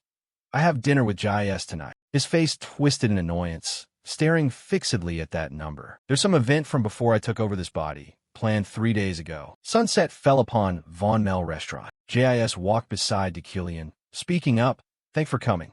July went ahead. She's probably waiting inside. Upon arrival, Jais stepped forward. Deucalion complimented her naturally. July, you look beautiful dressed like this. Jais called out sweetly. July. She wore a pure white evening gown, looking at him shyly. Deucalion was immediately captivated, pulling out a chair while silently praising. She usually only wears armor. I didn't expect her to look so stunning when dressed up. No wonder Deucalion liked her. Just then, a voice rang out, drawing attention. Of course. Do you have any idea how much effort I put into this? Jais smiled. You came too? She pouted. I came along to take care of July. Deucalion glanced over with concern. I didn't realize she was here too, because I was so focused on July. But I don't want to see her here. He looked at the smiling girl in front of him, frowning. Even though she came as the fiancé's sister, it's not that simple. He was vigilant. She is the person I must guard against more than anyone else. He imagined her dangerous expression disguised behind a mask. She can do anything to achieve her goals, like a maniac. He imagined her dangerous expression disguised behind a mask. She can do anything to achieve her goals, like a maniac. He watched her cherish every strand of July's hair. The only person she values is July. Harming July will make her furious. Deucalion bowed his head, frowning. I don't know yet why Josphin hasn't killed Deucalion, but she definitely will. He looked up at her. When I first stepped into this room, I was a bit scared. She radiated intense, killing intent toward me, perhaps because of the villain's fate. He closed his eyes, struggling with his thoughts. I can clearly feel her killing intent. This variable of death is very dangerous. I must pretend to cherish July to get through this. Just then, Jais interrupted. Let's get straight to the point, shall we? Professor Killian? When do you want to hold the anniversary celebration? It's been 3 years since you two got engaged, hasn't it? Hearing this, July jumped up in panic. Family head, but Jess stopped her. This is a matter for adults. Killian hesitated. Jis urged. Feel free to speak your mind. He glanced slightly at Josephine, who was resting her chin on her hand, smiling dangerously. Finally, he chose the safe route. I will let July handle this.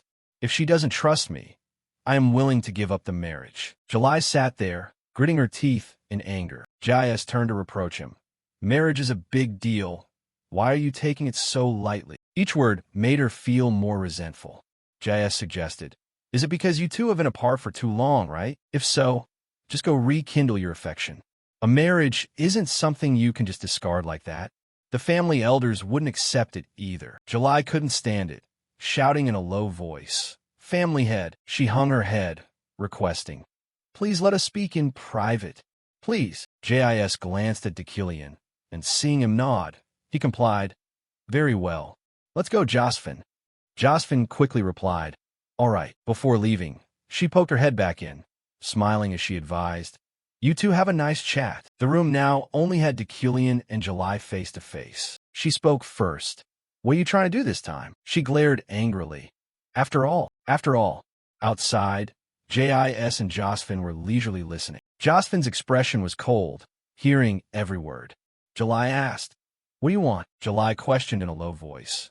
What on earth are you trying to do? Killian glanced toward the door. He felt it clearly. Behind the door, Josephine was eavesdropping. I know everything.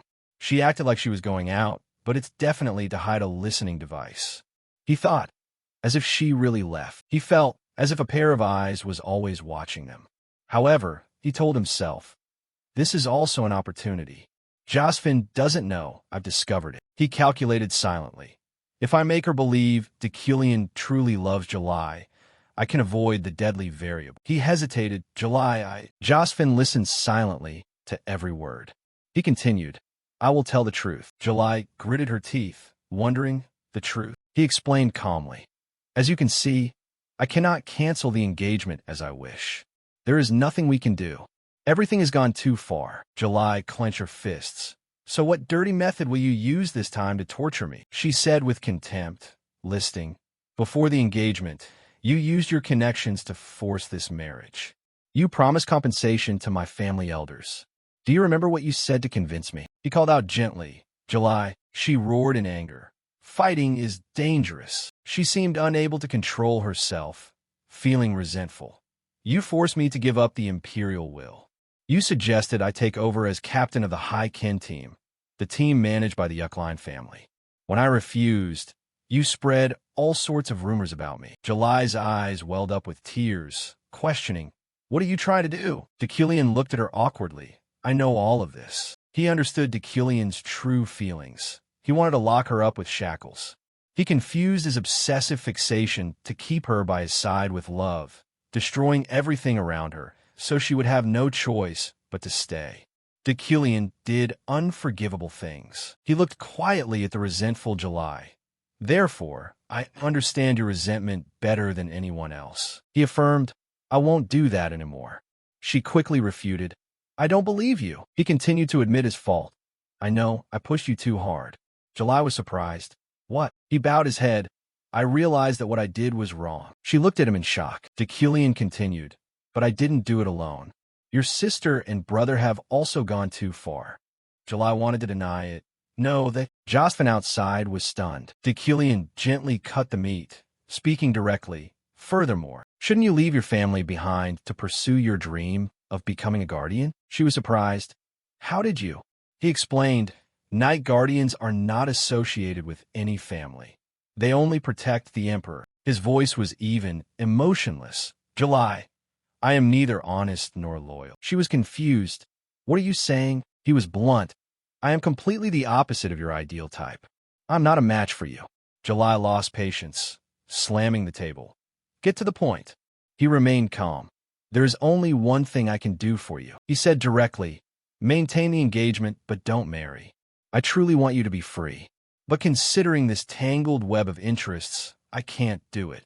July was stunned. You're acting like a gentleman, he replied. You can use my name to protect yourself for as long as you like, until you achieve your dream. I will wait and maintain the engagement. She wondered, what are you planning to do? Why are you saying all this now? Deucalion was composed. I'm not expecting anything by saying all this. But he gently requested, however, if I could wish for one thing, I want to see your smile once a month. His face was sincere. That is what I want. July was stunned. Her face flushed red. She shouted, what? Jocelyn was also surprised, causing Jis to look at her curiously. Deucalion felt helpless. To avoid the deadly variable, I said what she wanted to hear. He looked at July, but I didn't expect how flustered July would be after those words. She stammered in confusion. Why do you suddenly want something like that? He couldn't help but praise. She looks very cute. He fell silent. I have to admit, even Deucalion's love for July. She shyly refuted. Are you trying to trick me with such embarrassing words? He didn't shy away. My heart is also my own. July spoke out of turn in her embarrassment. Anyway, but she quickly corrected. I don't believe you. I will never believe your scheme. He laughed with interest, causing her to be even more flustered. Why are you laughing? I said I don't believe you. Jocelyn outside thought happily. Although it's a bit embarrassing, is his emotion real? She hesitated. If so, should I watch a little longer? The atmosphere between Deucalion and July had changed noticeably. The system appeared. Villain's fate. Avoided the deadly variable. Reward. Plot unit +2. 3 days later, a black car drove on the road. Deucalion silently looked out the window. 3 days went by so fast. He remembered the date circled on the calendar. That day has arrived. He slowly entered the graveyard area. A gentle wind rose. He sighed. Only footsteps in a graveyard evoke emotion. It's simply due to the atmosphere. He looked at the gravestones close together. Sunlight filtered through the grass and cracks on the headstones. My footsteps are steady. My heart melts into this place before my body even has a chance. He stopped before a grave. This is the place that stores my memories. His eyes were sad, not Deucalion's. He looked thoughtfully at the name carved on it. An image of a beautiful young girl appeared, but Kim Woojin's. He reminisced about events before transmigrating into this body. While getting water, Woojin suddenly heard a voice. I'm planning to place an Easter egg in. He immediately asked, what? This happened late one night. Jia excitedly said, I'm thinking it would be great to add something to Deucalion's background. He's the sub-boss in the game, so I think that's enough. I've also received permission from the author. Woojin threw away his water cup, saying, that only increases our workload. We've already done the whole night shift. It's not directly related to revenue, so don't try to increase the work. The team leader, she, was dissatisfied, frowning as she wondered, why? This is actually quite important. Woojin sighed, his eyes annoyed. Complaining again? Jia gave a radiant smile. We have to put our hearts into the game. Woojin lost patience, turning to walk away without hiding his annoyance. You're talking nonsense again. The team leader said, just do whatever you want. You mentioning this wasn't even to ask for my opinion. Jia spoke gently, her voice full of certainty. I think it's a pretty good idea. It won't be in vain. Woojin just looked at her quietly, not answering, letting her continue her monologue. Deucalion also has a late fiancé. Woojin completely didn't understand Jia's seemingly endless energy. At that time, she was always happily talking about interesting ideas. I don't understand what she found fun about those things. Jia was not discouraged, even though Woojin ignored her. She kept her gentle appearance, slowly. Is that for our group? This is the easiest way to take care of everyone around us. She tilted her head, giving a mischievous smile. Is that so? It turns out you can also be kind, huh? Woojin was confused by her playfulness. I don't know what her joke meant by putting an Easter egg in. What made her laugh so happily? At this moment, Deucalion looked full of melancholy, his eyes dimming as he realized something important. To recall Kim Woojin's memories, I have to find those clues. He stared at the stone slab in front of him, his heart heavy, wondering, did I say that idea was excellent, or was I cruel to her? Deucalion stood silently before the gravestone, his gaze lingering on the words deeply carved on the cold stone.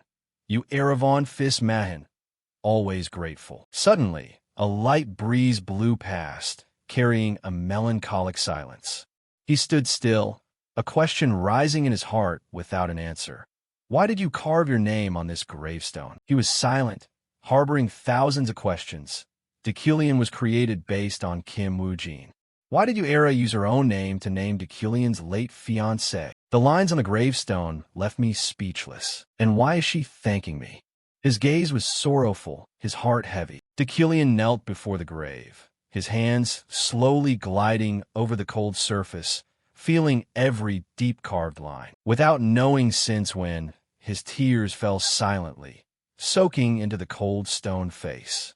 A single word filled his body with emotion. He placed his hand on the gravestone, a wave surging in his chest, as if hearing Era's whisper. Memories of days past came rushing back, so vivid that he could almost touch them. Deucalion felt every small but meaningful moment. The way she praised his drawings profusely, the way she threw a coat over him whenever he shivered from the cold, the warm hand-holding, words of love, and the way she helped him up when he was tired. The time spent together, she made him remember forever. 7 years always by his side, Deucalion's tears did not stop falling. He knelt before the gravestone for a long time, crying a lot. At the same time, Lukhak stood not far away, watching him kneeling and crying before the grave. He radiated dense, killing intent, gritting his teeth. I found you, you filthy mage. The sky wore a brilliant sunset robe. Deucalion turned his back silently. Although his face was normal, his heart was surging. Now I'm calm like this. Just before, I didn't cry like that. Deucalion's personality is really useful right now. Suddenly, a figure appeared on the ground. Deucalion was surprised, looking up coldly. A familiar face. He asked suspiciously, Lukhak, is it? His face twisted in anger. You know me? I never expected a cheeky, arrogant mage like you to dare say that. Deucalion frowned slightly, his cold eyes sweeping across. The mage killer Lukhak, he observed quietly. This guy is the sub-villain intended for mages. The reason Lukhak became the natural enemy of mages is the ability to neutralize magic. Under Deucalion's astonished gaze, Lukhak lunged, his body becoming a blur, gliding through space at a terrifying speed. But just when Lukhak thought magic couldn't touch him, Deucalion didn't hesitate to swing his hand. A surge of magic erupted. Just like in the game, the neutralization spell was added like a cheat. Not only that, Lukhak's abilities are unlimited, not to mention physical impact. Deucalion frowned tightly, his gaze dimming as he realized something unusual. Magic can't be used within his range. Lukhak lunged like a storm, bringing raging, killing intent, heading straight for Deucalion without hesitation. Stupid mage. Magic has no effect on me. As the dagger tore through the wind, Deucalion reacted immediately. His body shifted lightly but decisively, stepping back just enough to dodge the lethal blow. Lukhak didn't accept defeat, gritting his teeth and attacking continuously. But Deucalion still stood firm, gliding like the wind, dodging every blow easily. His eyes were ice cold, as if these blows were not worth worrying about. Most mages would tremble before Lukhak, but the more he attacks, the more annoying he gets. He roared in anger, die. Unexpectedly, as Lukhak brought his face close, Deucalion delivered a heaven-shaking punch. In pain, he fell to the ground. Deucalion looked at him with cold eyes. It's meaningless to me. Lukhak didn't concede, cursing, You son of a bitch. Deucalion lost patience, frowning. Not wanting to waste time dodging, he hit him, making him cry out in pain. Deucalion squinted slightly, memories suddenly appearing. A few days ago, he managed to receive 10 plot units in his balance and bought mana quality enhancement. He quietly looked at the chair stuck on the roof, exclaiming, This increases mana control efficiency. It seems I have to readjust. I just wanted to lift it a little bit. He looked at his hand, frowning, but now I release more force with the same amount of mana as before. A notification stream rang in his mind. Mana quality enhancement level 1 applied. You can release more mana than before. Feeling mana control is easier. This made him confident. It seems it applies on a wider scale than I thought. He silently evaluated. Now just continue living like every day, I guess. Deucalion gripped the pull-up bar, opening his eyes in surprise as he saw it distorted. He wondered, what is this? That's right, it's just a slight enhancement. but it increases the quality of strength. Returning to reality, Lukhak was no longer majestic. Lying flat on the ground shattered. Deucalion stood there, cold eyes sweeping over the scene. Suddenly, the information board appeared. Villain's fate. Overcame the uncertain death. Balance, +2. Deucalion was cold. I knew it. Mana quality enhancement is also applied as an attribute. He rejoiced inwardly. With immense strength, I beat Lukhak thanks to Iron Man. But since this trait is stronger, everything is easier than I thought. Lukhak, with a little strength left, cursed. Damn it. I should have erased that mage bastard. He trembled, trying to stand up. You mage bastard. Apostate. Traitors against the Lord VXM break and a magic tower. All of you are crazy. You are a bug that can't do anything without magic. Deucalion looked coldly, silently evaluating. A skill so good it's considered cheating. The anger aimed at mages, the apostate expression. He frowned, speaking up. Lukhak, you. He was trying to stand, stopping because of his words. He looked up in surprise. His tone was surprised. How do you know? The Blood Clan was named that because they were born in a bloody veil. Their blood was inherited from demons of ancient times. They hid their identities, living scattered across the continent. A race opposing mages, just like magic was created to fight demons. The conflict between the mage race and the Blood Clan is a key factor forming the worldview, and is one of the main plot lines of the game. Deucalion stood coldly watching Lukhak, ignoring him trembling on the ground. He was still lost in his own world, so the Blood Clan is in danger of their lives simply because of their ancestors. He frowned, his face clearly showing annoyance. The purge is very likely happening somewhere right now. Suddenly, Deucalion spoke, breaking the tense atmosphere. Lukhak, I understand you very well.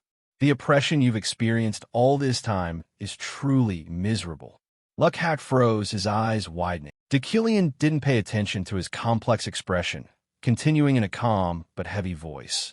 But if you kill an innocent mage, you'll also turn into a monster like. Lukhak felt anger surging in his chest, as if Deucalion's words touched the deepest part of his mind. He was silent for a moment, then roared, What do you know? Don't talk nonsense, just kill me. Deucalion sighed slightly, his eyes flashing with a trace of calm. Not pity, not contempt, but rare empathy. His voice was low, sincere. I know, because the Blood Clan is also innocent. That moment, Lukhak felt something in his heart shake. Although surprised by Deucalion's words, he immediately brushed away the emotion, gritting his teeth, his eyes flashing with anger, growling threateningly. What? You mage brat, what did you just say? With a carefree expression, Deucalion replied, I am Deucalion of the Yuckline House, a noble aristocratic family, who has never lost dignity. Lukhak's voice echoed, containing confusion and anger. What are you trying to put on before killing me? It's useless. Deucalion kept his calm, completely ignoring Lukhak's anger. Slowly. The only time I lost my dignity was when facing a demon. His expression was no longer calm, his deep eyes cold, making the person opposite him choke. Lukhak was startled, his mouth agape. Deucalion didn't care about those looks and continued. The Yuckline bloodline has been hunting demons since ancient times. We go mad, as if we're just waiting to see evil. It's an instinct I can't overcome. He suddenly asked, Have I lost my dignity and composure standing before you? Lukhak was surprised, not expecting him to ask, Deucalion's expression turned slightly melancholic. Or do I hesitate when you provoke me? Without waiting for an answer, he continued. Do I go mad as if I've been waiting for it for a long time? He asserted firmly, You are human. Those words seemed to open a new door for Lukhak. He looked at him as if he were divine, worshipful. This is the true dignity of a real aristocrat. Lukhak remained suspicious. You can trust me. Before he could finish, a group of people ran over from afar, shouting, Over here! Hurry up! Deucalion suddenly kicked Lukhak straight in the face. He was caught off guard, fell backward, and his nose bled. Looking at Lukhak lying on the ground, Deucalion said coldly, So stay there and surrender yourself. The inspector stood at attention, saluted sharply, and said in an authoritative voice, I am Inspector Robo-Ropa, he exclaimed. That kick of yours was fierce, as expected of Professor Decillion. This murderous bastard. Should I give him a few more kicks? Decillion said indifferently. It's fine, leave him be. Hearing this, Ropa quickly replied, yes. Decillion reached out, using magic to control a nearby tree, shrinking its branches into ropes. Decillion handed over the rope and instructed. This guy neutralizes magic, so magic shackles won't work. Use this iron rope to catch him. Ropa took it, surprised. Huh? Really? No wonder he's good at escaping. Magic radar doesn't work for the same reason. Decillion asked in surprise. But why did you arrive so early? Were you on patrol? Ropa looked blank and suspicious. We came after receiving the report. Wasn't it you who reported it, Professor? He quickly denied. It wasn't me. Someone must have heard the commotion and reported it. In another corner, a person was hiding, observing the conversation. Finishing the task, Decillion turned away coldly. Then I'll be going. Carry on with your work. Ropa vowed respect fidi. Gudvia. As he walked away, he frowned slightly, doubt rising in his heart. Lucky I resolved it without bloodshed. Suddenly, a strange sensation washed over him, causing him to stop. In the place where that person's traces remain, he looked up at the sky, his gaze sinking into the endless void, thinking to himself, I don't want to harm anyone. The next morning, Jeriel reminded him coldly. For the first time in 15 years, there's a meeting in BOC. At this moment, at the Yuckline mansion, in the training room, Decillion held the scroll, surprised. You came all the way here just to give me this scroll? Jeriel snorted, annoyed. Since you don't care, I had to come myself, she continued to criticize. Isn't the role of the family head to take care of this family? She snapped. When will you finally get dressed? Decillion didn't reply, opening the scroll to read. Recently, demons have appeared in Black Mountain. Therefore, BOC wants to gather mages to discuss this matter. Suddenly, the quest board appeared. Main quest, the summons of BOC. Principal, within 1 week, add a bodyguard to make it 2 people. Jeriel was surprised. You need a bodyguard? Should I suggest Jeff? He used to be in a mercenary team. Decillion shook his head. No need. He criticized, someone like Jeff even less so. He's more used to the steering wheel than a weapon now. Elsewhere, Jeff sneezed repeatedly because he was being talked about. Jeriel pondered, but you can't go without a bodyguard. I've been there before, she said worriedly. The journey to BOC can be life-threatening. Decillion listened in silence, then asked, Are you worried about me? Jeriel quickly denied. Dream on. Don't say such gross things. I just can't let you die before I officially take the position of family head from you. Her cheeks flushed with embarrassment. Regaining her composure, she suggested, The bodyguard matter is up to me. I'll hire someone reliable. At the same time, at the Freeman military camp, soldiers were training intensely. The sound of swords clashing rang out continuously. July said loudly, Great. That's the attitude. Keep focusing. In a small corner, someone observed from afar, suspicious. What should I do? Varen asked back. What do you mean? He fell silent, glancing. The other person turned back, made eye contact, jumped, and shouted. Walking around should at least make some noise. After calming down, Varen sighed. Our military just got a big lead. But I'm worried, not sure if we should accept. Varen was cold, his gaze sharp. Stop overthinking. Tell the commander about the concern, deputy command. He sighed. This is impossible. It's hard enough to talk to her, he said tiredly. The mission is to protect Decillion. Varen was shocked. He leaned against the wall indifferently. Exactly. It's to protect the whole train. But they know if they said that, we wouldn't take it, so they downplayed. Varen ordered coldly. Take that mission. Gilthian was reading a letter about Birched, the name of the plateau mountain range in the northern part of the continent, lying at an altitude of 3,500 meters, also the residence of the mages known as the Elders. Birched is where all mage factions across the continent send their ideas and research. He was absorbed in reading. The magic tower is a given, but even the floating islands of mages cannot disobey orders from here. He immersed himself in thought. It has enormous influence. It could be called the pillar of the magical world. Because the summoning conference rarely takes place, only once every few decades. Gilthian focused on reading further. A mage is summoned to Birched for this event. At the same time, Sylvia approached from outside, standing quietly behind Gilthian, reading the letter. It is both an honor and a recognition of the status of a renowned mage. Elsewhere, Deculian was trying to use magic, while Gilthian remained thoughtful about Birched.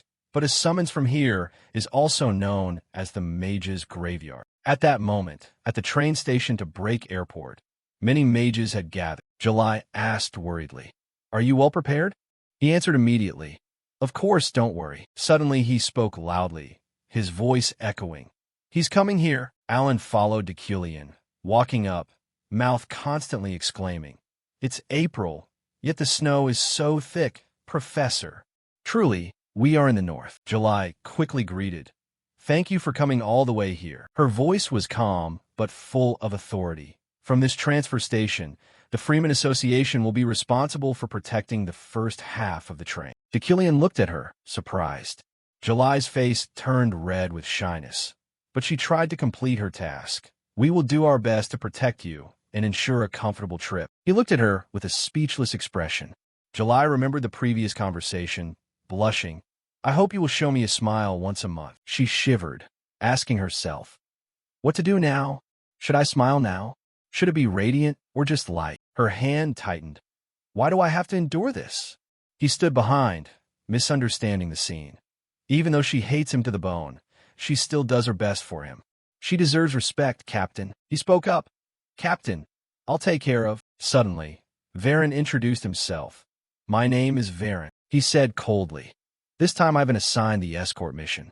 Those two just came to pay their respects, then handed the responsibility over to me. Deculian saw him take it seriously and smiled to defuse the situation. This kid is talented, recognized by the whole association. "Professor, you don't need to worry." Deculian didn't say anything, quietly looking at Varen's sword, evaluating a talented person. His gaze was icy. "To be sure, I should check with sharp insight." Varen looked at him with hateful eyes, but Deculian didn't care, lost in thought. "I don't feel any special energy from him." "Did I overthink it?" Varen said coldly. "Most mages have bodyguards. Each compartment is assigned one. I will be in charge of your compartment, Professor." Deculian responded indifferently. "I'll leave it to you." July interrupted. "All right, I'm done. Have a safe trip." Saying that, she walked away, leaving the three of them looking at each other. Suddenly she turned back, smiling strangely. He called out, "Captain." Deculian just laughed, secretly happy. So she kept her promise. A few hours later, the three sat on the train. Deculian asked with concern, "If you're tired, just sleep. It's still a few hours until we arrive." Alan replied, "Yes, then I'll take a nap." The train sped along. Alan fell fast asleep. Deculian mused. The summons from Birched is also called the Mage's Graveyard. There's a special reason why Birched is both a pillar of the magical world and bears two opposing sides. Unexpected events always happen whenever the summoning conference takes place. He thought, the attack on the train this time, I must choose the right safe trip. Otherwise, I won't make it. One reason for Deculian's death is the mind game, choosing the safe train to Birch. Deculian was deep in thought, resting his chin on his hand. If I want to be safer, I could buy information about the attacked train from the underworld. The original Deculian certainly would have done that. He glanced at the sleeping Alan, calculating. Therefore, before coming here, I prepared many ways to protect myself. For example, I used comprehension to learn the martial arts of the legendary fighter Eston. He thought to himself, Alan is really sleeping soundly. Just a while ago, he was noisy with excitement. Now he's sleeping peacefully. He remembered the conversation a few days ago. Alan, do you want to go to Birch with me? As my assistant. This trip is very dangerous. You can refuse. Alan cried. Thank you very much, Professor. For someone like me, being given this opportunity is a great honor. Deculian threatened. If your nose runs, I won't take you with me. He was afraid of dirt. Back to the present, he exclaimed, How surprising. I didn't think you would agree even though he knew the danger. Looking at Alan sleeping soundly, he assessed, Is he more ambitious than I thought? The train stopped, making a loud noise. Passengers got off, leaving only Deucalion, Alan, and Varen. Deucalion rested his chin and mused. Now the last stop, only Birch left. So far nothing has happened. Did I choose the right train? He was confident. I prepared thoroughly, but it seems all useless. Blazer, trousers, leather shoes. Their potential is unleashed by Mina's hand, increasing defense. Before leaving, he used magic on his outfit, enhancing defense with the skills of a renowned master. Suddenly, something above caught his attention. The board showed steelwood darts. Improved performance thanks to Mina's hand. He had reinforced the steelwood pieces in the train car, even using magic on Alan, increasing the durability of his protective cloak. He frowned, annoyed. I've been using Mina's hand so much lately that there's not much mana left. Should I use it for something else? Such a waste. The thought didn't last long. Not being prepared is still being prepared. But it's best if nothing happens. Deucalion prayed wearily, hoping everything would remain peaceful. The train was still speeding along the tracks when it suddenly exploded. The image of the train appeared clearly. Even though she was on the train, Sylvia had no intention of putting her book down. A few days before leaving, Giltheon sat and talked with Sylvia. He asked, "At the Magic Tower, do they assign a lot of homework?" She replied perfunctorily, "There's a lot of homework, but I've missed a few sessions." He smiled lightly. "Either way, you will become an archmage in the future, yet you are still harder working than anyone else." Sylvia said to him, "If I don't even do this, how can I become an archmage?" Sylvia said to him, "If I don't even do this, how can I become an archmage?" She asked, "Father, why are we leaving early to attend the Birch Summoning Conference? We could have gone in a few days." He pondered for a while, then replied, "Have you heard about the trip to Birch being the mage's graveyard?" She replied, "I thought that was just a ghost story." He denied, "It's not."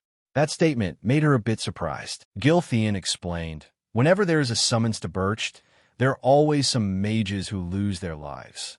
15 years ago, 11 people died." He said seriously, "For a long time, being summoned to Birch is a sign of a prestigious family.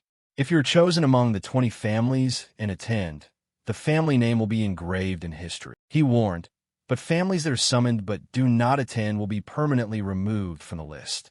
There is a rule. A new family will replace the empty spot." He asked Sylvia, "What do you think is the easiest way to pull prestigious families down?" She stammered, "I don't," he continued. "Exactly." He explained, "The trip to Birch is like thin ice. Those who desire to become prestigious mages must lose their lives for the goal they pursue." Sylvia was afraid. He continued, "That's why I'm in a hurry. I received news that a group is plotting to attack the next train. Taking you with me. I want to be as careful as possible." Sylvia was worried. Her expression sank. He continued, his face unchanged. "But if this leaks out, it will definitely be troublesome." He whispered to himself, "I should explain so Sylvia can face the cruelty of this world." Giltheon asked, "Among the 12 traditional families, which family do you think always keeps their tradition?" Sylvia didn't know, wondering. He said gently, "If someone has to be punished for this, it's all mages." He explained in a gloomy atmosphere, "The deaths on the way to the conference are like natural deaths of a magical nature." Scene shift to the train, 2 men sitting inside. One reading a book, the other nodding off to sleep. Below the train, a shell exploded loudly. Varen frowned, thinking, Deucalion is also on the train. Deucalion's gaze became decisive. A stream of light appeared. Alan woke up, lifted his head, and screamed in a panic. "What's happening, Professor?" "Look!" The entire train was floating in midair. The image of the train with a hole in its body appeared, floating in space. Deucalion sighed lightly, thinking to himself, "Such a relief." The system notified, "Primary telekinesis has been memorized." He thought, Eston's martial arts are one part, but memorizing primary telekinesis before leaving helped us survive. Suddenly, feet appeared outside the train. Those wearing black cloaks, standing on the roof. They whispered, "That's absurd. The whole train, are the professors that different?" One replied, "A bit surprising, but we're just getting started. Focus.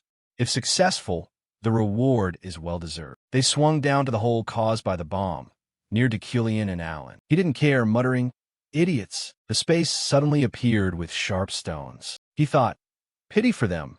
I already anticipated it. The stones attacked the black-cloaked figures.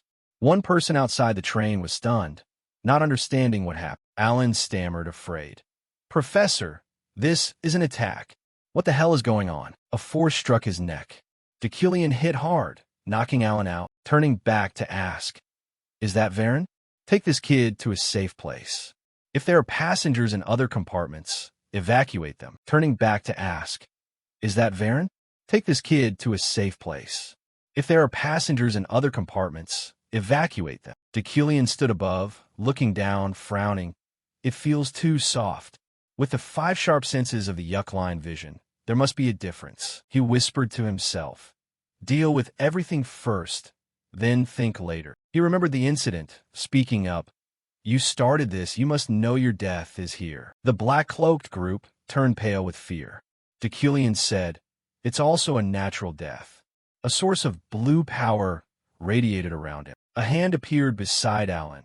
Varen put him down next to the track, looking up. The train was surrounded by blue light, filled with the bodies of the black-cloaked figures. Deucalion sat on the sofa, bloodstains on his body, gasping, More exhausting than I thought. He looked at the black-cloaked group, thinking, Both reducing damage from the explosion and fighting has drained my mana. His hand trembled. The system notified. Mana, 10/3, 657. Varen ran in. I've taken the remaining passengers to a safe place. Deucalion praised. Well done. But his gaze was thoughtful, paying attention to something. Varen thought to himself, his eyes sinister. This guy, his eyes are different from before. Deucalion closed his eyes, laughing to himself. I was shocked by the attack. Surely he's surprised too. Varen radiated strong red power. Deucalion thought, the fate of a villain. Varen radiated strong red power. Deucalion thought, the fate of a villain. He observed carefully. He moved with me, but hid his attributes from the start. I was negligent. Varen raised his sword. Good thing you survived. He said to Deucalion, terrible power radiating. I have to kill you myself. Saying that, Varen pointed his sharp sword at Deucalion, his expression hateful. He spoke, I've evacuated the other passengers safely. He pointed his sword at Deucalion. So now it's your turn to die? Deucalion asked. Varen, let me ask one last question. Did you do this because someone ordered you? Was it July? Before he could finish, Varen shouted, Stop! He was furious. If you mention my master's name one more time, I won't forgive you. She is a brave warrior. She would never think of something like this. Erase that imagination. His gaze was cold. You will die by my hand because of my master. Deucalion pondered. It seems this has nothing to do with July. Based on his expression, he evaluated the response. This guy is trusted by everyone in the team. I only have 10 mana left. Can I defeat someone as talented as him? Even with the Freeman Association, in this condition? Varen shouted loudly, rushing quickly toward him. My guarding mission ends here. Deucalion struggled to dodge the strike, thinking to himself, this is the only way. Suddenly, something happened outside that caught Varen's attention. Deucalion thought, that way is canceling the telekinesis. The train that had been floating now lost telekinesis, falling into the deep abyss. Scene shift to Sylvia's room. She sat in the room, sighing wearily. Sirio entered, holding 2 snowman-shaped ice creams, asking, Do you want some, mistress? This is a birch specialty, eternal snow ice cream. Sylvia replied, I'm fine. You can eat more, Sirio. I'm bored of them. Sirio happily said, Aha. Outside a voice rang out. Is everyone here? Sirio asked back. May I ask who you mean? Sylvia guessed. Except for Yuckline and Rewind. Everyone else is here. She asked, Is mistress waiting for someone? Sylvia said. Seeing the answer, Sirio observed, then asked for permission. Then I'll go first. If there's anything, mistress, just call me. Sylvia agreed.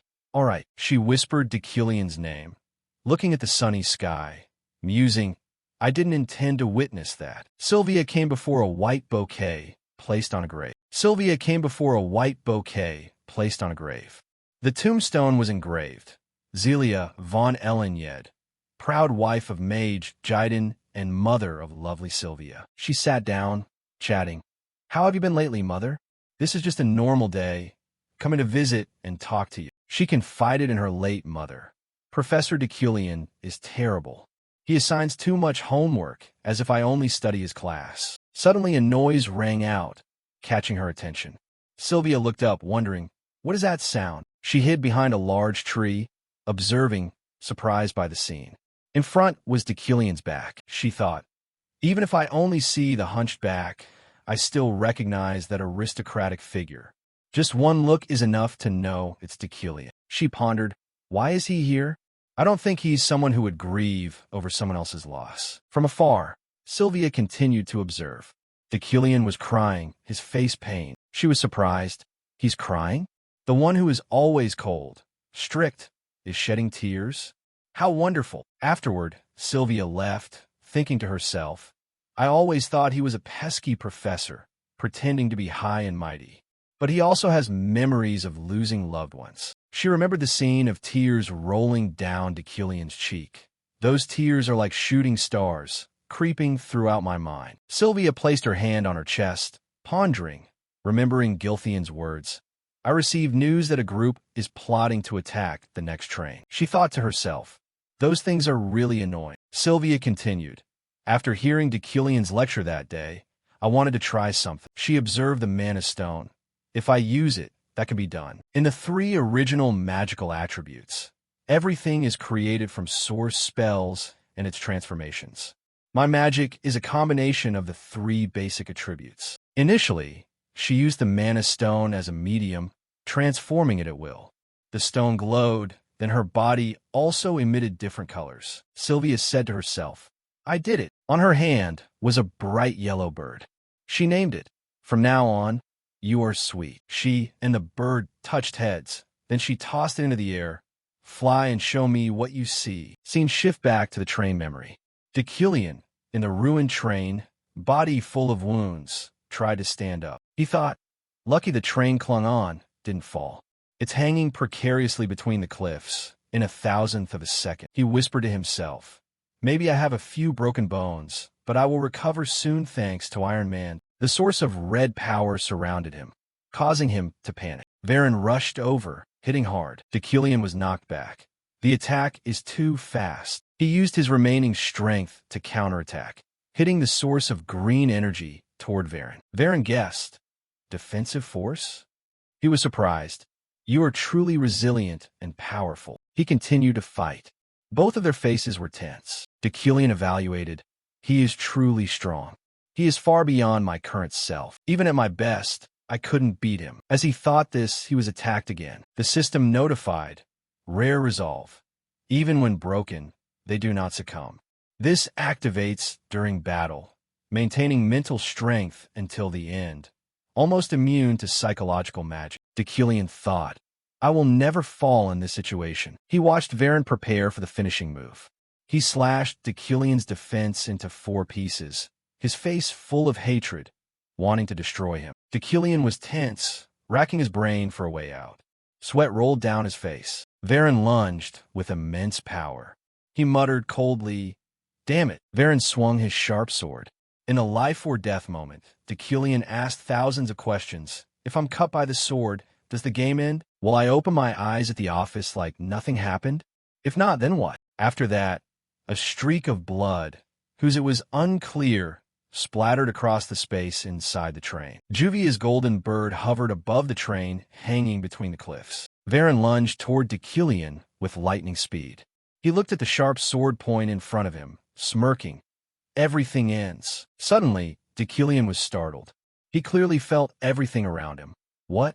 Space is oscillating. A line of blood appeared on Varen's wrist. Right after that, his hand was severed, red blood splashing everywhere. Varen screamed in agonizing pain. Deculian quickly seized the opportunity. I don't know what just happened, but this is the chance. He used up all his remaining mana. 1/3, 657, launching a crystal to cut into Varen's leg. He couldn't stand steadily, lost his balance, and tumbled over. Varen hurriedly pulled out his small sword, stabbing down as he fell from the train compartment, luckily saving his life. His hand trembled, gripping the sword hilt. A foot gently stepped in front of his hand. Decilion coldly watched Varen struggle miserably. He looked at him with hatred, curiously asking, "What did you just do?" Decilion was honest. "I don't know either." He asked back, "More importantly, why did he try to kill me?" His voice was steady. "I don't remember anything between us." Varen's voice was cold. "What?" "I clearly remember the crimes you committed against my master." Decilion calmly questioned, "Are you really saying this is for July's benefit, even though she didn't ask?" His face was serious. "To you, what is July that you would do this?" Varen sneered, mocking, "You will never understand, Decilion." He remembered the fateful day in his life. At that time, a noble mother and child were speaking cordially to July. "Thank you so much. If it weren't for you, it would have been terrible." July modestly bowed her head. "Of course, I'm just doing my duty as a knight." Varen was a naive teenager back then, struggling to escape captivity. "Let me go. I didn't do anything wrong. That guy was the one who started it." The noble woman pointed at his face, her voice caustic. "Do you know how good my Jaiden is? You must have done something wrong." Jaiden hid behind her, smiling smugly. "That's right." Varen yelled angrily. "Do you want to die?" She was annoyed. "You still haven't learned your lesson?" Varen hissed.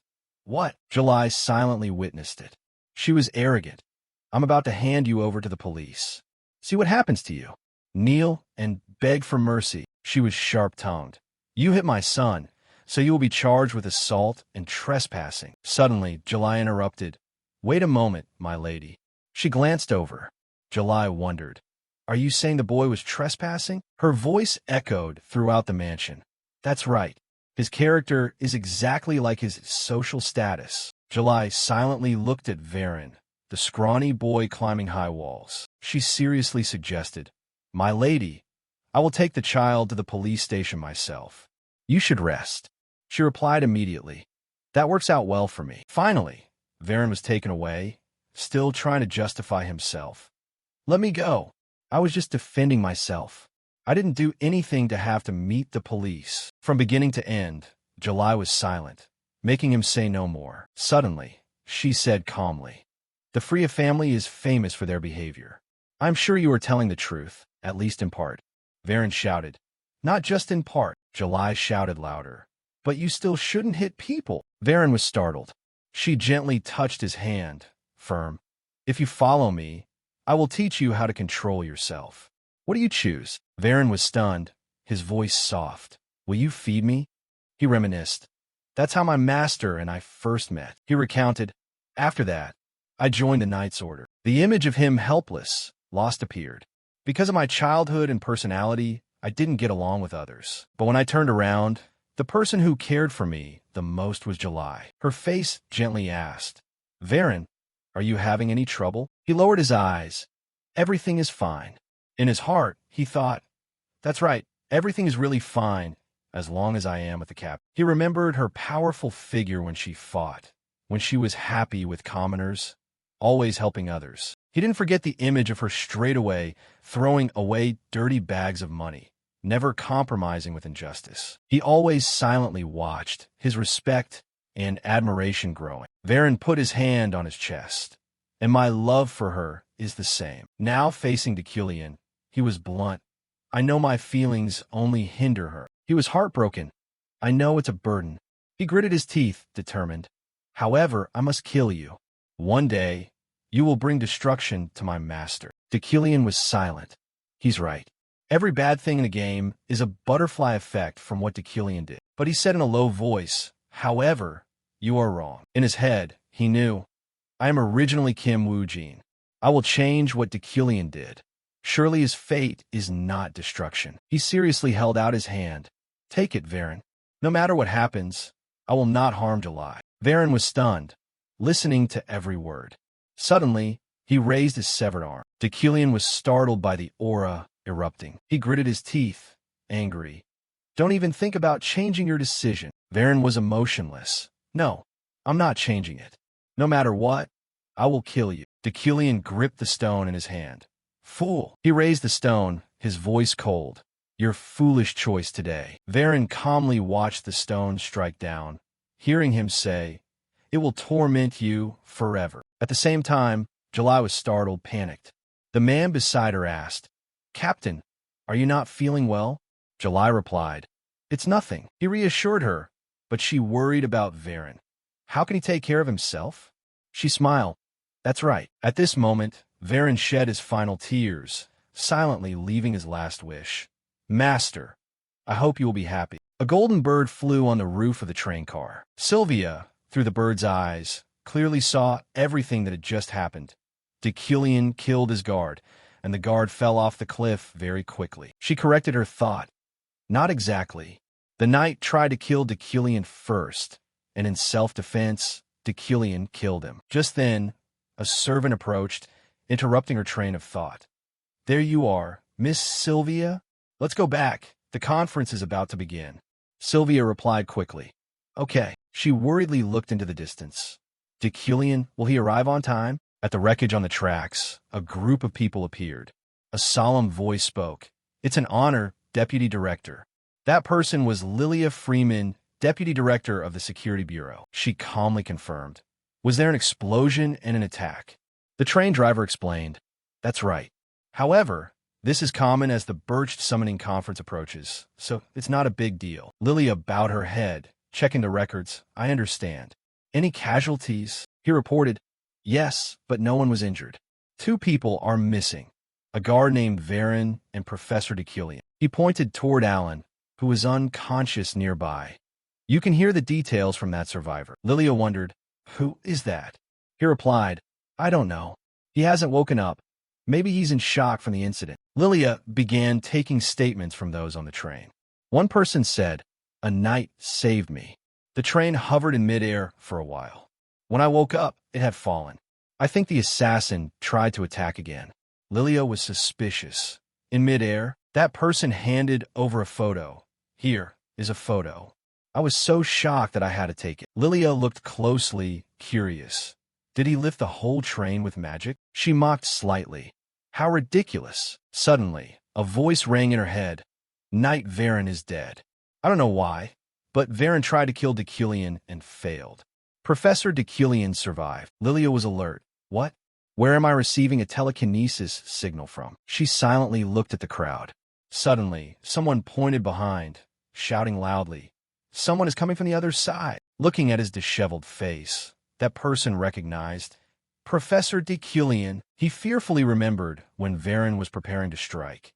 If it weren't for the strange phenomenon happening just in time, I would have been killed by an unknown knight. He clearly remembered the helplessness. Without secret help, I don't believe I would be this useless. Decillion frowned, confused. At that time, who helped me? Lilia suddenly spoke, pulling him back to reality. "Professor Decillion, I see you're safe. I am Lilia Freeman from the Security Bureau. I have a few questions about the incident." He asked back, "What time is it?" Lilia was startled but replied, 3:30. He looked at the shattered tracks, silently calculating. "I have 6 hours left." Lilia intended to officially interrogate, but Decillion interrupted. "Is this train the only way to Birched?" Lilia gritted her teeth, angry.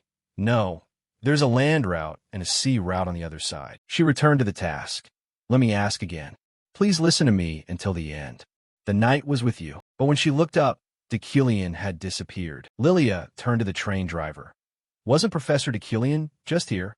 They shrugged, helpless. She made an excuse for herself. Maybe he used acceleration magic. Lilia was stunned, listing. After holding the train from falling with telekinesis, fighting the assassin and Varen, he also used high-level acceleration magic. "How much mana does he have?" She mentioned with interest. "So he's the Decillion you mentioned." Lockhart. At the Birch Conference Hall, everyone was buzzing. Gilthy and Von Lewid sat up straight. It's almost 9:30, the moment the stars converge. Sylvia uneasily looked at the empty seat. "He still hasn't arrived," a low voice spoke. "Before the conference begins, I would like to express my gratitude to those who responded to the summons." A powerful purple aura swept through the room. Sylvia gritted her teeth, gripping the chair. Extraordinary magical power. He must be Dagon, the great elder of Birched, the closest candidate for the position of Archmage, a living legend who has left this secular society. Her face was serious, At least I have to reach that level to challenge becoming an archmage, Daigon announced. After the roll call, we will begin. He read the names. Gilthean of the Ed family, present. Ensil of the Brand family, present. Baron of the Vora's family, yes, here I am. Yem of the Rewin family, present. Very quickly, Daigon read to Deculian of the Yuckline family. No one answered. He asked again, hasn't Deculian arrived? Daigon was impatient. If he doesn't arrive before I call his name 3 times, I will consider him as not responding, and he will be disqualified from the 12 mages immediately. The crowd buzzed. Disqualify Yuckline? This is a big event. They were first summoned 200 years ago. Someone mocked. Such a grand event. Wasn't it predicted in advance? Deculian's ability is far inferior to his ancestors. The person beside him joined in. That's right. Many stories say his talent is worth little. They burst into laughter. Sylvia heard and felt bad. Until now, how has Deculian lived? Is no one worried about him? How pitiful. She bowed her head, frowning. It really makes me uncomfortable. Daigon read for the first time. The current head of Yuckline, Deculian. Second time. The current head of Yuckline, Deculian. The crowd covered their mouths and giggled. Sylvia listened helplessly. Daigon read for the third time. The current head of... Suddenly, the door creaked open. Sylvia was surprised and turned back. Deculian walked in leisurely. She was moved looking at his powerful figure. He waved his hand, calmly adjusting his hair, and stated, Deculian von Greyhand Yuckline, present. Every eye turned toward him. His face was cold. The current head of Yuckline has arrived. Scene shift to shortly after. The meeting started in silence and proceeded quickly. The first issue discussed was the monster appearing in Black Mountain. Essenal of the Brand family was angry. A black demon appearing on the map is extremely serious.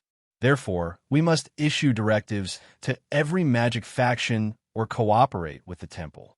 At the same time, we need to send mages to suspicious areas to check and monitor. The discussion continued, and the first goal on the agenda was passed smoothly.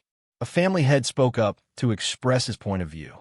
Since no one objected, the proposal was approved without obstacles. Not long after, a female guard announced, we will take a short break. At this moment, Deculian exhaled, thinking to himself, so tiring. I ran like crazy, without resting for even a minute, just to make it to this damn meeting. Now, both physical and magical power are in a ragged state, but he still maintained a calm look. Deculian's traits and personality are truly amazingly steady. Immediately after, everyone stood up, heading toward the door to leave. A voice rang out.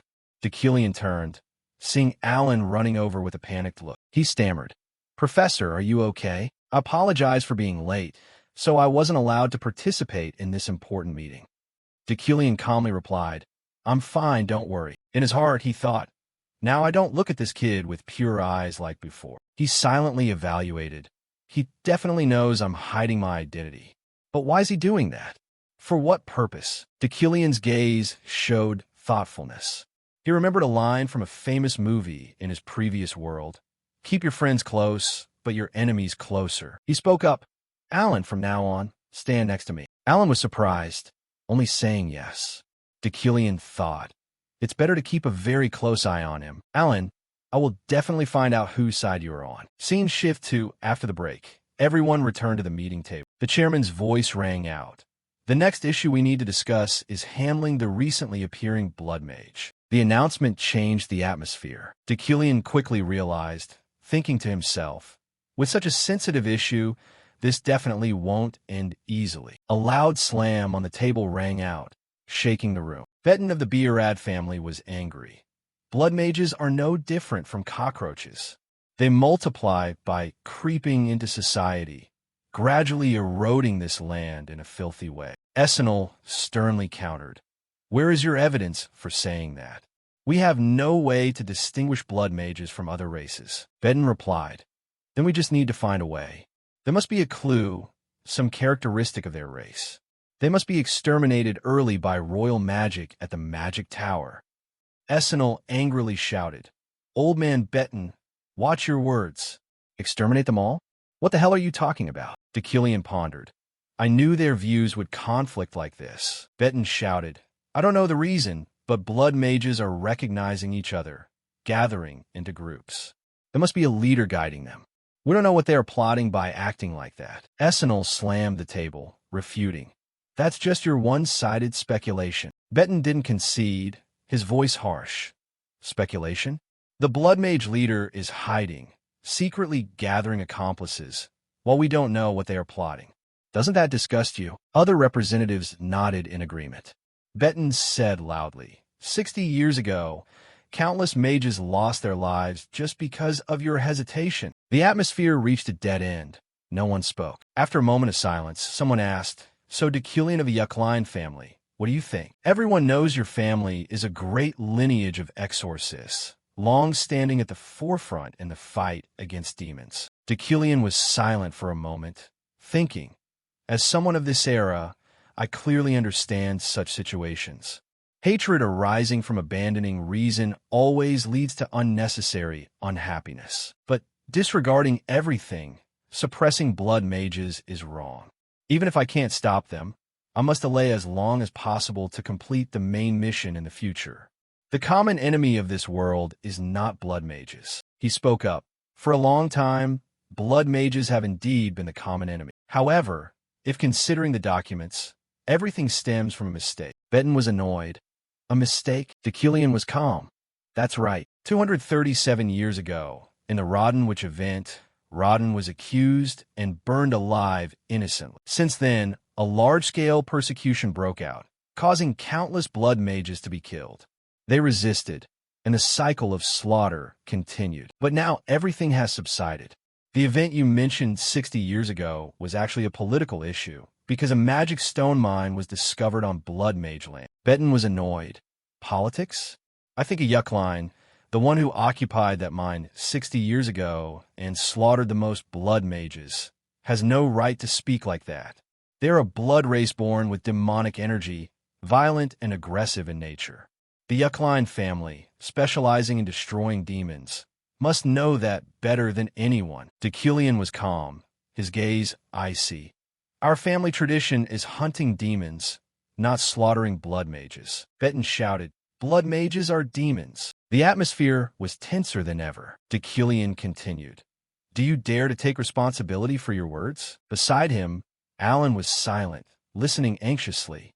Deculian's face was serious, emphasizing, don't arbitrarily view humans as demons. In their veins is also just red blood, like us. Those who spout such words might be even crueler demons. Betten was angry, but couldn't refute. The first meeting ended without a conclusion. The topic moved to the next day. Elsewhere, Jan said to his daughter, it's a pity I have to leave you until the next meeting, my beloved daughter. She replied, anyway, we will meet again tomorrow. He said, according to the rules, every member of the BOC family must stay in a separate room. Are you okay staying alone? She replied, what are you talking about?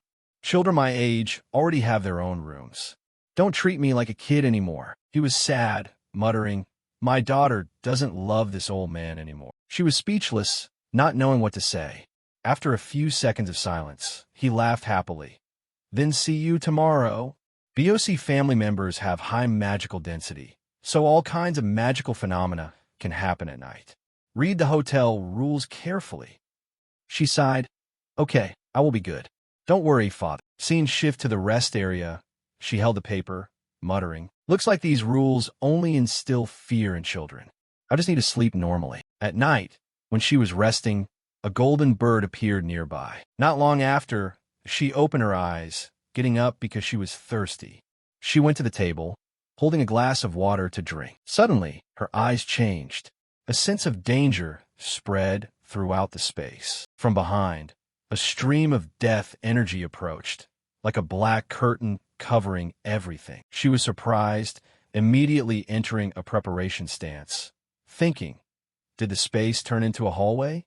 Did I do something wrong? Right after that, Sylvia saw the surrounding scenery change. She read the instruction paper again. A passage noted, once you have laid down on the bed and rested, you must never leave it before sunrise. If violated, you may be teleported to an unpredictable location. At this moment, she broke into a sweat, realizing, turns out if I got into bed, I have to wait until morning to leave. That's why I'm in this situation. A few days ago, in the second hallway, she didn't encounter this phenomenon. But now, it seems because the family leaders and powerful people are nearby, the energy flow around became dense and easily volatile. She blamed herself. I was too complacent and careless. I thought nothing bad would happen while staying in the room. Try and stay calm, Sylvia told herself. Calm down, I need to stay calm. She blamed herself. I was too complacent and careless. I thought nothing bad would happen while staying in the room. Trying to stay calm, Sylvia told herself. Calm down, I need to stay calm. A curtain of death energy gradually approached. Sylvia realized. Her pupils contracted, fear budding. She turned sharply, thinking, something is coming. She immediately ran in the opposite direction of the hallway. Very quickly, she saw a purple-lit staircase in front. But she remembered, Rosary Hotel only has one floor. The guide also warned not to follow stairs leading up or down when they appear. Afterward, she ran past an open door. Light and dim death energy spread from inside. The warning flashed in her head. If you encounter an open door in the hallway, never enter. Sylvia closed her eyes, gritted her teeth, ran very fast past, reassuring herself. Don't panic. I remember there's a door ahead that will help me escape this. She ran to the door and knocked loudly, shouting, Is anyone in there? Please help me. Her mind, however, was filled with fear. Another warning flashed in her memory. If someone knocks on your door at night, do not respond or make a sound. Terrified that the person inside would see her as a threat and refuse to help, she continued knocking in desperation. Is anyone there? Please help me. After a few seconds with no response, she was trembling with fear, tears welling in her eyes. Suddenly, the door opened, and warm light illuminated Sylvia's startled face. A familiar, gentle voice spoke up. Lost, even at this late hour, Sylvia? It was Deucalion, standing there before her. He made Sylvia calm down a little, though her eyes were still glistening with unshed tears. Deucalion said, All right, come on in. Sylvia quickly obeyed and replied softly, Thank you. Shortly after, the fireplace in the room was lit, filling the space with warmth. Sylvia regained her composure and said quietly, I apologize for the disturbance. I accidentally left my bed in the middle of the night and ended up randomly teleported into the hallway. Deucalion wasn't angry. He replied calmly, Things related to chaotic magic often happen in Bach. Souls who have lost their consciousness due to magic wander everywhere, causing quite a bit of trouble. He paused, then continued. You really should have read the rules more carefully.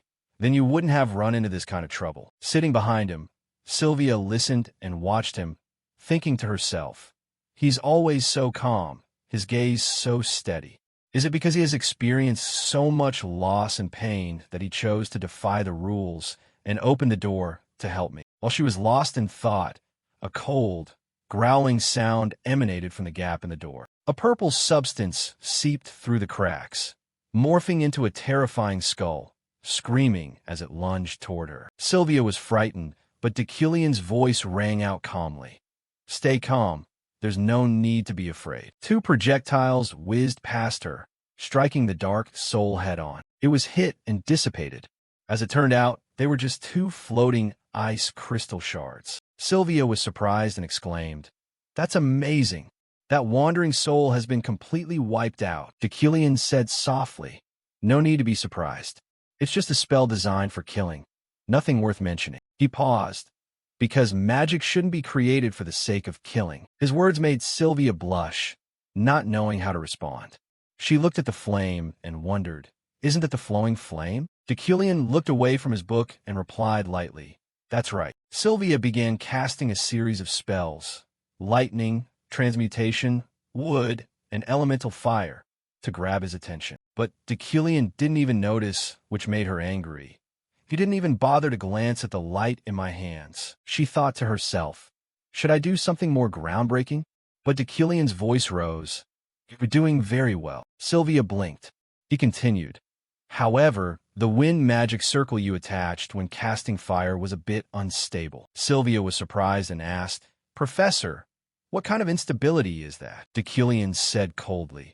It would be better if you found that out yourself. Sylvia was a bit annoyed and retorted, but you gave Ephraim detailed instructions. Deucalion remained focused on his book, answering indifferently. Ephraim found it out herself. I didn't teach her. Sylvia bit her lip, frustrated. Deucalion's voice sounded again. Get rid of your impatience and hastiness, Sylvia. He paused, then continued. You are still young and have plenty of time to grow. As long as you keep trying, you will soon achieve what you want. Deucalion tilted his head slightly, his voice steady and confident.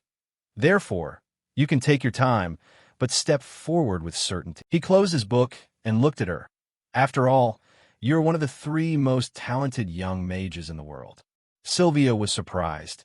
Is this Professor Deucalion's assessment of me? She recalled word from the past. Oh my, what a genius. This girl will surely become a grand mage. She's so strong at such a young age. Her future is so bright. Those old, trite social pleasantries were things she was sick of hearing. But why did Deucalion's words feel different? Not long after, Sylvia was tired and was offered the bed to sleep. Deucalion continued reading his book. Suddenly, a faint yet strange flow of power caught his attention. He looked outside, thinking to himself, this flow of power, could it be? Deucalion stepped into the forest, thinking as he walked. I received a warning. Besides the Bach meeting, this secluded mountain path is a restricted area. It looks like I might find a rarer item than I expect. Behind him, a phantom appeared, lunging forward with fierce gestures, howling to intimidate him. But Deucalion didn't react, continuing to move as if he didn't see it. The phantom broke out in a sweat, confused, following him and repeating the scare tactics, but to no avail. After searching for a while without finding anything, Deucalion stopped. The sudden action startled the phantom. He turned back and asked casually, Hey, have you seen any items containing a lot of magical power around here? The phantom was startled, let out a confused, meaningless whine, and then ran away. Deucalion was puzzled. What on earth is wrong with that thing? He continued searching and soon found what he was looking for. There it is. Before him was a log radiating golden-colored mana. As soon as he picked it up, the system displayed pure mana wood details, a piece of a lightning-struck ma tree. This type of wood holds a massive amount of mana, refined by lightning, making it an excellent material. Category: Special wood. Deucalion exclaimed. Just as I thought, it really is good stuff. He gripped the piece of wood tightly, his eyes flashing with calculation. After coming to this world, I haven't stopped practicing and researching, but this body's capacity isn't what I hoped for. I've failed more than a few times. With this type of wood, I can craft a high-quality wand, and my power will increase. He stared at the piece of wood, the corner of his mouth curling up. With this effect, this thing is even better than expected. After a night's rest, the families returned to the seminar table to continue the unfinished meeting. However, the atmosphere this time was much more tense. The head of the Vedhan family shouted, Demonic blood flows through their veins, doesn't it? So aren't they devils themselves? Hearing that, Deucalion didn't flinch, immediately firing back. A truly absurd point of view. If you add salt to water, do you call it salt? The heated debate between Deucalion and Vedhan surprised many in the conference. Whispers erupted throughout the room. Is Deucalion standing on the enemy's side? It seems so, but I thought he was intentionally acting to lure the other side out. The head of the Gilthian family mused, his sharp eyes filled with suspicion. He scoffed coldly. What exactly is the picture that Deucalion wants to paint? What is he planning? On the other side, Sylvia looked at her father, quietly reflecting.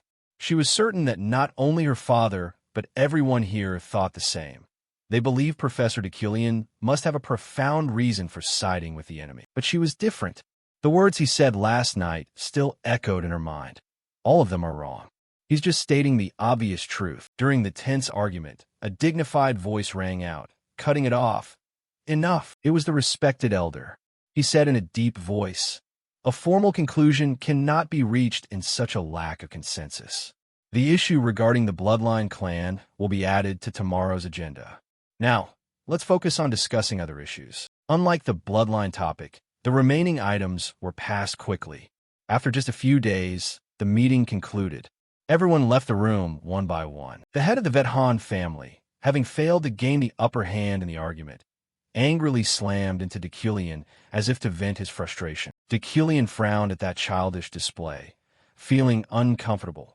I only want to win for the sake of future important missions, yet I've inadvertently made another enemy. Moving to the next day, at the Burt shopping district, Deculian and his assistant were strolling through a magical tool shop. He held some shimmering gems, his head filled with calculations. I need to make a wand before returning to the academy. But what material is best? I've never tried this. It's hard to choose. Suddenly, Alan's eyes turned toward the entrance. It seemed someone had just walked in. He excitedly called out, "Professor!" Deculian turned back, raising an eyebrow. "What is it?" Alan pointed to the person who had just arrived. "That's my hero. Thanks to them, I arrived here safely." Deculian was momentarily surprised, but quickly regained his composure. The person who had appeared was Lilia Primian, Deputy Director of the Security Bureau. She smiled. "What a coincidence. You're here too, Professor Deculian." Both decided to go to an eatery in town to talk. Deculian thought, this is also a way to express gratitude for her helping Alan get here safely. Lilia smiled warmly, her voice gentle. "Thank you for this meal, Professor Deculian. I know mentioning this during a meal is a bit inappropriate, but the investigation is nearly over." "What happened to your escort, Varen?" Deculian replied calmly. "He died in an enemy ambush. They either perished or escaped, so there was nothing we could do." Lilia nodded. "I understand." While the staff continued to bring out the dishes, only Alan appeared happy. Seeing Deculian's calm expression, Lilia was suspicious. "What is happening is different from what you just heard. Isn't that right?" She suddenly recalled her conversation with Lockhart not long ago. By royal order, the Imperial Security Bureau decided to transport Lockhart to Rekadak, the most notorious prison. That was the inevitable sentence after he murdered innocent mages. Lilia asked, "Do you have anything else to say?" Lockhart was silent, his eyes lost in thought, trying to collect his thoughts. Lilia crossed her arms, her voice weary. "So you intend to keep silent throughout the interrogation?" Suddenly, she said, "Activate your power." Her gaze was cold, her voice deep and full of pressure. A smile appeared on Lockhart's face. Energy radiated throughout the room, disabling the recording device. This place became a secret space for the two of them. Lilia slammed the table, her eyes burning with fury. "You idiot! How many times have I told you not to go out and cause trouble? Why do you keep making everything worse? It's because of people like you that our race is seen as demons." Lockhart just smiled, saying nothing. Lilia gritted her teeth in hatred. "If you didn't carry that bloodline, I would have killed you long ago.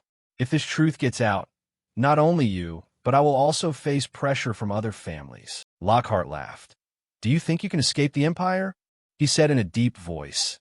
"It's entirely possible, as long as we don't reveal the secret of our race. Since birth, we have been different." His voice was grave. "We were born with the power of devils. The only thing they fear is that power." Lilia shouted, "Shut up. The Bloodline family isn't the only one with special abilities. Why did you provoke Deculian? We have been monitoring the Uckland family for a long time, haven't we?" Lockhart was briefly stunned. "You mean you want to kill him?" Lilia said softly. "We are only observing. But if he continues to cause trouble, we have no choice but to eliminate him." Lockhart's face changed. "Don't do that. He is a true noble. We don't need to kill Deculian." Lilia was stunned. "A true noble? What nonsense are you talking about? Are you crazy? I have tons of documents proving the crimes he committed." Lockhart replied. "Remember the conversation at the cemetery? Deculian once affirmed that the blessing he possessed proved the bloodline isn't a monster, but human. His eyes held no deception, only justice. If the world had many people like Deculian, everything would change. The bloodline family could coexist without being ostracized." He declared firmly, "He didn't kill me, even though he knew I belonged to the bloodline clan." Lilia was briefly surprised, but quickly laughed. "Don't you realize the Uckland ancestors were the ones leading the oppression and murder of the bloodline clan?" Lockhart replied. "Of course I know, but if we treat their descendants as they once treated us, wouldn't we just be admitting we are devils?" Lilia was stunned. What are you saying? That family has never stopped intending to exterminate the bloodline. You yourself said so. Lockhart asked, how long do you think you can sit in that position of power before being caught? Lilia shrugged, nonchalant. This is my life. There is no way to distinguish a bloodline from an ordinary person through looks or lineage. Lockhart laughed. But isn't there something we cannot eat? Lilia was absent-minded. Are you stupid? I have no reason to touch that stuff. She changed the subject. Anyway, the Emperor's health is currently not good. Sooner or later, someone will replace him. We just need to observe how the successor treats the bloodline, then decide the next step. Until then, just stay silent and wait. She looked at Lockhart, smiling faintly. As for you, sit quietly in prison. Returning to reality, Lilia intently observed Deucalion, her gaze not wavering. How can a guy like him be a true noble? He doesn't look any different from the others. Suddenly, footsteps approaching drew her attention. A strong smell of alcohol assaulted them. Lilia raised her hand to cover her nose, annoyed. Is this smell alcohol? A voice spoke up. What's wrong? I have nothing to say to you. It was the blond man who had been scolded point-blank by Deucalion at the previous banquet. He was furious, but couldn't do anything. Perhaps he was now back to seek revenge. His voice was arrogant. Really? I have a few things I want to hear from you. It seems there is something in your dark soul, after all. At the same time, at the Premian mansion, July was stunned, not believing what she had just heard. Her voice faltered. What was that? Say it again. The captain before her hesitated. He understood this was a hard truth to accept. Varen sacrificed himself on the recent mission. Every word was like a bolt of lightning to her ears. July was shocked by the reality she had never dared to think of. She immediately ordered, "Get ready. I need a proper explanation from Deucalion as soon as he returns." Inhem stepped forward with an arrogant demeanor. She looked at him, thinking to herself, this person is the head of the Rewind family, right? What exactly is going on? His voice was slurred like a drunkard. You really surprised me with what happened at the recent meeting. I wonder, why did you act like that? Did you want to confront another family? That question has haunted me ever since. I can't shake it. What's the real reason? Don't tell me you were siding with those bloodline people. You come from a devil-slaying family, after all. Facing the provocative challenge, Deucalion's face remained calm, showing no emotion. On the contrary, Lilia, who was sitting across from them, was astonished. What is this? Didn't you want to wipe them out before? What made you change?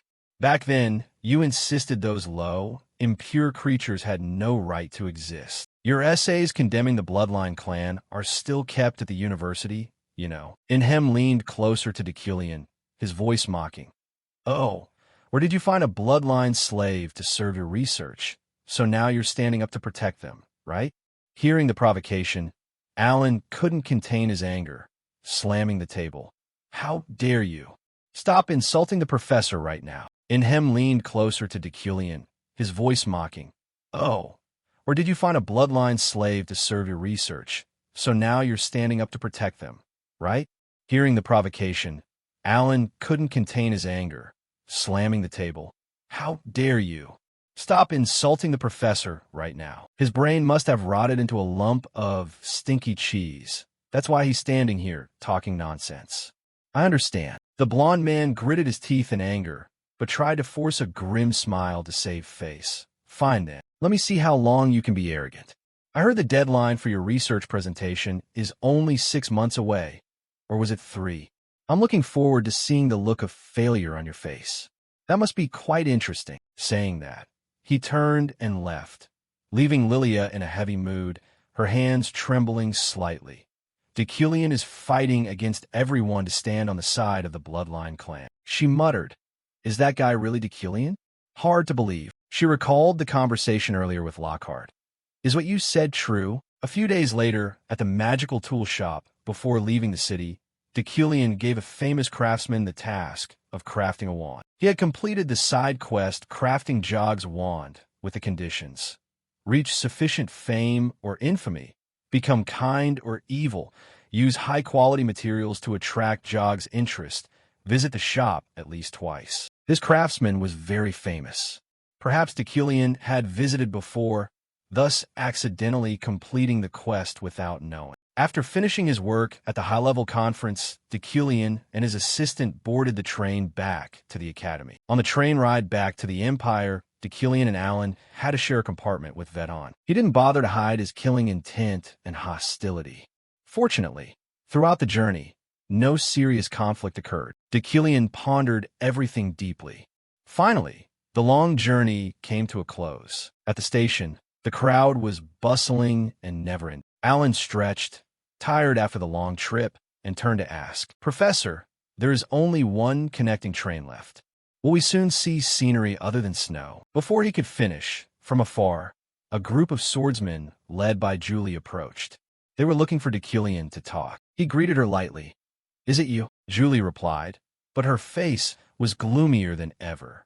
She couldn't accept Varen's death. Her voice was low and choked.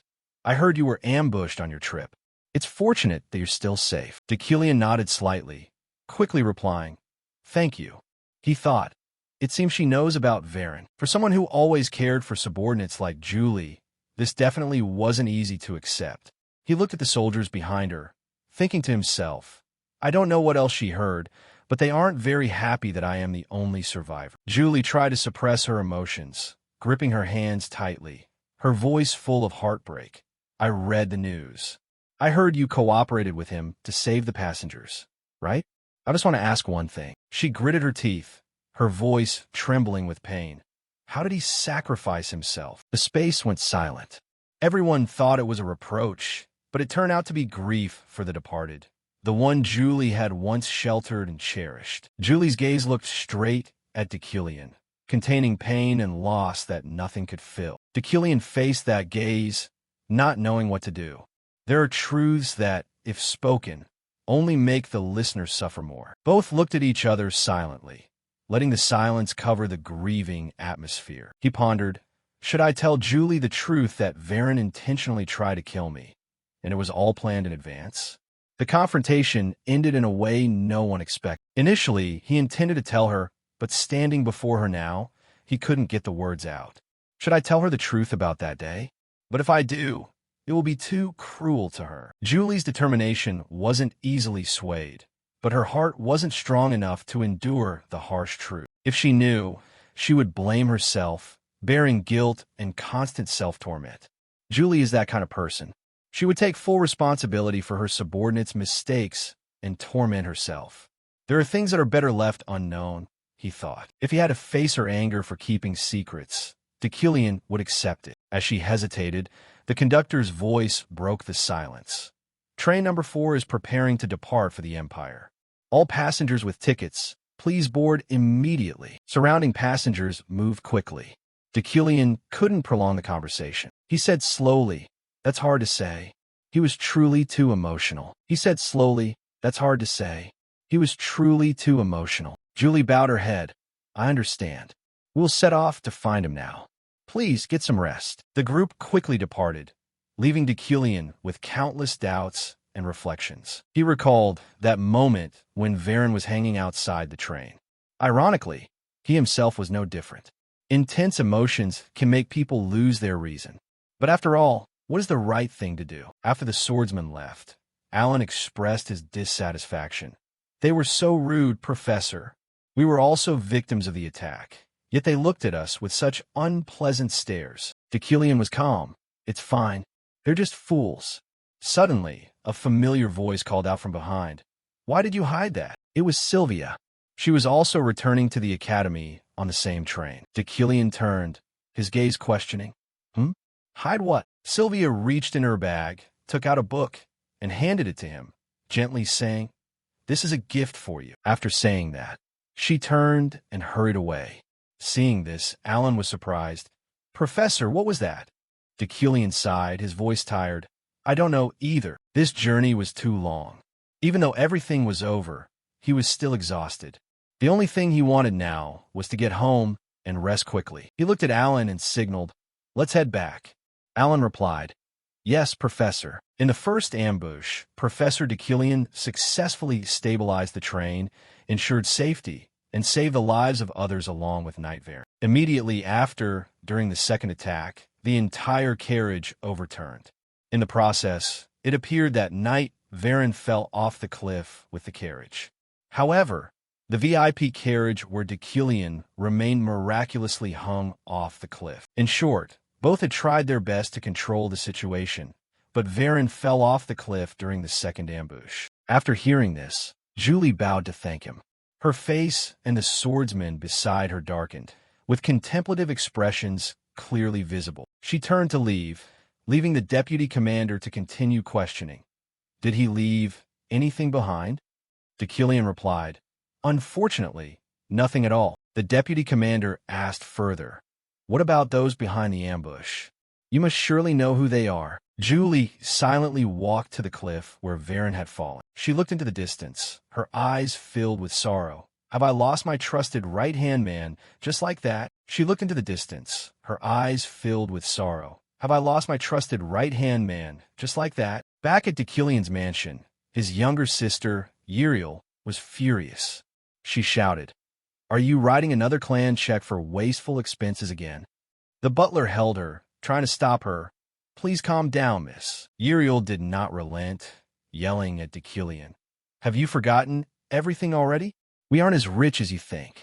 At this rate, the clan won't last another 2 months, let alone sustain your pointless spending. Do you even know how to think? Decilion recalled the time in Burt. The cost of making a wand was more expensive than he had thought. He thought, so this is the consequence of writing a check? But the Uckland financial situation can only last for another 2 months? If so, I need to act. He calmed her down. Calm down, Uriel. I have a way to make money. She asked what way. All three went to the treasury containing the treasures Decilion had bought in the previous auction. They were all valuable and expensive items. Uriel was skeptical. What are you suddenly planning to do? You bought all these things just to show off your wealth, right? Decilion turned back, tired. Just calm down. Speak like a true lady, instead of being uselessly angry. You're the next head of the clan, you know? Uriel was outraged. What did you say? You don't like my choice of words. When you yourself are driving us to bankruptcy? Ignoring the insults, Decilion moved forward, thinking to himself. At first, I didn't know why the items at the auction radiated such rich energy. He thought it was just like investing in art in the real world. But recently, while preparing for the Burt trip, he understood the correct way to use them, which would bring in a huge fortune. Decilion raised his hand, casting the King Midas's touch skill. A golden stream of magic radiated, wrapping around the antique vase, causing it to transform. Behind him, Uriel grumbled. Why are you standing there? Raising your hand? Are you crazy? Decilion turned back, ordering the butler. I intend to auction these items again. Call an appraiser here. Uriel was panicked. What? You just bought this item, and now you want to sell it? Antiques should be kept. Selling them won't even get half the price you paid. Decilion replied, Just be quiet, Uriel. She shouted, Quiet about what? Can someone who throws money away like you say that? Decilion ordered, Roy, call the appraiser immediately and move these items. The butler bowed his head. I understand. Looking back at the items, Decilion thought, I did the right thing. The vase radiated the light of fortune, with a description that was not ordinary. Flower vase of an Eastern master craftsman, created by his heart, soul, and talent. Thanks to the King Midas's touch skill, its potential was awakened. Special effect. Flowers placed in the vase never wilt, slowly turning into new flowers, each petal possessing a mid to high level healing effect. The vase radiated the light of fortune, with a description that was not ordinary. Flower vase of an Eastern master craftsman, created by his heart, soul, and talent. Thanks to the King Midas's touch skill, its potential was awakened. Special effect. Flowers placed in the vase never wilt, slowly turning into new flowers, each petal possessing a mid to high level healing effect. The vase radiated the light of fortune, with a description that was not ordinary. Flower vase of an Eastern master craftsman, created by his heart, soul, and talent. Thanks to the King Midas's touch skill, its potential was awakened. Special effect. Flowers placed in the vase never wilt, slowly turning into new flowers, each petal possessing a mid to high level healing effect. Decilion replied, Don't worry, we'll make money from them. Uriel shouted, Don't worry about what the hell? Explain clearly. Feeling annoyed, Dekilian brushed it off. Oh, it's time for me to go to work. We'll talk about that later. Switching scenes to the academy, at the Magic Exploration Club room. Ephraim and her friends were having fun. She played a straight flush with 3 jacks, winning easily. Ephraim laughed. I don't even know what this hand is, just leave it like that. Her friend complained. No way. Ephraim has already won 3 rounds. Another person said, haha, I get a week off from cleaning. Okay, I was so close to winning. It would have been better if I had 1 more card. Ephraim replied. If you've lost, don't make excuses. The group laughed and talked happily. Perhaps this was something they had lost for a long time, like a dream. Ephraim, from a Baron family, had not been to the academy before.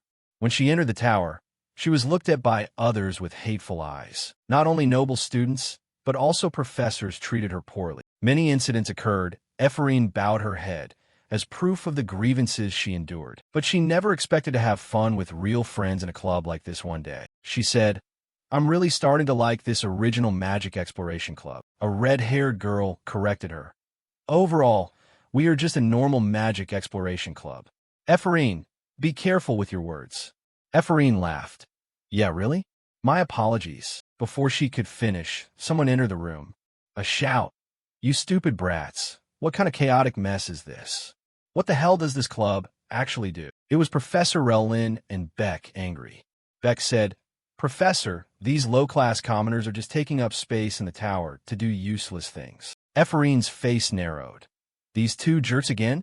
Every time there's something related to commoners, they make a fuss. Relin looked at the nameplate in front of the room. Normal Magic Exploration Club? How ridiculous, he shouted. Hey, what are you doing here? Although it wasn't a welcoming visit, Ephraim anticipated this. She was gentle and polite. We submitted a club establishment plan, and it was approved. We are an official club. Relin bristled like a dog. What?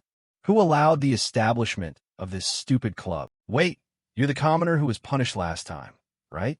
You again. Ephraim's eyes narrowed. Indignant. Again, commoner again. Hey, dog, are you listening to me? Look at that uneducated attitude again. A friend advised.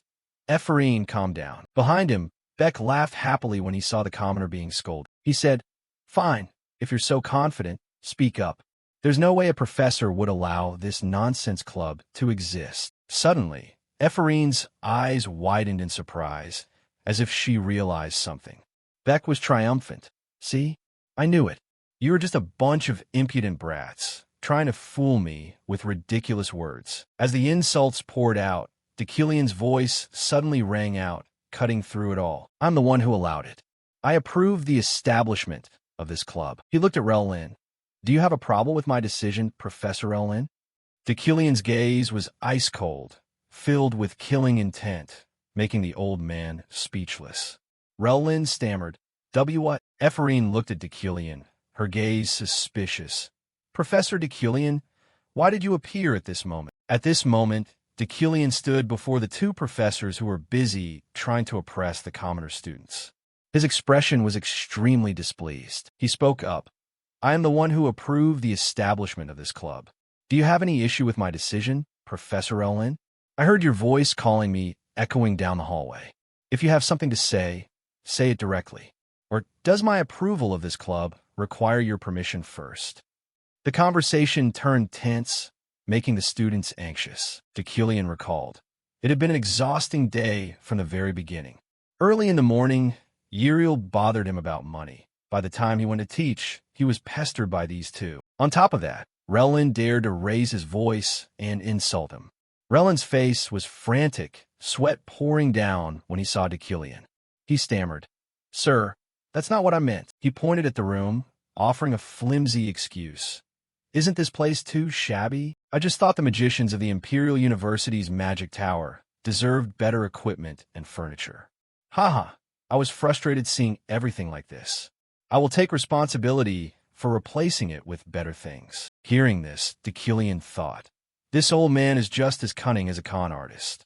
However, that was not disadvantageous to him, so he replied, You are always thoughtful, Professor Relin. This room is indeed old and shabby. I will pay special attention to it. He turned to Beck, the one who stirred up the trouble. with a cold voice and a sharp gaze. Types of low-level craftiness always act like this, because they can't do anything other than sabotage. Finishing his words, Deucalion turned and walked away, leaving the two professors stunned. Beck was furious at being insulted, but could only grit his teeth, helpless. Scene transition to the classroom, where Deucalion had a session today. Whispers echoed incessantly. It's been a while since we had Professor Deucalion's class, right? That's right, because he was busy going to Bird. I wonder what happened there. Who knows? But the incident of the train attack was in last month's Wizard magazine. Right, I saw it. The whole train was floating? That's insane. Ignoring the gossip, Sylvia calmly observed Deucalion. She asked her friend, "Do you think the professor will talk about what happened there?" Deucalion placed his hand on the desk and spoke. "Everyone quiet. It's time for class. I will start the lecture now. Please pay attention and listen. Today's topic is pure elements and magical interference. Magical interference, simply put, is when a mage's spell is blocked by another mage and replaced by a different spell." He continued, "Before we get into the lecture, let's warm up." Alan carried the crate containing magic stones forward. Deucalion snapped his fingers, casting magic. Each stone, wrapped in magic, floated up, emitting a captivating light, shrouding the magical space. The stones flew one by one in front of the students. Sylvia and Ephraim each received a stone, Deucalion introduced. "Each magic stone in front of you is worth 3,000 elms. I will let float. Try to take it by interfering with my psychic power. If you get it, it belongs to you." Ephraim slammed the table in excitement. "Yes, Professor." To a poor noble like her, 3,000 elms was not a small amount. The red-haired friend beside her covered her mouth. "Hey, Ephraim, don't scream while the professor is talking." Although annoyed by the interruption, Deucalion continued. "For spellcaster, preventing an opponent's interference is as important as casting powerful spells. If your magic is canceled halfway through, you will definitely lose. A person with strong magical defense capabilities will have the upper hand.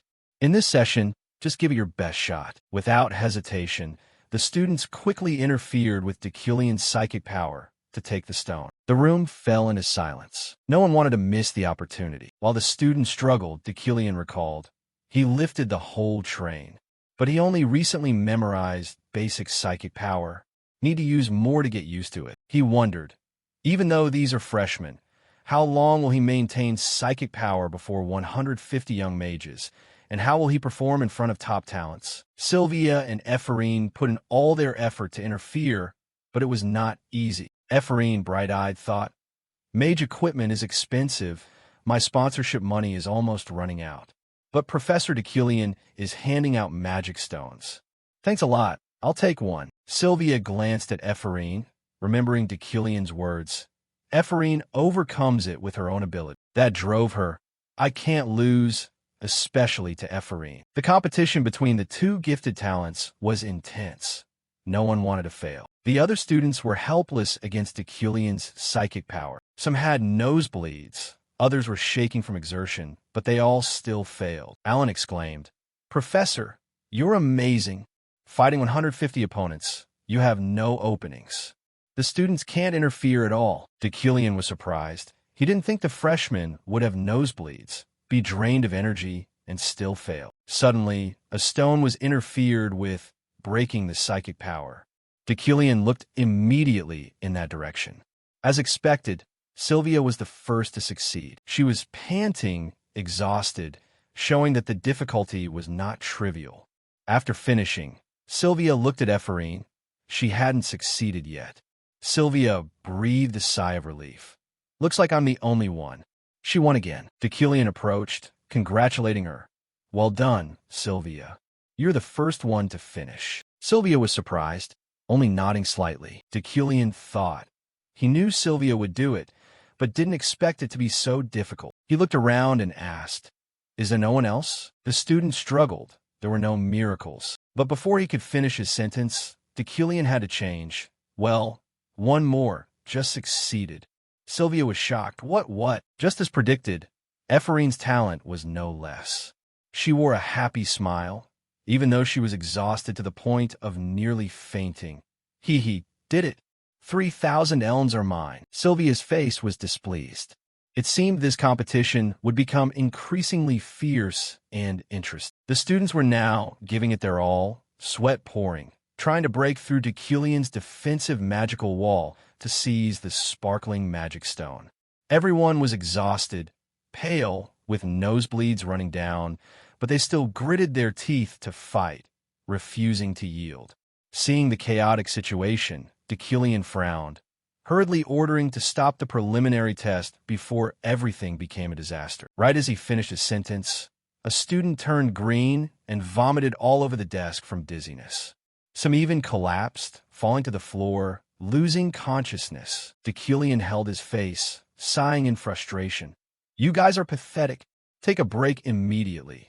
And remember to clean up this terrible battlefield." Students wobbled as they stood up, their legs shaking as if they were about to collapse, dragging themselves away from their seats. Julie, exhausted and panting, turned to Ephraim with a look of curiosity mixed with admiration.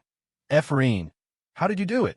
"I gave my all, thought I was going to die, and still couldn't break it." Ephraim, face deathly pale, rested her head on the table, laughing weakly. "I almost died too. Now I can't even feel my tongue. But I realized something truly." Julie opened her eyes wide, eager. "Huh? Realized? What is it?" Ephraim smirked, her eyes sparkling. "I'm not good at extrasensory ability, but when passing through Professor Deculian's magic, I felt like I was tearing through an invisible curtain. It felt amazing," Julie exclaimed.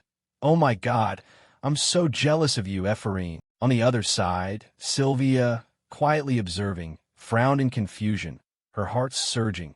Impossible! How did someone at the bottom of the rankings climb up to second place? Is the rumor that Professor Deculian secretly teaches Ephraim extra lessons true? Did he dare to lie to me? Sylvia glanced at Ephraim, her eyes flashing. What's so special about that stupid girl? But the contempt had now given way to high alert. After all, Ephraim was prophesied to be one of the 3 great archmages of this era. Sylvia gritted her teeth. She is too arrogant. After the warm-up session drenched in sweat and tears, Deculian stepped onto the podium, his voice calm and steady as he began the lecture on the magic he had just used. "In the practical exercise, you risked your lives to interrupt my magic and psychic power. But there is a simpler way to neutralize extrasensory ability without needing to be so exhausted. Those who managed it must have vaguely realized. It's not a grand secret. It's actually surprisingly simple. Mana interruption," he continued, his voice full of charisma.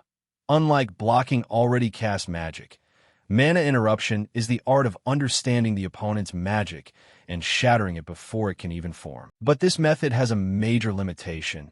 Only mages possessing many magic circles can do it, and only with magic they understand well. In real combat, people rarely use it, often choosing shields or counter magic. But to be good, you must strive for it. I want you to master mana interruption. The biggest challenge is finding the central path of the magic circle. Each spell, attack, support, or elemental has a different central path. You must find it to interrupt it.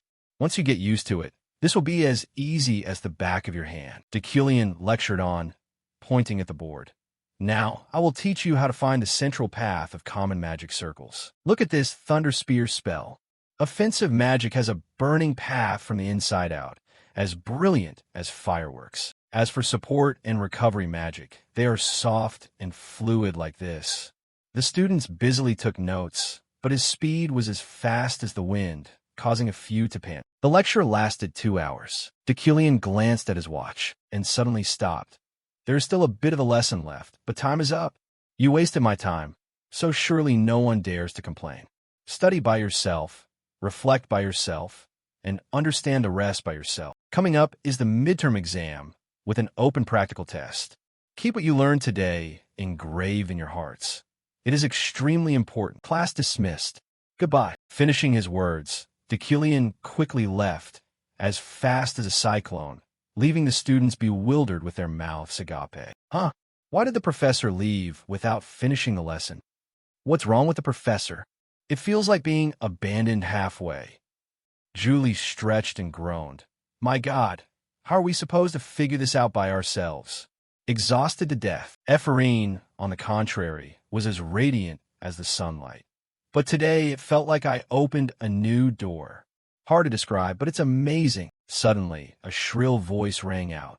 "Hey, Ephraim, commoner representative." She turned sharply, encountering Beck, that detestable snitch with his typical arrogant noble face. Her red-haired friend complained, "Beck, what trouble are you trying to cause again? Last time you dragged Professor L in to ruin things. Now it's itching you." Beck smirked, his voice sarcastic.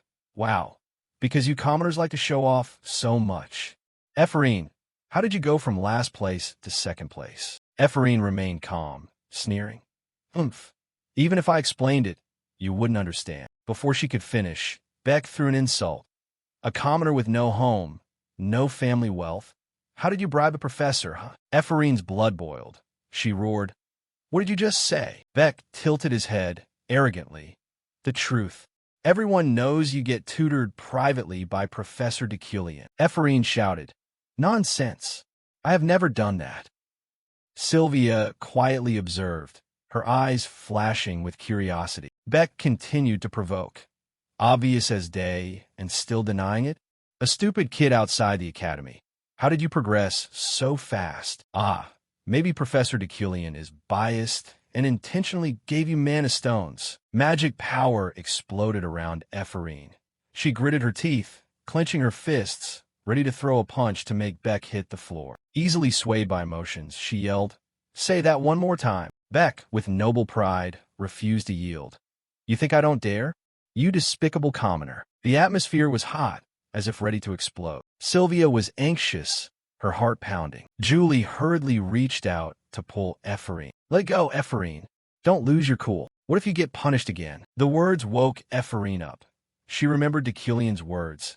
"As a mage, you must keep a cold head." If she hit Beck, everything would fall apart. Ephraim pulled her hand away from Julie, her face dark, but she suddenly broke into a radiant smile. "Thanks, Julie. You're absolutely right. I was a bit overexcited. I almost went crazy arguing with the brainless." Julie breathed a sigh of relief. "It's okay. It's good that you calmed down." Beck turned purple with rage. "What did you just say?" Ephraim smiled brightly, her voice clear. "Julie, let's go find something delicious to eat on the way back." Julie nodded. "Sure." Both walked away, leaving Beck growling in frustration. "Hey, I'm not done talking," Sylvia observed, her lips curled, thinking to herself, "Looks like there's going to be a good show to watch soon." Scene change outside the academy. Ephraim walked, the fire of anger still smoldering. She gritted her teeth. "Thanks to Julie, I kept my cool. But what should I do about that damn Beck?" She muttered, shaking with anger. So angry I could explode. By chance, she saw a figure standing and waiting. Ephraim whispered, "What to do with that elite bastard?" But the silhouette in front of her left her stunned. "Sylvia? What's she doing here?" Sylvia stepped forward, her voice as light as a breeze, but her eyes were cold. "Can we talk for a moment?" Sylvia's and Ephraim's eyes met. The air seemed to freeze, tense to the point of suffocation. Will Sylvia, with her burning suspicion, reveal some secret about Ephraim? Are the two girls plotting to test the rival they once looked down upon, opening up a dramatic underground war? Hearing Sylvia's words, Ephraim's face tightened, confused and annoyed. What's wrong with her? Wants to start a fight?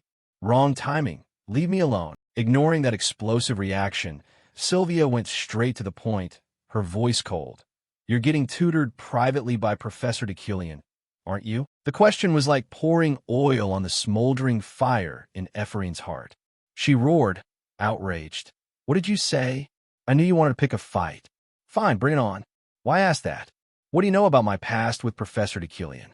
Why would I need him to tutor me privately? You don't know anything. You stopped me here just to spout that nonsense?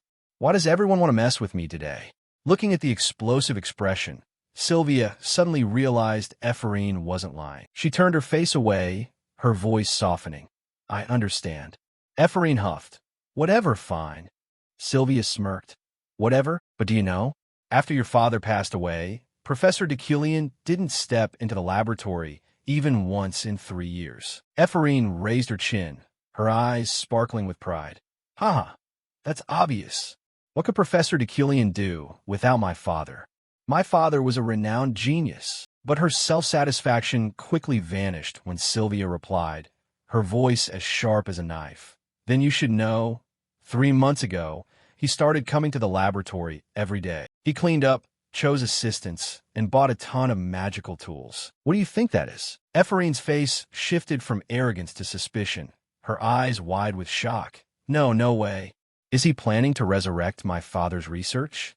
But how could Professor Deucalion be talented enough for that? Her hands clenched, trembling, refusing to accept the truth. Even so, she tried to stay calm, her voice forced.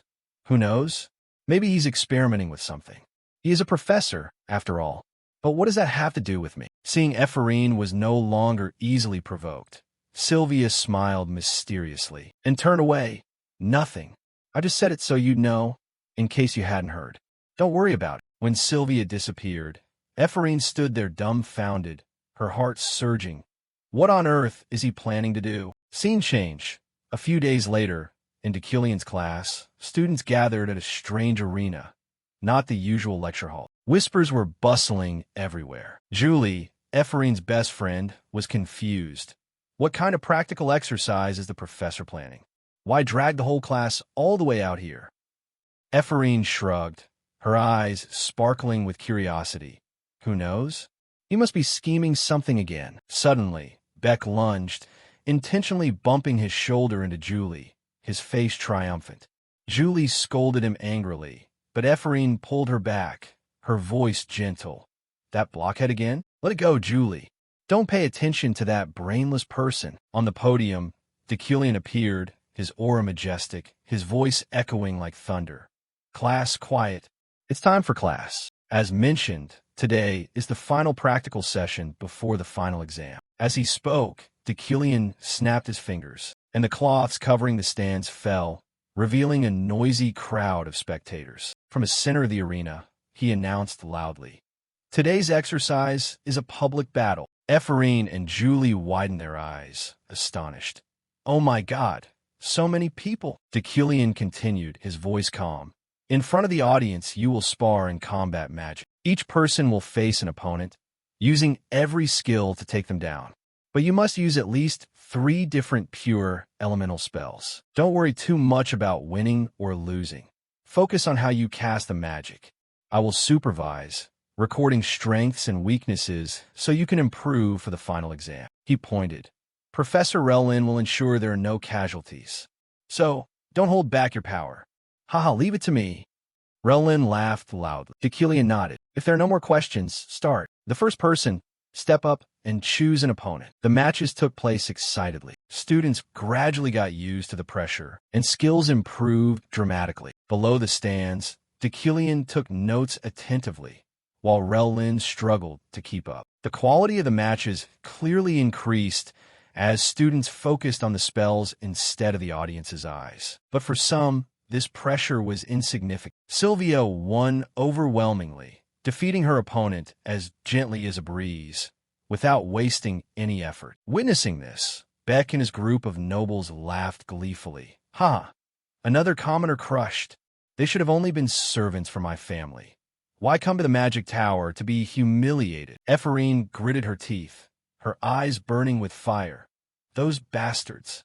If they fought Sylvia, they would get kicked just like that bunch of losers. She turned to her friend, her voice warm. "Cheer up, Ferris. You did great," Deucalion called. "Beck, step up. Choose an opponent." Beck smirked and pointed. "I choose Ephraim. I want her as an opponent." Ephraim sneered, her momentum exploding. "Fine. Want to get beaten? I'll oblige." In the vast arena, both looked at each other like tigers stalking their prey, their eyes flashing. Beck mocked. "Are you sure you're okay? Nobody's tutoring you here." Ephraim replied, her voice as sharp as a knife. "Is your mouth only for barking? I bet your parents only taught you to spout nonsense, right? Looking at that cheap imitation of Professor Deucalion's style, aren't you ashamed?" Beck, furious, roared, "What did you say?" Ephraim raised her hand, magic power exploding. "I will make you see that your magic is as pathetic as you are." Both charged at each other, the fire of anger surging. Beck yelled, "You low-life vermin." He gathered magic power, firing a powerful countermagic spell. Let me send you to the underworld to meet your parents. The magic shot toward Ephraim, forcing her to retreat. A horrific explosion filled the air with smoke and dust. Beck laughed triumphantly. Ha, idiot! But before his smile could blossom, the magic in his hands was transformed. Ephraim had interfered, stealing the casting rights. Her eyes glowed, her voice ice-cold. The ancients at the magic tower had a saying, "All nobles deserve a good beating." She retaliated with the stolen spell, aiming straight at Beck. He panicked and tried to run, but how can a noble run? A single strike made him hit the floor, humiliated. Julie, below the stands, cheered, "Great job, Ephraim." But there's no such saying. Beck crawled, shamed. Ephraim stepped forward, her hands on her hips, proud. How does it feel to be stepped on by a vermin? Beck gritted his teeth. Just luck, you plebeian. Decilion from afar shook his head in disappointment. This bunch of idiots finished before they even started. I invited so many spectators, and yet there's nothing interesting. Ephraim quickly cut in. If you're bored, why not give me another chance? I need to cast 3 pure elemental spells, but I only used one because the opponent was too weak. The match ended before I could finish the exercise. Decilion nodded. I understand. It's not your fault. Fine. Choose anyone as your next opponent. Without hesitation, Ephraim pointed directly at Decilion, her voice decisive. I want to choose Professor Decilion as my opponent. Is that possible? The arena atmosphere seemed to explode. The audience cheered, waiting for a heaven-shaking confrontation. Hearing Ephraim's bold declaration, the arena erupted with astonishment and panicked whispers. Is she crazy? Professor Relin turned purple, roaring angrily. What did you say? Look at that crazy girl. Do you know what kind of nonsense you're spewing? Sylvia, below the stands, narrowed her eyes, her gaze full of suspicion, her heart surging with confusion. Criticisms echoed everywhere, sharp as knives, but Ephraim stood tall, unbothered. She thought to herself, her eyes burning. Just as I thought. Everyone is shocked by what I said, but I'm not some fool acting without a plan. This is a golden opportunity to challenge Professor Decilion. She smirked, telling herself, even if I get cursed at, as long as I play my cards right, it's all worth it. Decilion, standing nearby, wore a mysterious smirk. This is getting more interesting by the moment. Relin, as if releasing all the humiliation from last time, shouted, Do you see that, sir? That brat has no idea what she's doing. Decilion coldly cut him off. That's enough, Professor Relin. Calm down. Relin stammered. Huh? But that little brat. Decilion turned to Ephraim, his voice deep and resonant. Very well. I accept your proposal. I said you could choose anyone, no exceptions. I will be your opponent. He raised his hand, his gaze sharp. But it's unfair for an unrestricted professor to fight a rookie. I want strike first. If you can make me move from this spot, even by a single step, you win. Ephraim beamed with a radiant smile, though her eyes held a flicker of anxiety. I understand. The two stood facing each other in the deserted arena, with only the howling wind and swirling dust. Ephraim's heart pounded, as if it were about to burst. The dream of facing Decilion had finally become reality. He spoke, his voice deep as thunder. If you're ready, begin. Without hesitation, Ephraim immediately unleashed sharp wind arrows from every direction, aimed straight at Decilion. She knew full well the gap in their power was like heaven and earth. She could do nothing to him. But Ephraim didn't back down, her gaze burning. This is the enemy I must defeat with my own hands one day to get my revenge. This match will show me just how large that gap really is. She focused her energy, casting a dual windfire spell, brilliant as fireworks and quite impressive. Decilion stood still, observing, a look of interest on his face. Not bad, not bad. The magic surged forward, causing an explosion right in front of him, but couldn't pierce his solid defense. Ephraim gritted her teeth, pouring all her strength into it with a desperate hope, adding earth elements to perfect the combo attack. The arena was swallowed in a brilliant sea of fire and thick smoke, leaving no one able to clearly see Decilion's condition. Relin, standing on the sidelines, gaped in shock. The commoner I despise is casting magic that could even threaten me. The audience fell silent, eyes glued to the spectacular display. Regardless of the actual effectiveness, Ephraim's magical structure and casting method were far beyond that of a normal rookie. Deculion was trapped in a layer of molten earth, almost like lava, but for a high-ranking professor, escaping was not difficult. He stood there without a single scratch, his eyes sparkling with expectation as he looked at Ephraim. She was furious,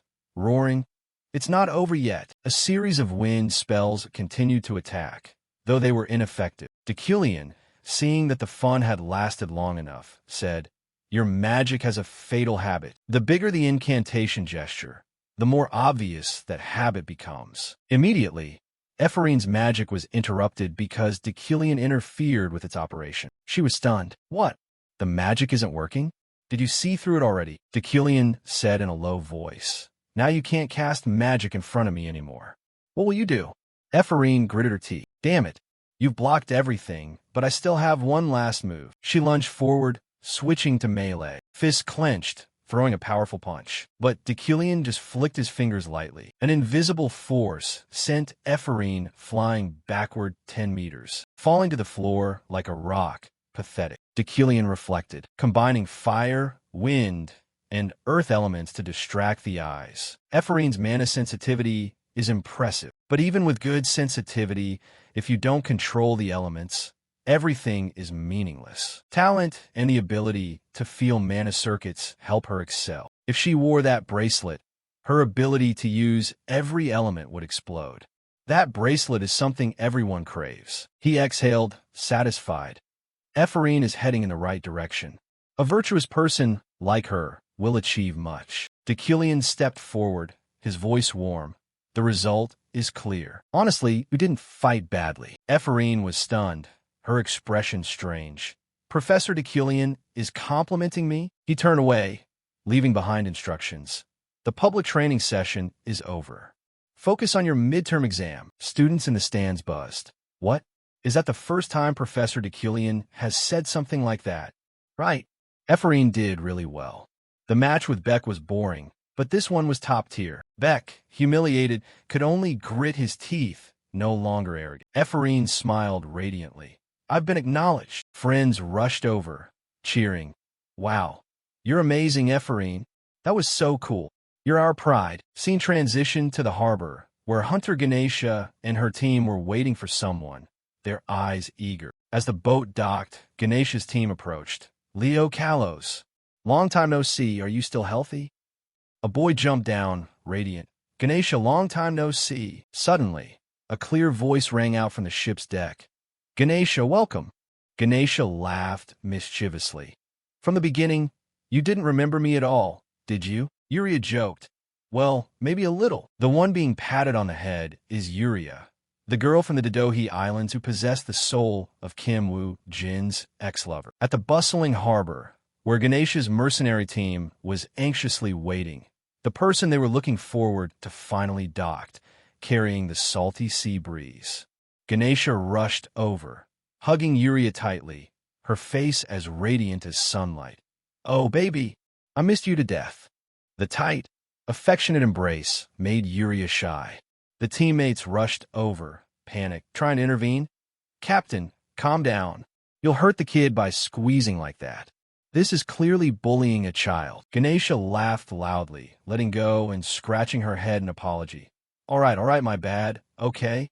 Yuria bowed her head, her eyes pensive, as if lost in distant memories. She remembered the fateful moment she transmigrated into this world. That day, the blinding light that appeared in Deculion's office also swallowed her, as if erasing her from reality. That light flared up brilliantly, engulfing her, making everything around her vanish. No sound, no image, only void. When she opened her eyes, she found herself in a completely strange, magnificent, and mysterious world. The first voice to ring out was Ganesha's, full of indignation. "Deculion dares to use a child like this? I'm not doing this mission." A teammate argued. "Then why did you accept it from the start? Mesmerized by his handsome face again, aren't you? Do you know how much the mission cancellation fee is?" Looking at the familiar faces, Yuria suddenly realized they were the characters she and her team had stayed up all night designing, pouring so much heart into. Now, they were alive in front of her, like flesh and blood people. Ganesha stepped toward where Yuria was sitting, her voice warm. "You're Yuria, right?" Yuria glanced around. The harbor scene filled with sea breeze and sunset made her melancholic. She remembered the game's settings. In front of her were Ganesha and the Red Mercenary team, legendary characters. If this were a game world, based on her memory, she softly spoke, tinged with anxiety, "Yes, I am Yuria." And so, everything led to this fateful encounter. In the game she created herself, Yuria had become the protagonist, embarking on a stormy journey. Returning to reality, Ganesha's voice rang throughout the harbor, clear and bright. "Hey, Leo Kalos, don't jump around, you'll fall." Looking at Ganesha holding her hand, Yuria thought to herself, "This is Ganesha, the strongest adventurer in this world. Her biggest goal now is to survive. The best way? To stay by Ganesha's side, who ensures absolute safety. During that time, she must find a way to return to her old world, even if the hope is slim." Scene transition to Decilian's mansion. He had just received a package from the Magic City, his heart pounding. Finally here. He opened the box, his eyes bright. Inside was the magic staff he had ordered previously. The Yuckline staff by Lockalok, a masterpiece crafted by the master Lockalok, dedicated to Yuckline. An exclusive item for Decilian von Greyhand Yuckline. Category: Magic Staff. Special effect: stores up to 500 mana. The staff acts as a mana regeneration ring, enhancing spells smoothly. Decilian held the staff, unable to contain his exclamation. Exquisite to every detail. Peak aesthetics. The staff was not only breathtakingly beautiful, but also understood the user's intent, optimizing magic. Moreover, it transformed flexibly according to his outfit, like a trendy masterpiece. The item's special ability was even more astonishing. The Yuckline staff possessed extraordinary power in exorcism and purification. Decilian muttered.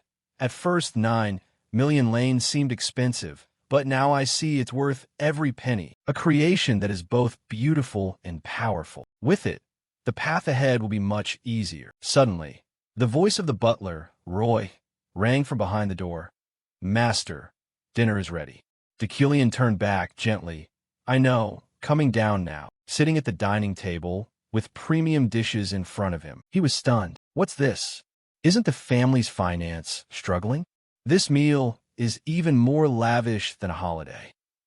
Uriel, sitting opposite him, shyly replied, "Of course it has to be lavish. This is an encouraging meal." Roy smiled and explained, "You remember the antique we sold according to your wishes, right? The feedback was beyond expectations. When we listed the catalog, bidders swarmed in, turning the auction into a fever. Lady Uriel and I felt like we were dreaming. The money not only covered the deficit, but is also enough to run the family comfortably for many years." Uriel blushed, and Roy continued, "This is the lady's way of expressing her gratitude. Please accept it." Decilian smiled radiantly, saying nothing, only nodding. "The meal is delicious." Uriel, still feisty, huffed lightly. "Humph, looks like you know what you're doing." Both quietly ate their meal, rarely harmonious like a warm family picture. But Decilian suddenly spoke up, his voice teasing, "Holding the knife like that is wrong, Uriel." Scene transitioned to Decilian's office at the academy. He held a pile of documents, sighing in frustration. True garbage from the old Decilian. Just a mess. The midterm exam was approaching, and Decilian worked hard to draft questions. To find inspiration, he reviewed the old questions from the old Decilian, but only felt annoyed. All questions meant to torment students. He only wanted to show off. "I am the noble Decilian, the supreme mage. Taste my exam and despair." These questions only reveal his lowly arrogance. Decilian shook his head. He thought the difficulty of the exam proved his superiority. "But I am different. I want meaningful, challenging, but inspiring questions." The solution process might be difficult, but when successful, students will admire and be enlightened like true mages. He glanced at the last box of documents, hopefully. "Anything useful?" Decilian held a question, his eyes wide with shock. This question, Completely different.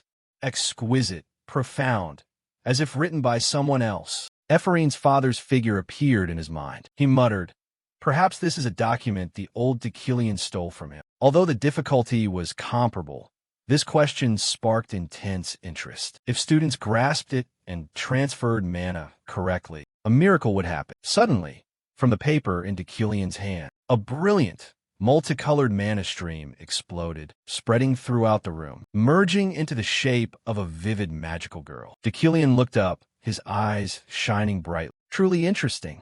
Solving it correctly and transferring mana will create this image. Each color represents an element, blending to create a feeling of excitement. This is the perfect tool for teaching pure elemental magic.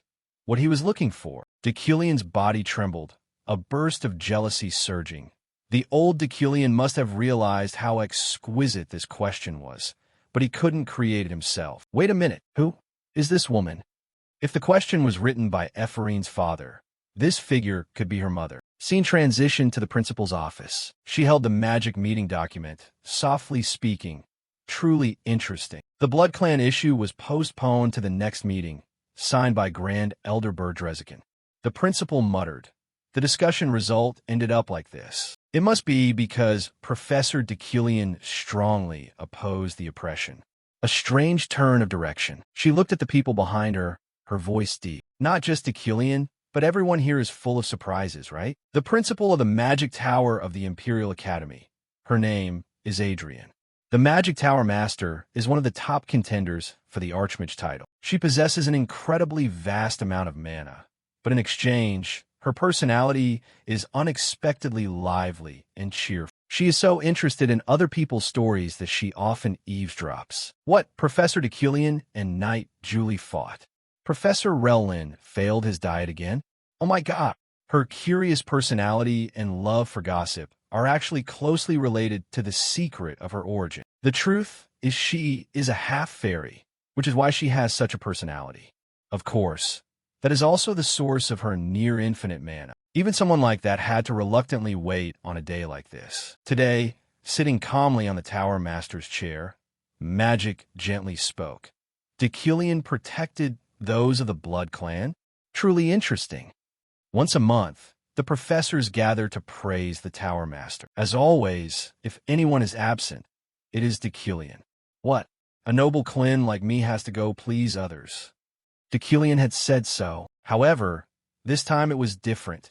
An opinion was suddenly raised while Deucalion was absent. I heard that Luina will participate in the Mage Conference this time. Luina? The person who once fought Professor Deucalion to compete for the senior professor position. The person willing to give up the position for Deucalion's plan? I thought that person had returned to the kingdom. Sounds interesting. Luina, why did he suddenly do that? Has he arrived at the Empire yet? Ha ha ha. If there's a stable position, he will return here in a heartbeat. If that happens, our magic tower will receive great benefits. After all, Luina is a highly respected person in the kingdom. Compared to Professor Deucalion, you protected the Blood Clan? I don't mean to criticize the current senior professor or anything. All right then, if Luina really returns, I will consider that later. As soon as the Tower Master finished her sentence, the professor's expressions were somewhat relieved. Deucalion seems quite hated. That's it for today. I have work to do. Any professors who haven't submitted their test questions, hurry up, okay? Ah yes, sir. Sitting alone in the Tower Master's room, she thought to herself, Deucalion's recent movements seem a bit strange. The exam paper Professor Deucalion submitted is so good that I can't believe he made it himself. Surely someone else drafted it for him. Should I stir him up a bit? If those two sworn enemies, Luina and Deucalion, meet, haha, if that happens, it will be so much fun. A few days later, the midterm exam on pure elemental magic knowledge began. Whispers echoed throughout the lecture hall. Is this information accurate? Is this an exam? What kind of test is this? I heard Professor Deucalion's questions were quirky, but this is too ridiculous. Ugh, I give up. To stabilize the situation, Professor Deucalion's teaching assistant quickly spoke. All right, everyone, calm down. The exam structure isn't normal, so I understand why you feel confused.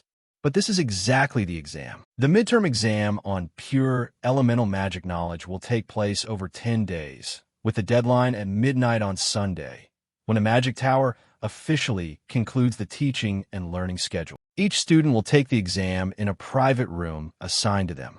Of course, you are allowed to do other exams while the exam is taking place, and you can also eat and sleep during that time as you please.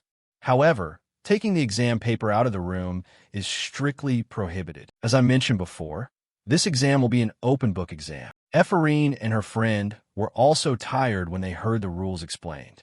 Open book? 10 days. Then how difficult must the exam be?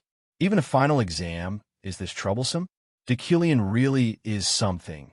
Even delegating the quirky rules to his assistant, the professor himself didn't even bother to show his face. There is one more important issue the professor mentioned. If any of you achieves a perfect score on this exam, I will personally write a letter of recommendation for you under the title of senior professor. Hearing this news, the whole hall fell silent in surprise.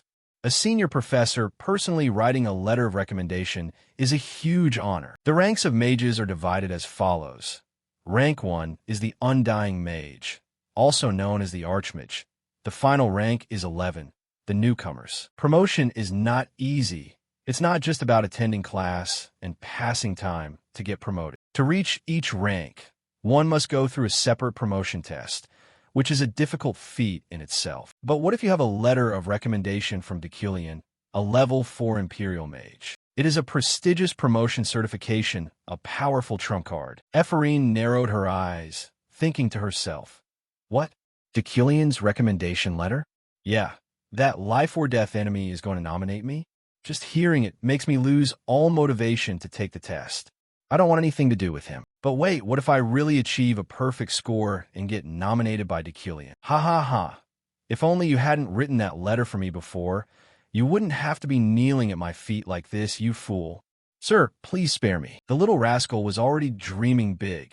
She smiled satisfied with her own fantasies. Ha ha, how refreshing. Dekillian, just you watch.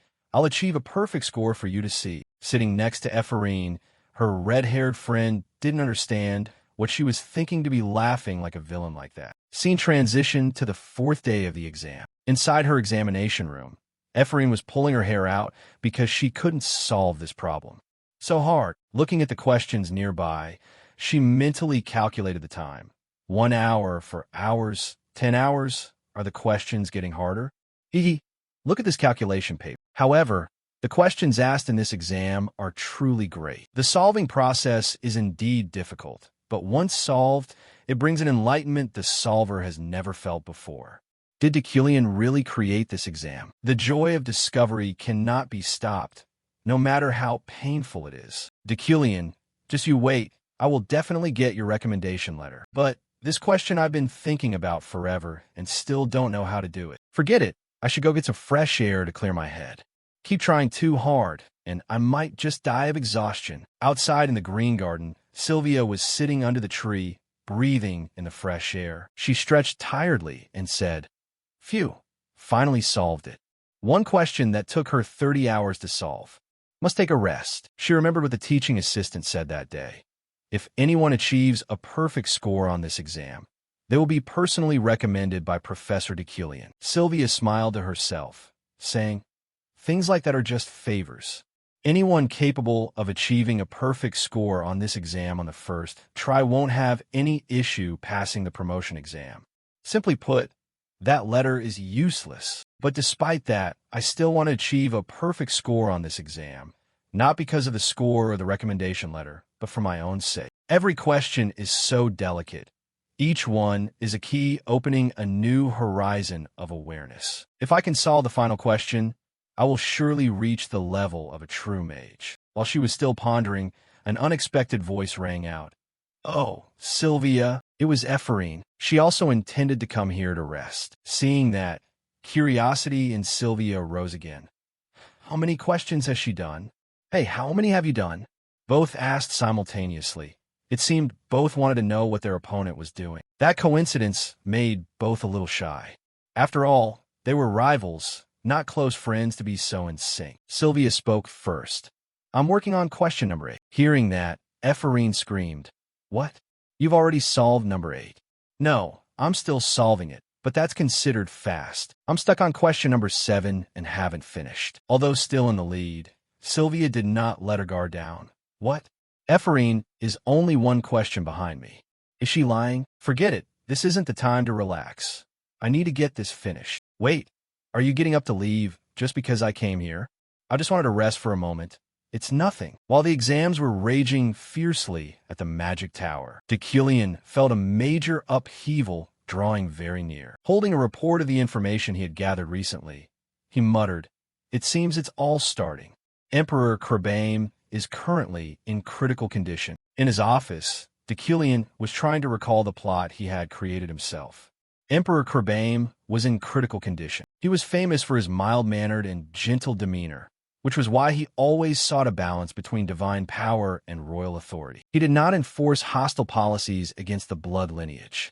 The problem lay with the new emperor who would ascend the throne after his death. The emperor was always the most important issue and factor in this world, which meant that resolving it was also the most difficult task. If I remember correctly, his name is Sophia Katerina August von Gibran. Soon, this world would undergo a massive, unprecedented change. Time slipped away until the final day of the midterm exams. By this point, a large number of students had given up on Deucalion's marathon exam. However, the gap between the high-ranking and low-ranking students had become clearly defined. Regardless of their scores, all the students were bragging about finishing the exam as if it were a glorious achievement. After the exam ended, the students didn't just lounge around. Instead, they reviewed what they had learned, which was unusual and caught the attention of others. Even the professors at the Magic Tower wanted to see what this rumored exam was like. It was so brilliant that it left them speechless, not knowing what to say. In the end, only 2 students managed to reach the 8th question. The bitter rivals, Ephraim and Sylvia. Sitting at her desk, Ephraim muttered in frustration, "That damn question number 8. Is this the final obstacle I have to overcome? I have to solve it." After drinking all that coffee, she couldn't just give up here. Her face looked haggard. It seemed she had been pulling all-nighters to work on the exam. If I focus just a little more on the question, I'll definitely be able to do it. Outside the hallway, Deucalion and his assistant were intently monitoring the movements of the last 2. Suddenly, a light emanated from someone's room, signaling success. Alan quickly spoke up. "Professor, one of them has solved the final question." Deucalion's face remained calm, but the thought crossed his mind, "I knew she could do it." Deucalion quickly headed toward that room and opened the door to step inside. Inside the room, shimmering lights were enveloping everything. Deucalion stepped forward and spoke gently. "I knew you could solve it, Sylvia. Congratulations on your success." Hearing those words, Sylvia quickly turned around, her eyes brimming with happy tears. Is the final question really this beautiful? Magical lights blanketed the space, painting a stunning picture. Van Gogh's Starry Night was elevated into a living, magical reality. The bright colors were saturated with elemental magic, and even the blue felt like it was radiating warmth beneath the stars, glowing with hope amidst the darkness. They were hot and cold colors blended together in an exquisite and artistic way. It wasn't just a sensory or visual experience. It truly brought a sense of realism and warmth. This was truly a masterpiece of humanity. Deucalion reached out to catch the twinkling stars, and he gently broke into a happy smile. Even though Deucalion was the one who created this question, he himself couldn't have realized it because his own talent had a certain limit. Somewhere deep in his mind, Kim Woo-jin could be found at the core of the question. He had always dreamed of being a painter, even though he lacked the necessary talent. He always wanted people to be moved when standing before his works. He wanted to continue pursuing painting. That was Kim Woo-jin's true dream. Now, Deucalion's aesthetic sense had harmonized with him. Thanks to that, Deucalion, who loved beauty, and Kim Woo-jin, who dreamed of attending art school, were both satisfied and pleased with what was happening right now. After admiring that beauty, Deucalion turned to leave. "Well done, Sylvia, and furthermore, thank you for this." Hearing that, Sylvia's face filled with astonishment. She didn't understand why Deucalion was thanking her. Before she could say a word, Deucalion had already left, leaving her standing alone with chaotic thoughts. Me too. I also want to thank him. Sylvia walked over and touched her own work. The words and expectations of people around her were like an unbearable burden. You must become a grand mage. Sylvia truly has a rare, innate talent. Who knows what she will be able to do? As expected of a descendant from a grand mage family, looking at the beauty of the magic before her, it seemed Sylvia had chosen her own path. No, the magic itself was beautiful and perfect. At the same time, Alan had also arrived at Epherine's room to announce, "Student Epherine, the exam time is up." Although she had tried her best, she still couldn't solve the final question. "Ah, I see. How embarrassing." Alan walked over and said, "You did very well, Epherine." Even until the very last second, there were only 2 people participating in this question. Hearing that, Epherine immediately shouted, "What about Sylvia? Did she solve it?" Alan nodded gently in agreement. "Ah, she really is a monster. I'm so jealous it hurts." Before she realized it, the thoughts about the recommendation letter and Deculian had almost vanished. The only thing remaining was Epherine's thirst for learning as a mage, and her pure longing for knowledge. She herself wanted to answer everything, every single question in this test. Epherine stood up abruptly and said, "Well, even though the exam is over, isn't the question still there? I will definitely solve this question." Having said that, Epherine broke into a radiant smile. "I'll try harder next time." Alan also sympathized and understood her current mood. "Good luck. I'll be cheering for you, Epherine." "Thank you." After finishing the exam, Epherine walked tiredly along the academy path. "I'm exhausted. This damn marathon exam. If I had answered all the questions, I might have felt better thanks to the sense of victory. But the only thing waiting for me after a difficult exam is a door full of graffiti and a cold bed. How miserable!" While she was still feeling troubled, a voice called out from somewhere. "Epherine." It was her closest friends. They had been waiting here for quite a while. Seeing her soulmates there, Epherine couldn't help but feel happy. "Julie, what's wrong with you?" "Epherine, you look like a dried corpse. Was the exam that hard?" She looked at Epherine with pity. "All right, everyone, since Epherine has worked so hard, let's go find something to eat to celebrate. Of course, Epherine will be the one paying." "Huh, I never said that. Hey." After the exam ended, a few days later, Epherine finally solved the last question she had missed. Looking at the shimmering light before her, Epherine gently smiled happily. Her eyes sparkled with joy at her accomplishment. Choked with emotion, she softly whispered, "So beautiful." Suddenly, a familiar voice rang out from behind the door. "Epherine, are you ready?" It was Julie, her best friend. Epherine gently wiped away a tear from the corner of her eye and smiled back. "Julie, I'm coming right out." Both of them headed to a cafe near the academy, where they poured their hearts out after the stressful exam. "Feels so relieved to be done with the exam, doesn't it?" "Yeah, but it'll probably be busy again soon. These days are truly precious. I'm looking forward to the upcoming meeting." Julie nodded in agreement. "Yeah, me too." Epherine's face dropped. "Good thing I didn't give up this time and try to do it until the end. This is definitely the most wonderful experience related to magic." Suddenly, Julie interrupted Epherine's train of thought, her eyes sparkling. "Did you hear the news?" Epherine was startled. "What is it?" Julie pointed to the sky, her voice full of mystery. "About Professor Deculian. I heard this exam caused quite a stir."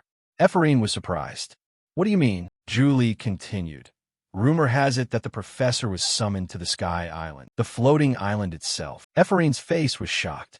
The floating island? It was an island that floated permanently at an altitude of 1,500 meters, the crystallization of genius minds in magi engineering, where mages from all over the world gathered. This place contained all the knowledge and magic in the world, independent of the surface system, and a neutral zone that celebrated the individualism of mages. Inevitably, it became a gathering place for eccentric people who were truly passionate about researching knowledge and magic. Professor Deculian's exam was warmly praised for its creativity and difficulty. It quickly became a hot topic on the Sky Island, leading to the professor being invited to give a special lecture on his exam. Shifting the scene to the floating island, Deculian appeared, surprised that his exam was loved beyond expectations. The teaching assignment here not only brought reputation, but also increased his magic power by 30 points. Lucky, And besides, the compensation for this is also very generous, equivalent to 1 billion South Korean won. Perhaps I should consider developing in that direction later. Not bad at all. Dekilian put down the exam paper and began his lecture. In the hall, familiar faces like Professor Relin and mages from the Imperial University were fully gathered. Dekilian stepped up to the podium and said, "It is a pleasure to meet you all." Today's speaker was the head professor of the Imperial Magic Tower University, a monarch-level mage and elemental commander, Dekilian. The theme of today's lecture was the midterm exam of the Magic Tower University, expected to last 2 hours. Before getting into the questions, I will start with brief explanations of pure elements. As soon as he started, Principal Adrian giggled while talking to the person next to her. "Have you seen the exam questions yet?" A cold voice replied, "Yeah, plagiarism.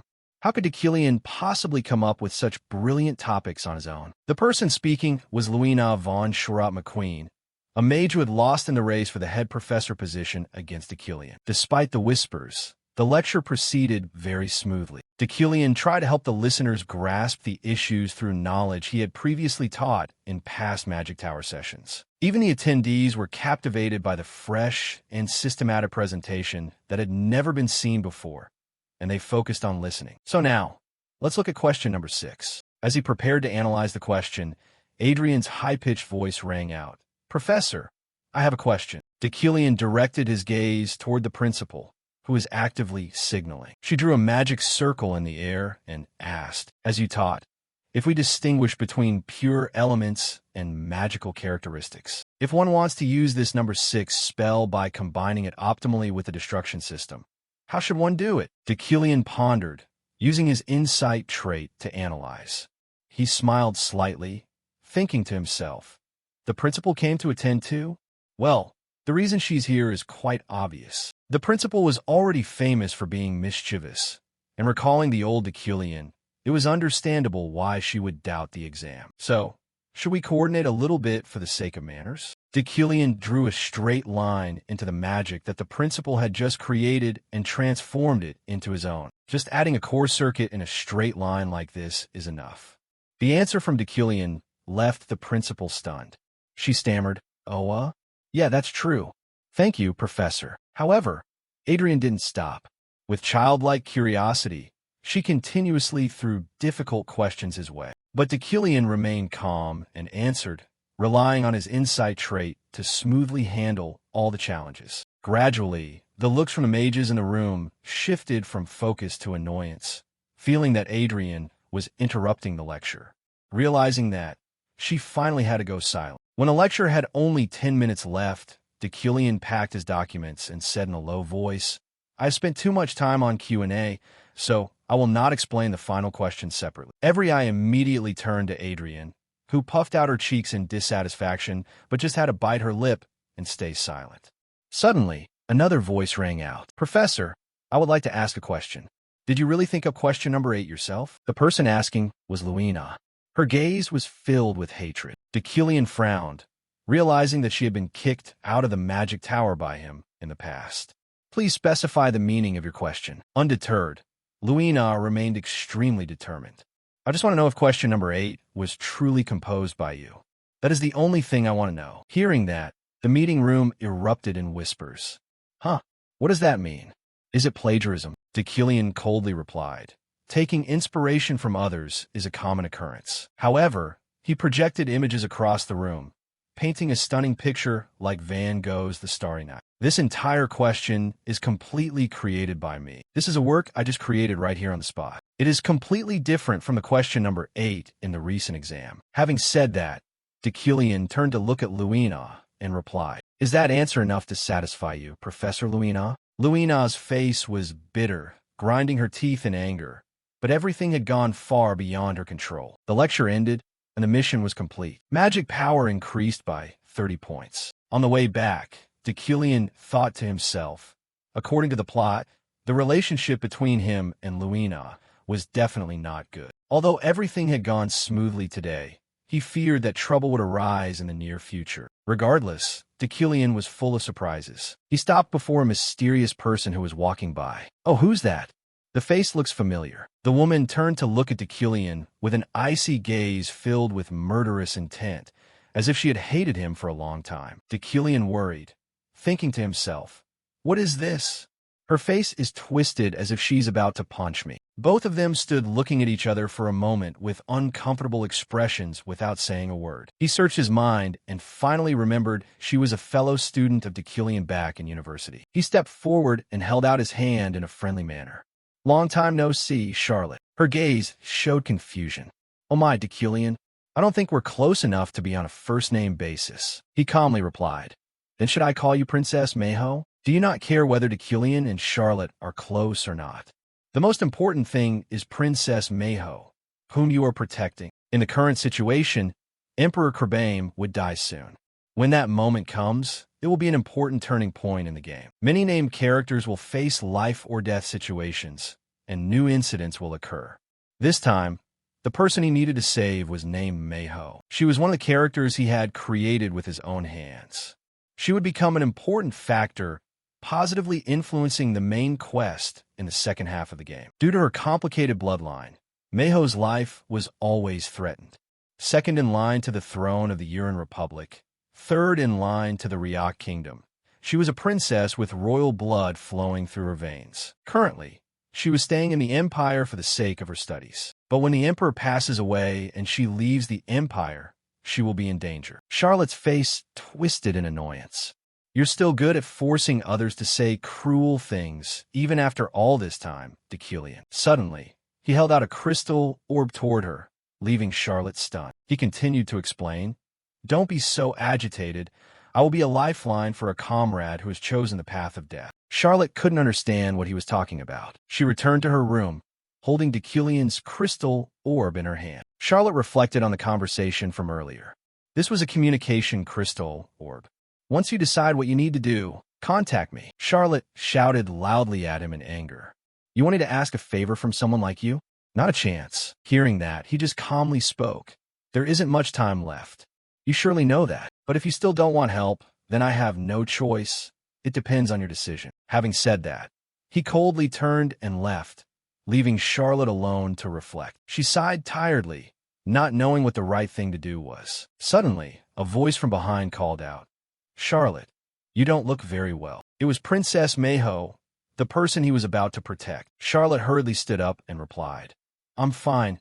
I just know what's happening." "Don't put pressure on yourself, Manhwa." Manhwa's eyes looked sadly into the distance. "My brother's minions will be here soon. They will try to use me or remove the thorn in their side. Who cares about the succession anyway?" She turned to look at Charlotte and whispered, "I'm very worried. I fled to the Empire under the pretext of studying. But in truth, this place is very livable. But more importantly, it's very safe. I fled to the Empire under the pretext of studying. But in truth, this place is very livable. But more importantly, it's very safe. However, the successor emperor won't leave me alone. Therefore, we must leave this place immediately." Charlotte held her head in thought. "Yes, I understand." The princess also seemed to realize Charlotte's fatigue and contemplation. She took a suitcase and stepped forward. "This is the money I've saved up until now." "Huh? But why are you giving this money to me?" The princess calmly replied, "I know you don't have enough money to hire mercenaries to escort us back, Charlotte." No, princess. I will take care of that money myself." Manhwa turned away and said, "Don't carry everything on your own like that. This money belongs to everyone, so it's not a waste at all." Hearing that, Charlotte didn't argue further. "I understand, princess. It may not be appropriate to say this, but I will use this money to hire more mercenaries." Outside the window, a figure loomed in the distance as if watching something. "No matter how dangerous it is, we will overcome it together." Charlotte's eyes seemed to have detected something unusual. She ran to throw open the door and shouted, "Who the hell are you?" Immediately, he ran away without a word. Charlotte's face was filled with worry.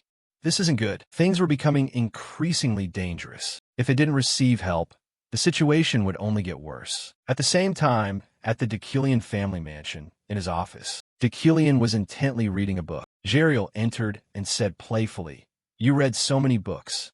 I don't remember you liking to read this much. Brother, you should at least respond to me." She walked around him and continued, I heard you were invited to lecture on the Sky Island, right? And it seems you were paid a significant amount of money, too. He calmly replied, I won't give you a single coin. Jeriel, huh? What do you mean by that? I wasn't even thinking about that. She moved on to another issue. Anyway, an official document was just sent. The freshmen of the Magic Tower University want to visit our land on their trip. But without needing to hear more, he flatly refused. No. At least you should consider it. He imagined the scene of those students drinking and getting drunk, then throwing up everywhere in the mansion, and it didn't feel right. We can't clean up after trips like that. I won't allow it. Jeriel was confused. What are you talking about? She reached into her pocket, intending to take something out. Don't joke anymore. Look at this document. We aren't doing everything for free. Plus, this is an opportunity to introduce our magic to the freshmen. But he immediately raised his hand to refuse. Get out, Jeriel. Just take one look. But his face became strangely serious. Hurry right now. Although confused, she had to agree. Fine. All right. Jeriel turned and left in annoyance. He's really stubborn. He watched her silhouette to make sure there was no one left in the room. He slowly took out the communication crystal orb in his hand, his voice quiet. Speak up, partner. On the other side was Charlotte. I don't want to, but I think we have to leave right now. There's no more time. Please help me, Decilion. He turned to use his magic to retrieve the map in the corner. Very well. You will have to do exactly as I say, understood? What do you mean by that? He looked at the map on the table and continued. Princess Mayho has only one escape route. It's an incredibly dangerous path, but that's precisely why it's safe. What is it? He replied calmly, the Crevasse Canyon. His answer startled Charlotte. What? That place is heavily polluted with demonic energy. A person like you should know that well, Decilion. He replied with annoyance. Do you think you can avoid a death trap just by taking the normal route? Trust me, Charlotte. We will cross the Crevasse Canyon safely. The rugged mountainous region is an extremely dangerous place. The malefic energy here is so thick it's no different from a demon's den. Some even say that demons appear there from time to time. This place doesn't belong to any nation, so it isn't bound by any principles or laws. That is Princess Mayho's only escape route. Once she crosses the Crevasse Canyon, the Urin Principality will be in sight. Charlotte's voice sounded full of doubt. It's not as if we haven't considered such geographical advantages. But when you calculated that, surely you didn't think a member of the Urin family would be involved. He reassured her, no need to worry. I will lead the way for you myself. You're going to guide us personally? Hearing that, Charlotte was stunned. She asked again, puzzled. Why would you go to such lengths, Decilion? This trip doesn't bring you any benefits, does it? He leaned back in his chair and replied calmly. I'm a man who values politics, Charlotte. And when it comes to intellect or foresight, I'm always far ahead of you. What? Are you trying to show off your achievements? Decilion's eyes narrowed, his voice low. I only hope Princess Mayho survives because it will be beneficial for my family and my territory. This is a matter of business and mutual interest, not kindness, so don't overthink it. Charlotte was silent for a moment, then continued. So where is the rendezvous point? Decilion answered quickly and decisively. In 3 days at the entrance of the Crevasse Canyon. If you can't make it there, then you aren't worth saving. Charlotte responded firmly. I understand. I hope your skills are as reliable as your big mouth. A system window appeared. Independent quest. Liberation. Store reward. 4. Additional achievement bonus. 3 days later, in the territory of the Urin family, cheers erupted everywhere. Wow, is this Hyde Cane? It seems so. It feels like being in a completely different country. Yeah, the scenery here is truly beautiful. Hyde Cane is the capital of the Decilion family's territory, a tourist city full of entertainment and excellent cuisine. It was modeled after famous, livable cities in the real world. Even so, despite many requests to hold gatherings here, Decilion had always refused until now. Jeriel, standing nearby, teased, why the sudden change of heart? You used to say gatherings shouldn't be held here. Didn't you go on and on about how dirty they are? He fell into deep thought. The reason was that Hyde Cane is located near the Crevasse Canyon, the rendezvous point, just 3 to 4 hours away by horse.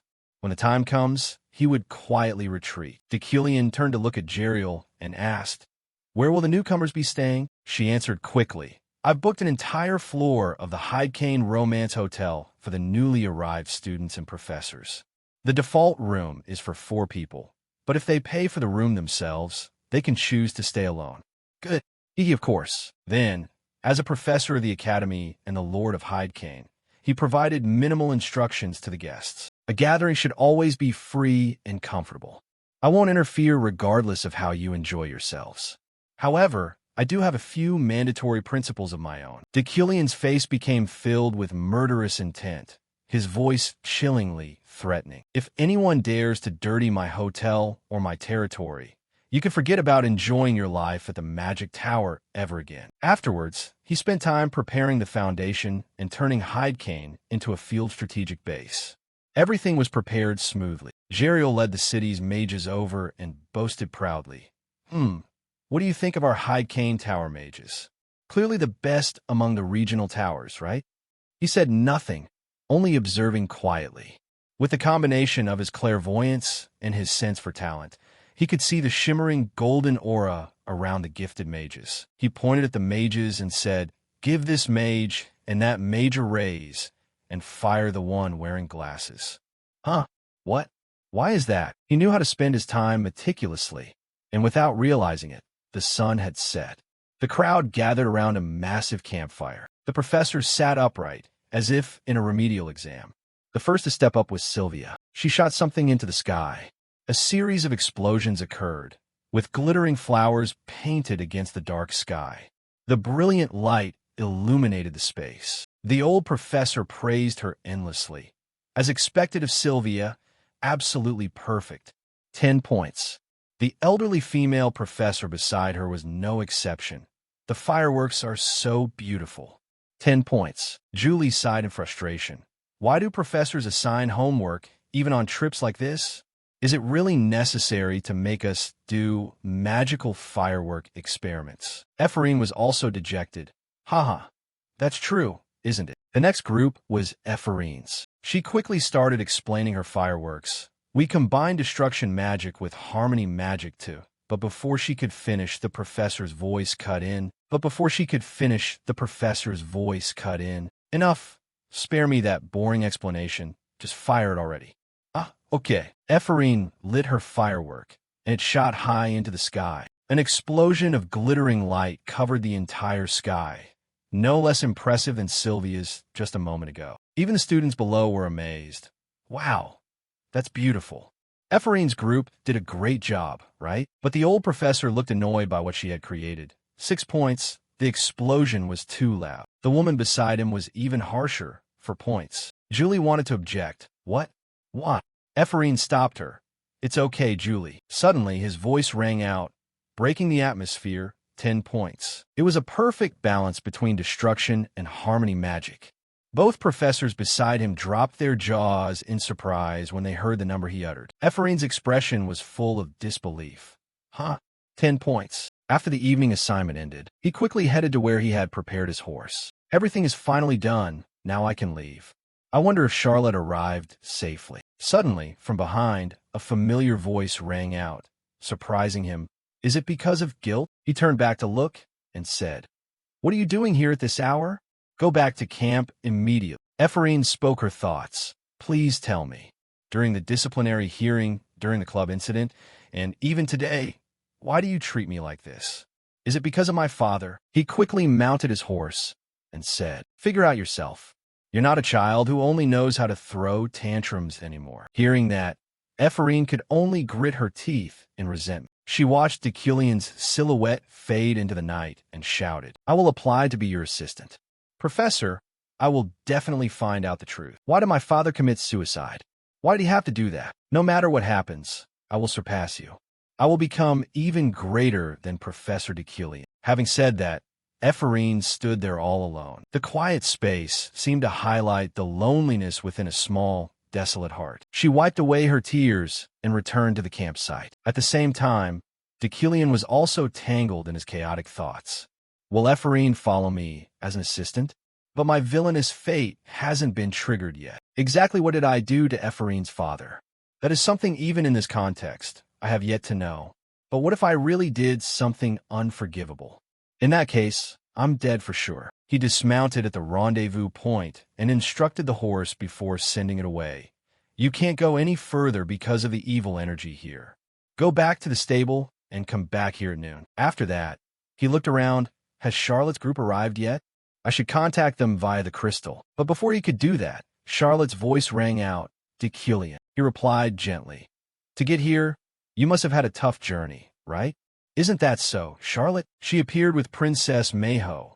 Only 2 guards remaining with pale, wounded bodies, fortunately without any fatal injuries. After arriving at the meeting point as promised earlier, Decillion met Charlotte's group and the wounded Princess Mayho. He approached and bowed politely. I am Decillion von Greyhan Yuklin, the head of the Royal Magic Academy in the Empire. From now on, I will clear the path for the princess to escape. Please rest assured. Princess Mayho heard this and quickly replied, I express my gratitude to you. Decillion continued.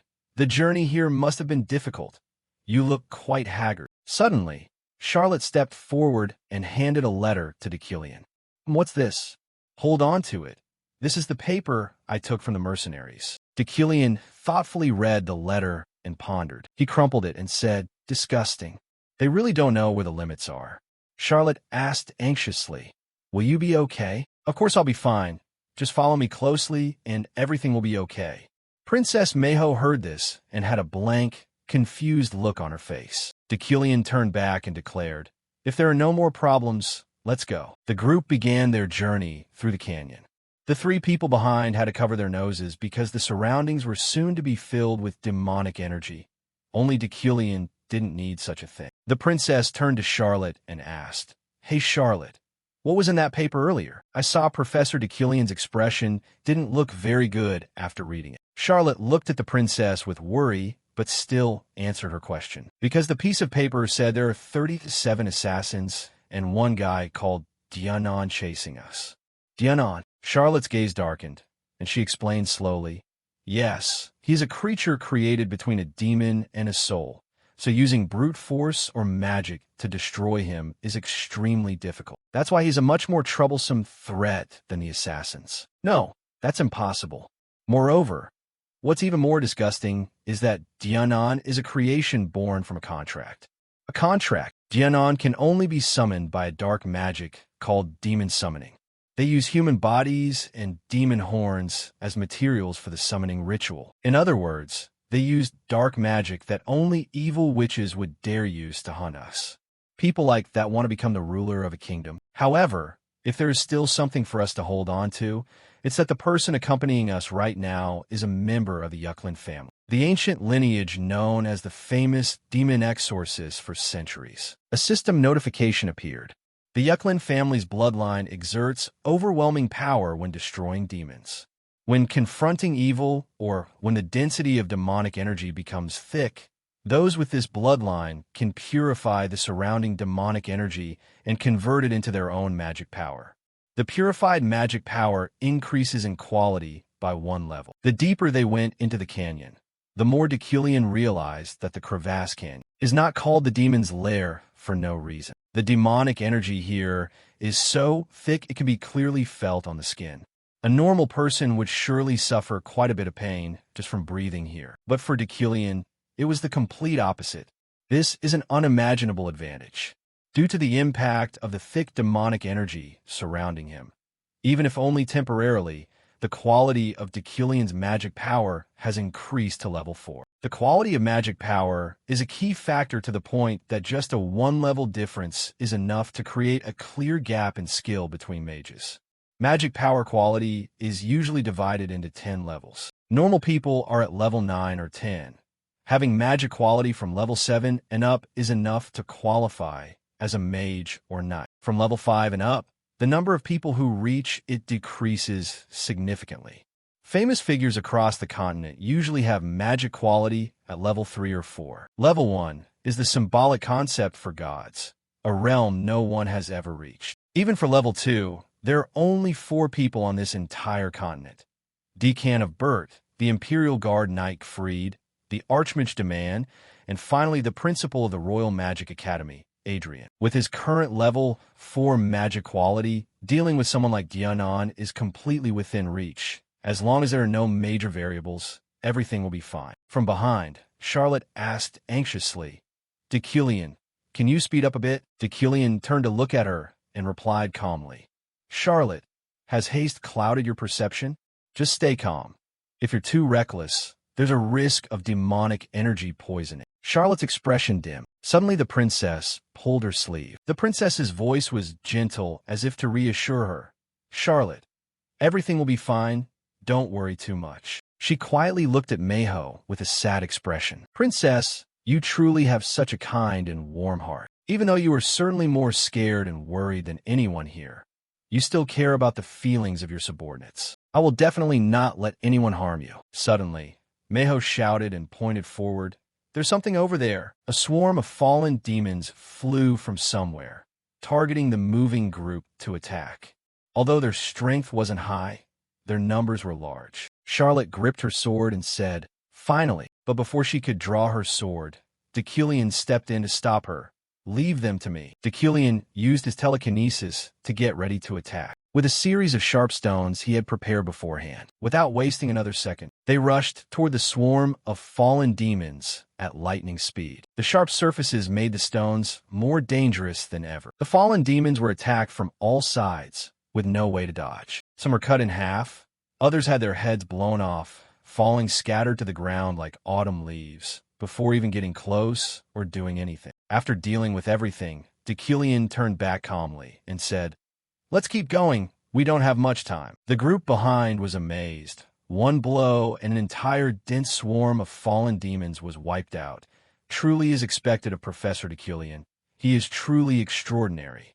That's right. And just like that, the journey continued. Monsters rushing out to block their path were all sent by Decillion to the afterlife in the blink of an eye. The Guardian asked, Common monsters keep coming to find us, but we still haven't encountered anyone truly formidable yet, right? Suddenly, Decillion realized something, his eyes narrowing in annoyance.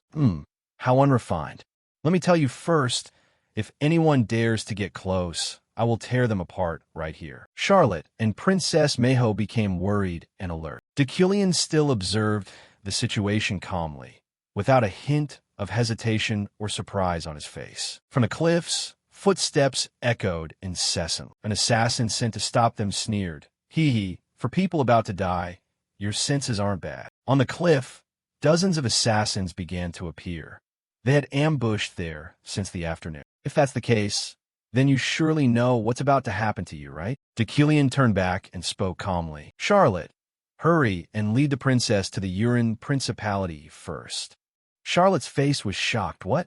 And what about you? Decillion replied quickly. Are you suggesting I should worry about myself? Unfortunately, that is unnecessary. Charlotte shouted in anger. Your foul mouth is truly hopeless. Decillion pointed at the assassins and said, Look over there. At the position where the assassins were standing, Decillion pointed his wand straight at them threateningly. The very next second, an explosion blew up the entire area, easily taking down the assassins. Each of them fell without understanding what had happened. The sharp stones pierced through them like unstoppable light. All were quickly defeated, lying in their own blood. Charlotte saw this and couldn't help but be amazed. Decillion said, Now, are you more determined? What you need to do right now is to get out of here as quickly as possible. Charlotte's eyes narrowed in thought. Then she turned and said, Princess, let's go. But suddenly, Manhwa discovered something. Hey, look over there, Charlotte. She quickly turned her head in the direction the princess pointed. On the cliff, a mysterious figure covered in dense magic energy, carrying a terrifying gloom. He stood amidst the assassins, looking down at the group below with an arrogant and confident gaze. The princess asked hurriedly, Charlotte, what is that? Damn it, that's a dangerous guy. Ignoring Charlotte's worry, Decillion remained as calm as if nothing had happened. The plan hasn't changed. Hurry and take Princess Manhwa to the Urin Principality. But you can't win against them alone. Charlotte worried. Decillion was silent, his voice soft. I will kill that guy. The swordsman next to him added, I will also help the professor. Please leave quickly. Charlotte's face darkened, a sense of guilt rising in her chest. Realizing that, Decillion continued, You don't need to feel sad or remorseful. Once Princess Manhwa regains power, then pay back the favor to the Yuklin family.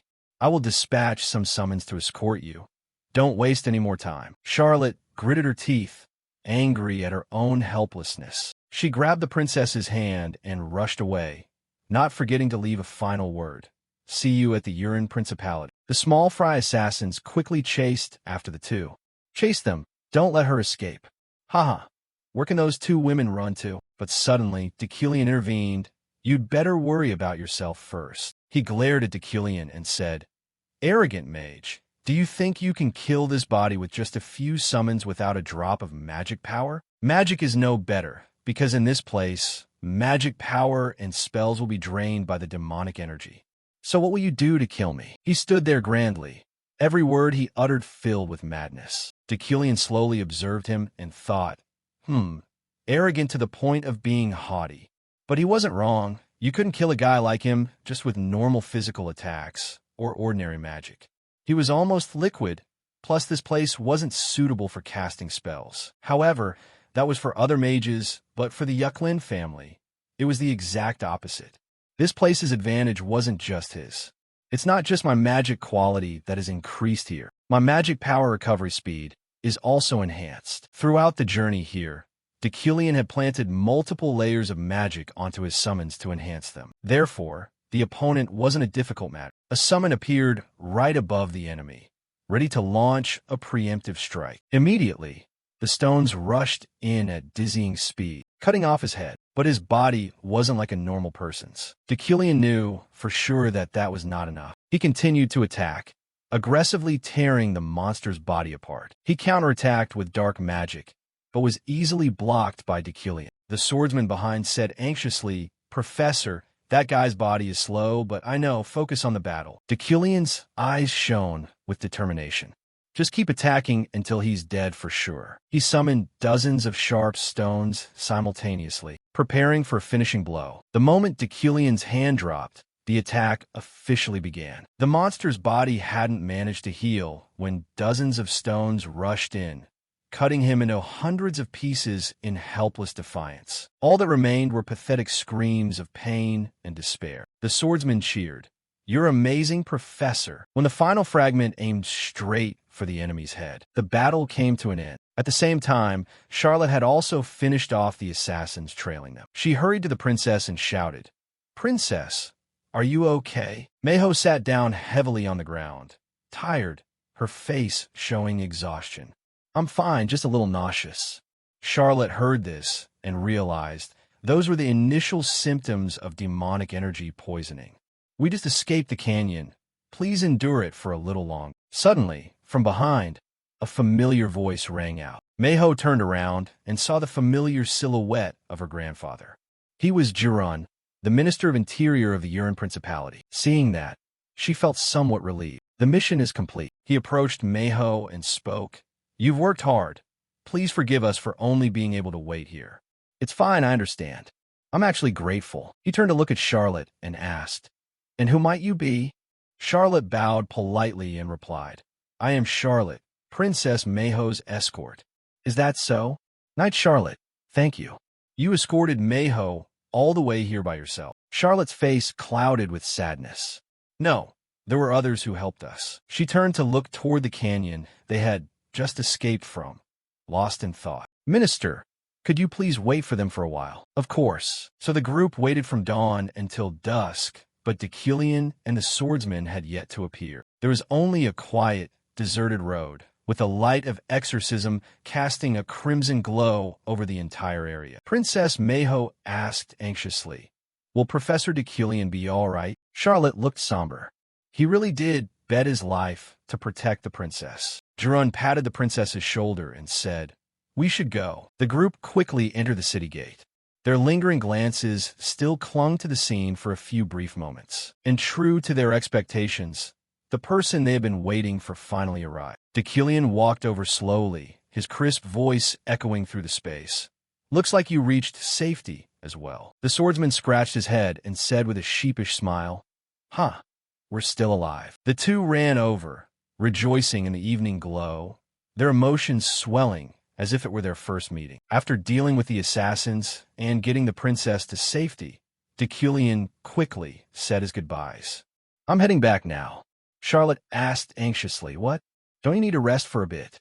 Deculion gently dusted off his coat and replied, "No need. It's done.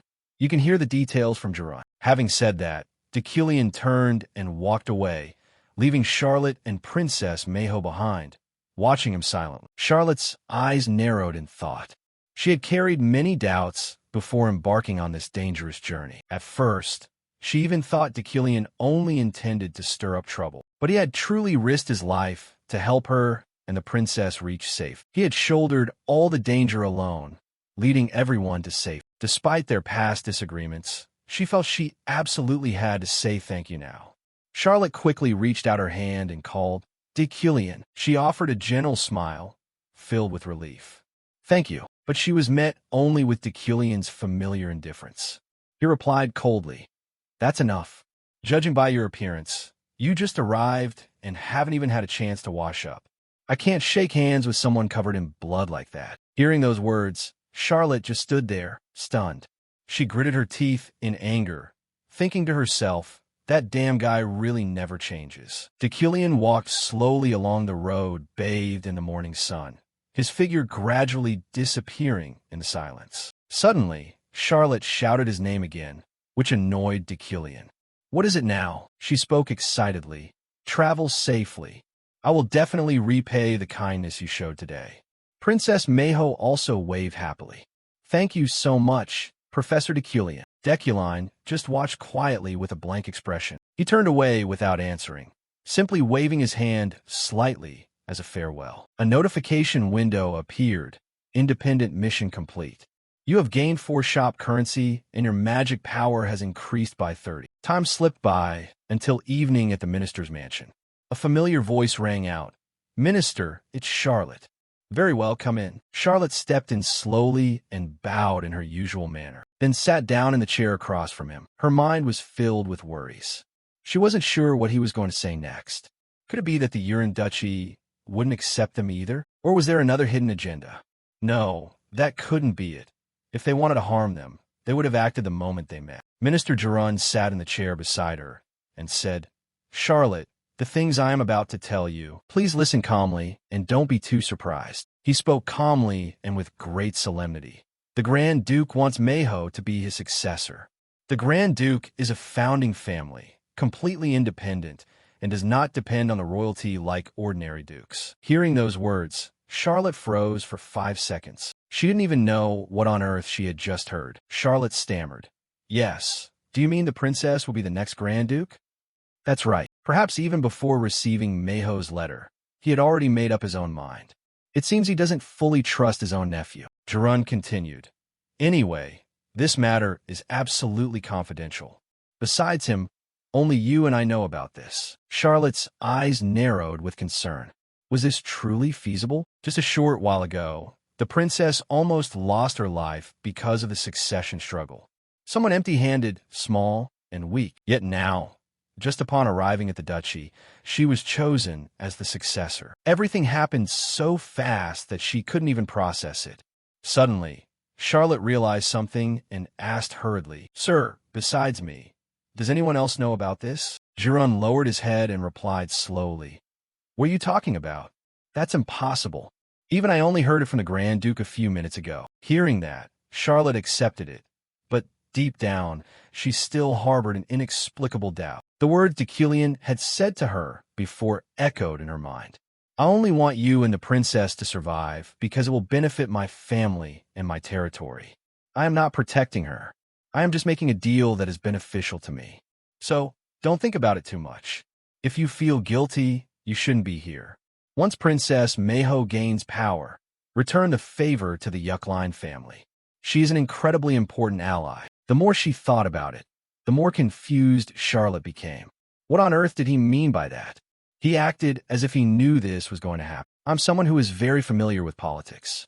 In terms of intelligence or understanding, I am far superior to you," Deculion had once said. At first, Charlotte just thought it was arrogant boasting, but could it be that he knew everything and had calculated it all from the very beginning? Charlotte's face darkened, thinking to herself, he really is a monster. But what Decillion had done was still an undeniable fact. Charlotte let out a relieved smile. She wondered if Decillion had returned safely. At the same time, at his own mansion, Decillion was lying sprawled on his warm bed. He sat up after a short nap.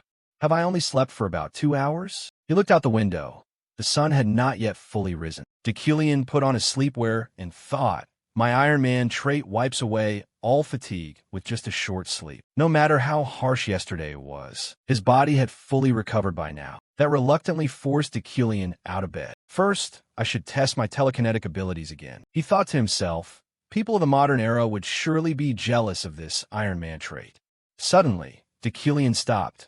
Something stirred within him. He sighed wearily. I wish I had trained like this sooner. Waking up and training. Then training again, never resting, never stopping, always looking for his own weaknesses to fix. This habit was perhaps formed because Decillion was always in danger. But that alone wasn't enough to explain it. The habit of discipline, an iron will that never yields, a steely spirit.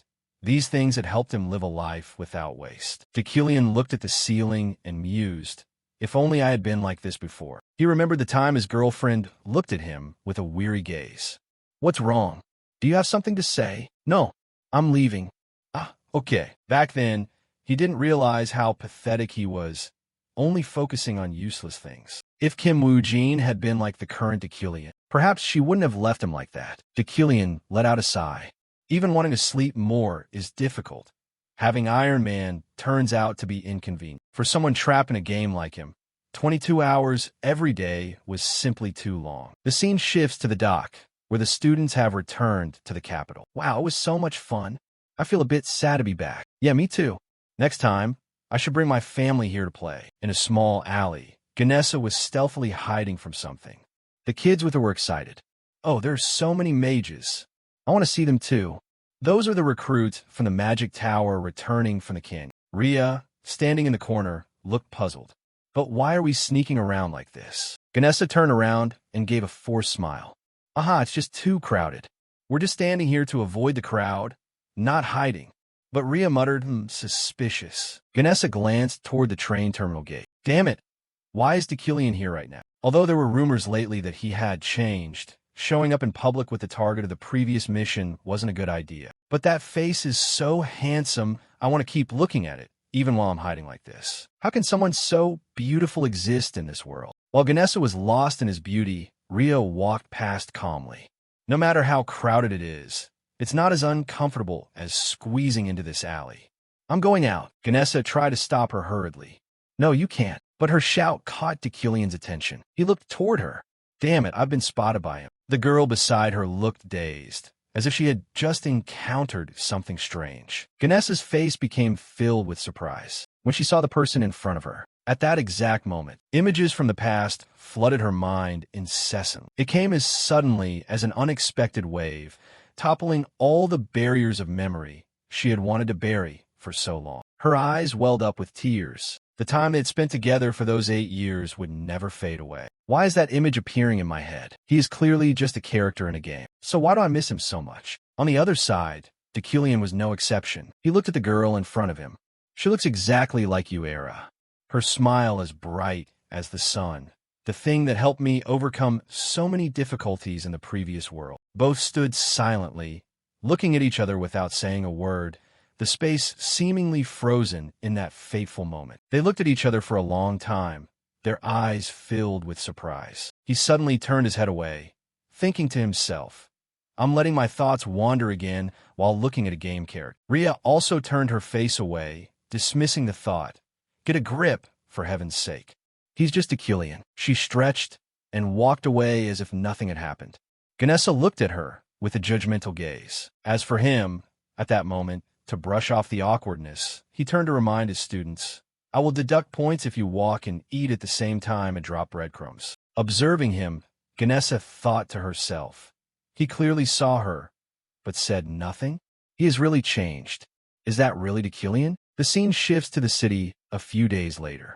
At this moment, a carriage is moving swiftly along the road. Uriel sat in the carriage, her whole body trembling with fear. Seeing this, he spoke up to remind her, Calm down, Uriel.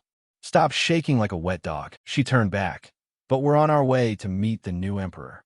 It would be strange not to be afraid. He continued to reassure her. All we need to do at the coronation is bow. We don't have a private audience, so don't make a big deal out of it. Then he handed her a stack of papers. Here, take these. She took them, wondering, what is this? He explained, the assessment. I deduced it by analyzing various conditions, including the new emperor's temperament. Consider this when managing the territory. He thought to himself, 12 days ago, the late Emperor Kerbame passed away. The progress of the frontline battles will accelerate when the new emperor is crowned. Therefore, I have noted down important events in advance. If Uriel follows these, she can reduce the difficulty level of future missions. Reading through it, she was startled. Huh? Are you a fortune teller or something? Stop pretending. He didn't answer directly, but reminded her, I'll check on you later. This left her with nothing to do but give a faint smile. At the royal palace, a soldier directed them. Members of the Yuckline family, please follow this way. The two walked in. Uriel observed her surroundings, exclaiming, there are already so many people here. As they were walking, suddenly someone cut in front of them, startling him a bit. That person was Julie. She looked at him, then bowed slightly and continued walking. He was also a bit awkward, thinking to himself, is that kid still having trouble with that Varen guy? While he was lost in thought, the crowd behind them was becoming noisy. The two turned back and discovered that the emperor's carriage had arrived. He and everyone else bowed to pay their respects. A pair of small feet stepped out from inside the carriage. The new emperor began to enter to conduct the ceremony. She walked straight to the throne in front. Then began the inauguration ceremony. Before the throne, the crown was placed on the new emperor's head. The sound of drums echoed along with the cheers of the people who had come to welcome their new emperor. And just like that, a new emperor was born. She was Emperor Safian Yekater August von Gibrain. Enduring a boring inauguration ceremony made Safian extremely bored.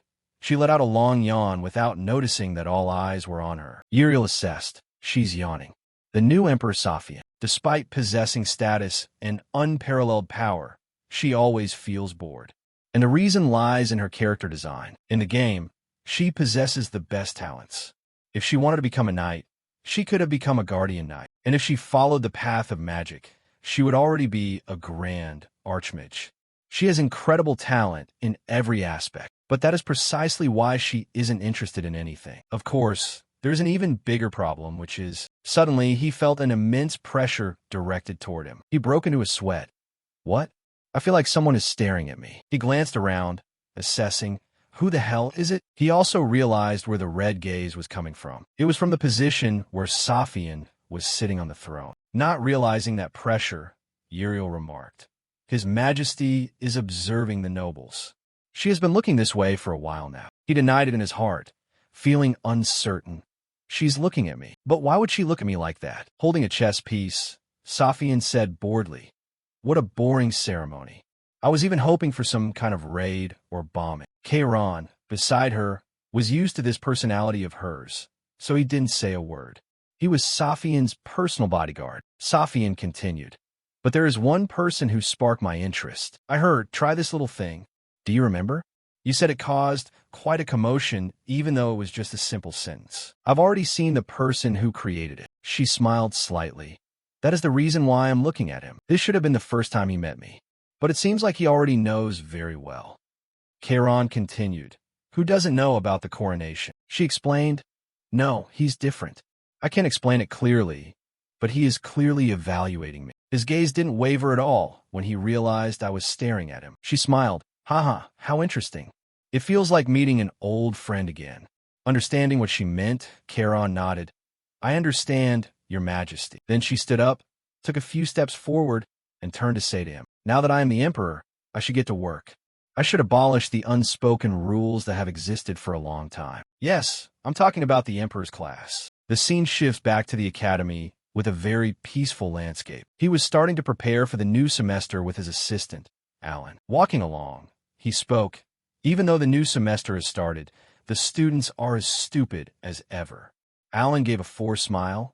Haha, I think the newcomers will need a little more time to get used to it. While they were moving, they discovered a crowd gathering in one place. Alan wondered, Why are there so many people in front of the classroom? He replied calmly, I don't know. After that, the two entered his office. Here, Charon was present along with soldiers of the royal guard. He thought to himself, the royal emblem.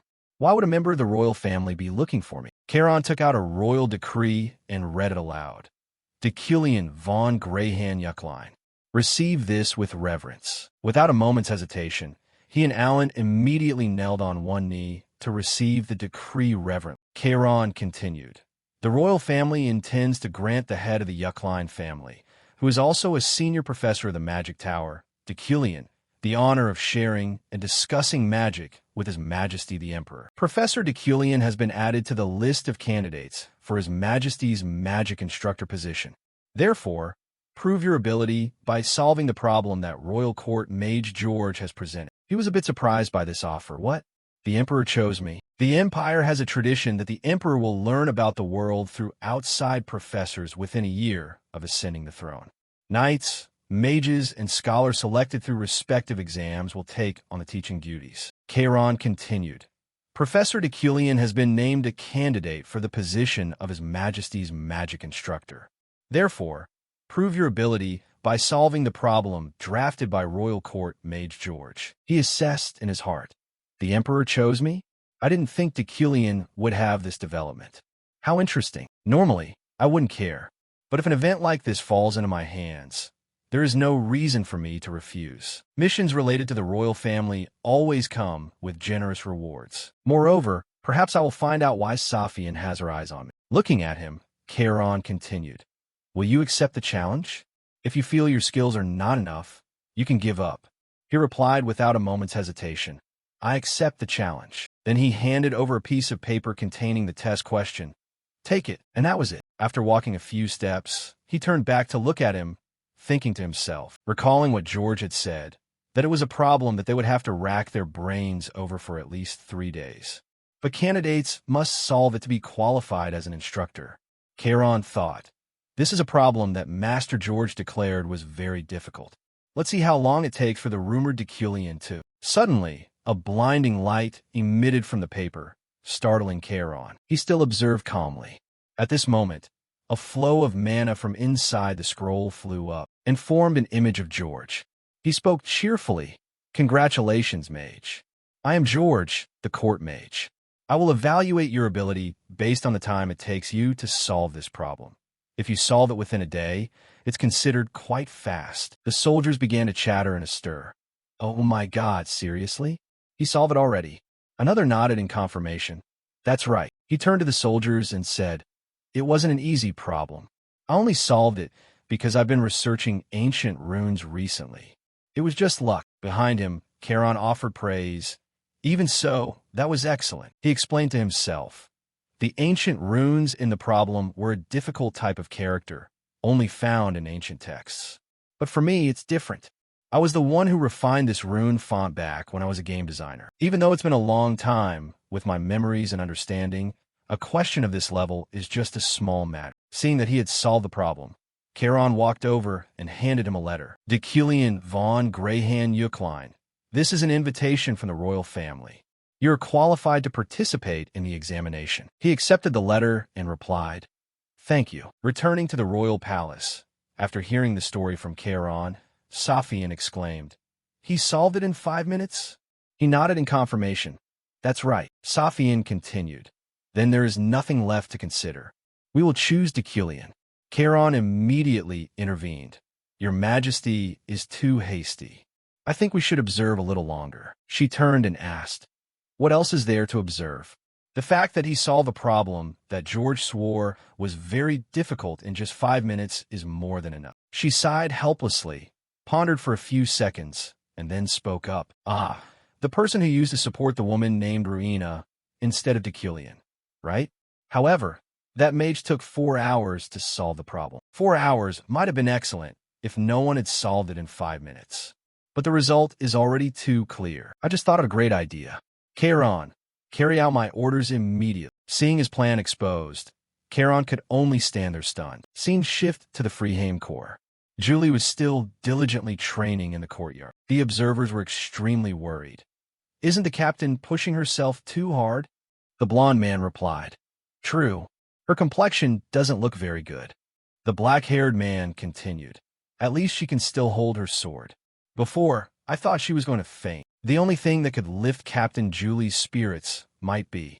As if realizing his intention, the black-haired man replied, the news about finding Varen's body, right? But since it's on a cliff, the search will definitely be very difficult. Then, from outside, a soldier rushed in. Cop. Captain, he was saying something to Julie. After hearing these words, her eyes became extremely stunned. A clear voice rang out. Julie von Dea Frieden. You have been granted the honor of conversing and sparring with Her Majesty. You have been selected as a candidate for the Knight Instructor position to teach swordplay to Her Majesty. Pass the examination and prove your ability. She replied with great determination. Understood. After receiving the decision, she moved to a house on top of the snowy mountain. As soon as she opened the door and stepped inside, a voice spoke up. Long time no see, Julie. She glanced inside. There were 3 people sitting there waiting. She nodded in response. Yes, it's been a long time, seniors. The young blonde man replied cheerfully. I had a feeling you would be among the candidates. Sit down. Make yourself comfortable. He started chatting animatedly. I wonder what the test will be like. Gathering like this reminds me of group assignments back in school. Doesn't it? This short-haired woman is Holy Saint Nightgwen. She replied, I don't know about that, but I won't go easy on anyone. So be prepared. The big young man, Knight of Might Rayfell, also nodded in agreement. Of course. We are all here for a purpose. After a short conversation, the room returned to its inherent silence. Then the blond young man turned his gaze to the chair in the center. The judge's chair must be over there. They're a bit late, aren't they? Gwen continued. I heard Vice Captain Isaac, who is supposed to be the judge, is resting due to an injury. So who is coming to replace him? Rayfell shook his head. Who knows? Then the sound of the door opening caught the attention of all 4 people in the room. Looking toward the door, Julie's gaze was extremely attentive. Then a pair of feet calmly stepped inside. As soon as she saw this person enter, Julie was startled. He slowly took off his hat and spoke. Hello. I am the temporary judge for the Knight Instructor Selection Exam, Decilion. Not only Julie, but everyone here was extremely surprised by his appearance. He walked past Julie's position with some thoughts in his mind. Julie also had her own thoughts. A mage acting as a judge for a knight exam? How? Why?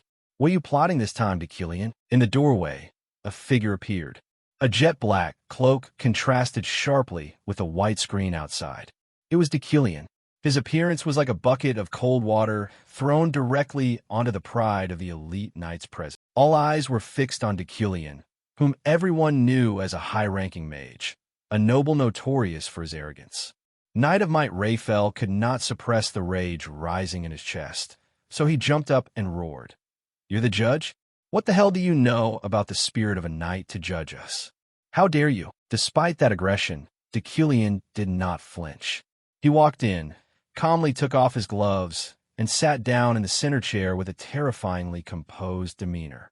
His eyes were as calm as a frozen lake, glancing at the flustered knight.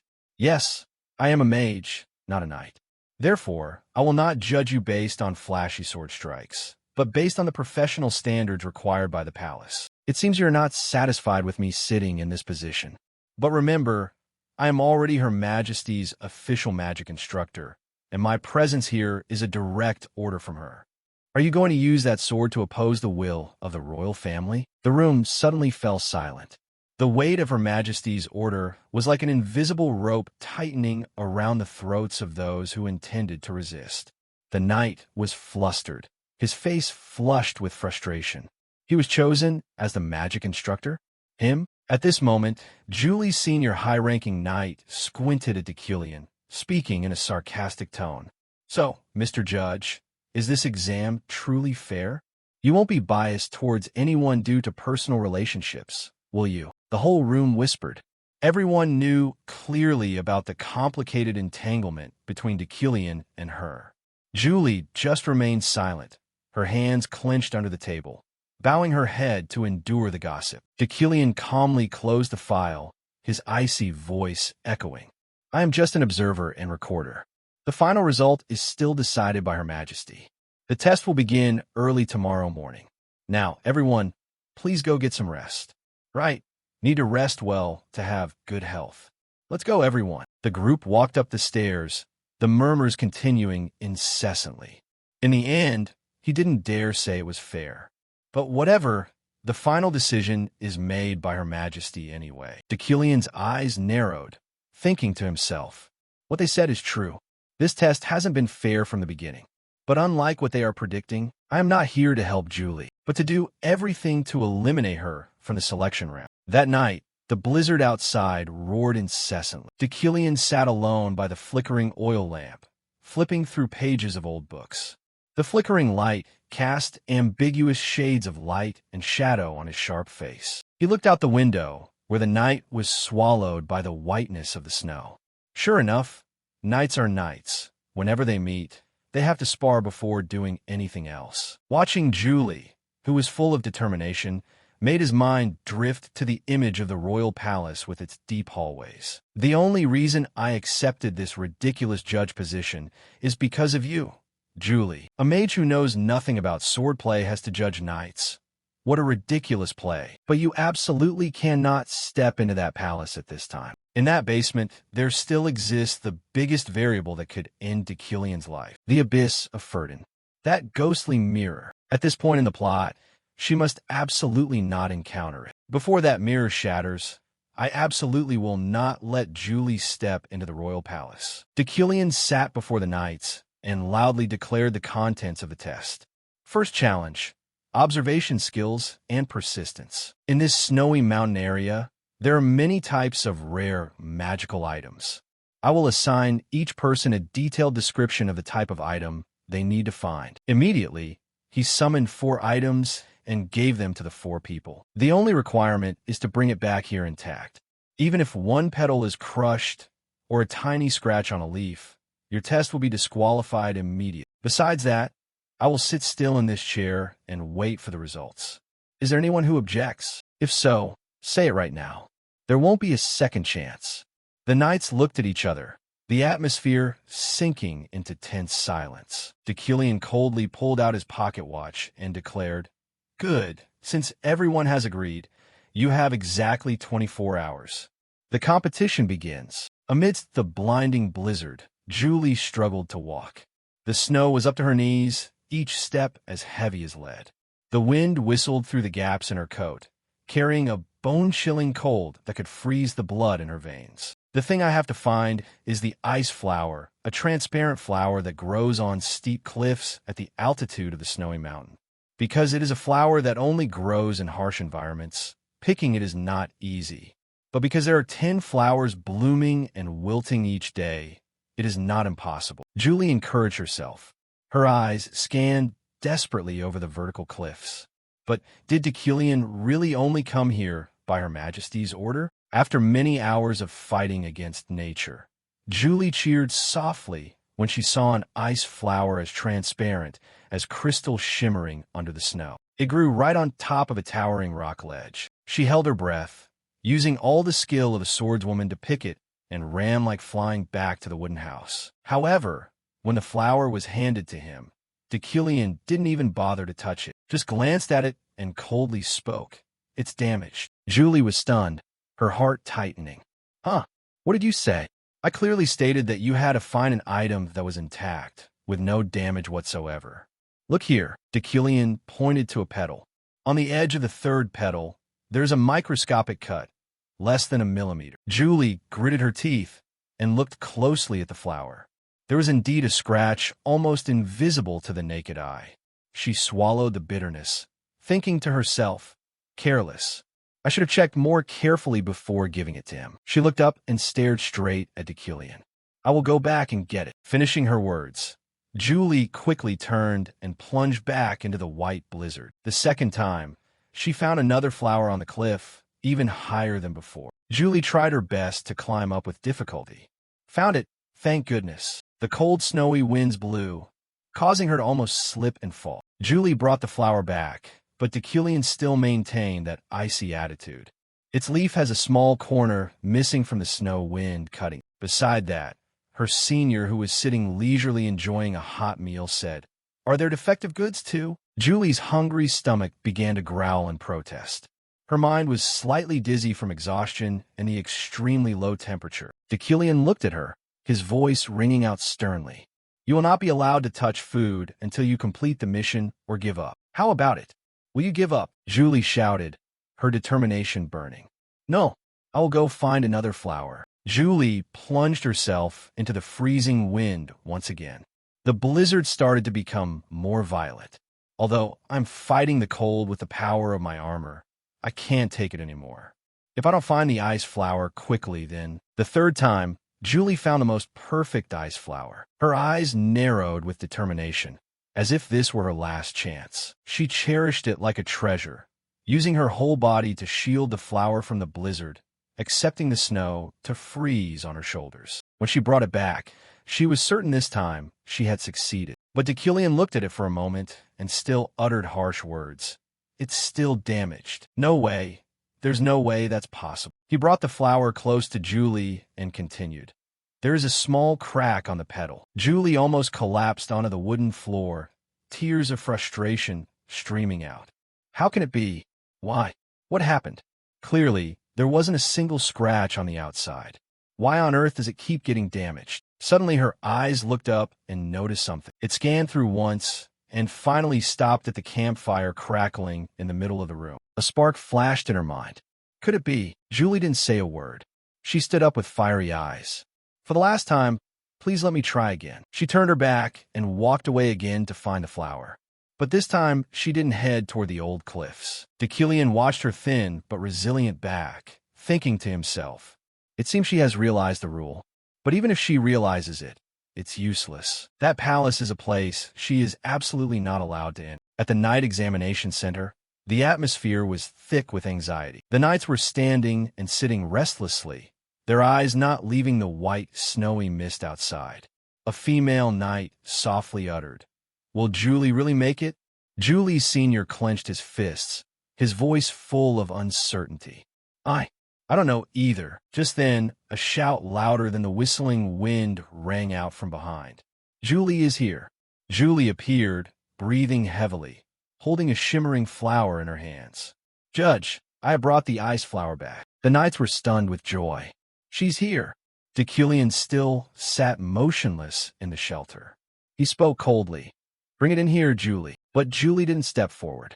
She stood rooted in the snow, her voice trembling but determined. Please, I beg you, step outside. This time, this ice flower absolutely has no blemishes. In the dim light, Julie looked miserable. Her clothes were dirty, a thick layer of ice covered her cloak. Her face was pale from the biting cold. Deep inside, she mocked herself. I'm so stupid. Why did I only realize it now? If you bring an ice flower into a warm place with a fireplace, it will melt and damage immediately.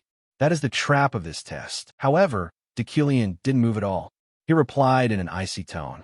I refuse. I remember stating clearly right from the beginning. I will not step outside even one step until the exam ends. Anger flared in Julie's eyes. She gritted her teeth, thinking to herself, Deucalion, you didn't want me to pass this exam from the beginning, did you? Deucalion seemed to read her thoughts, nonchalantly continuing. Before we started, I asked if you had any questions or objections. At that time, she had remained silent. Now, failing to observe the environmental conditions carefully was entirely her fault. It is my fault, Julie shouted, but I will not give up here. Deucalion was slightly surprised by her willpower. Immediately after, Julie placed the ice flower down on the ice block at her feet. She began to channel mana.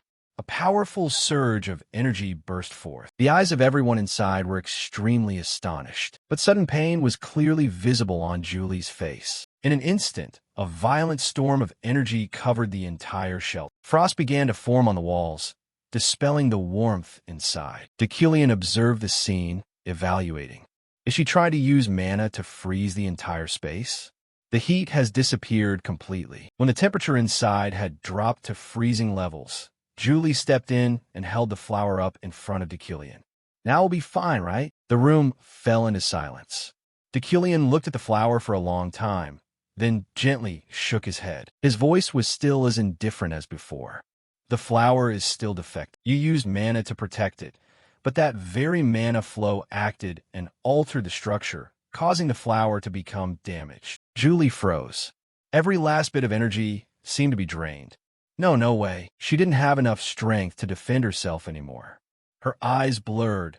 Her body collapsed onto the cold floor right in front of him. All her efforts were in vain. She was eliminated. Julie was taken to a quiet room to recover. Outside, the knights whispered and gossiped. How is Julie? She fainted from exhaustion. Her body temperature dropped too low. Currently, she doesn't have any strength left to leave here. Another knight spoke up indignantly. I have never seen such an unfair exam. It's truly too cruel. This doesn't make me feel good at all. Meanwhile, Deucalion stood in a dark corner, his eyes narrowed in thought. This is the first time I've seen Julie use mana directly like that. But my eyes saw something very strange. What did I just see with my magic vision? A status window appeared before his eyes. Abnormal status. Magic damage. Deucalion was shocked. Magic damage? That means her Dantian is severely damaged? An injury to the Dantian is not a common thing. It certainly cannot be caused by normal impacts. In the game's plot, I have never heard of Julie carrying such a heavy injury and still becoming the greatest knight. What on earth happened? Just then, Julie Sr. walked up, sighing. The difficulty of that test was truly too high. Even I didn't notice the temperature trap of the ice flower. The fact is that no one can pass it. Deucalion looked at the man in front of him, thinking, they are both classmates and seniors of Julie. Perhaps they know something. He decided to ask directly, has Julie ever been seriously injured before? The knights turned to look at him with eyes full of anger mixed with surprise. The senior gritted his teeth. Hey, do you really not remember anything? It was all because of you. The escort mission in Merrick that year. Is it possible that after all this time, the aftereffects are still haunting her to this day? Deucalion was stunned. Merrick escort mission. This is a setting before the game started that I have never known. He turned to look at the person next to him and spoke. Raphael, Julie used to spar with you. Didn't you notice anything unusual? Raphael stammered. I'm not sure either. When sparring with her, I noticed Julie always deliberately limited her use of mana. She is very good at sword intent, but never dared to unleash mana to the extreme. Perhaps she is truly carrying an incurable aftereffect. So you did all those things because Julie is injured? Deucalion was silent for a long time, then ordered, everyone, go back to your rooms.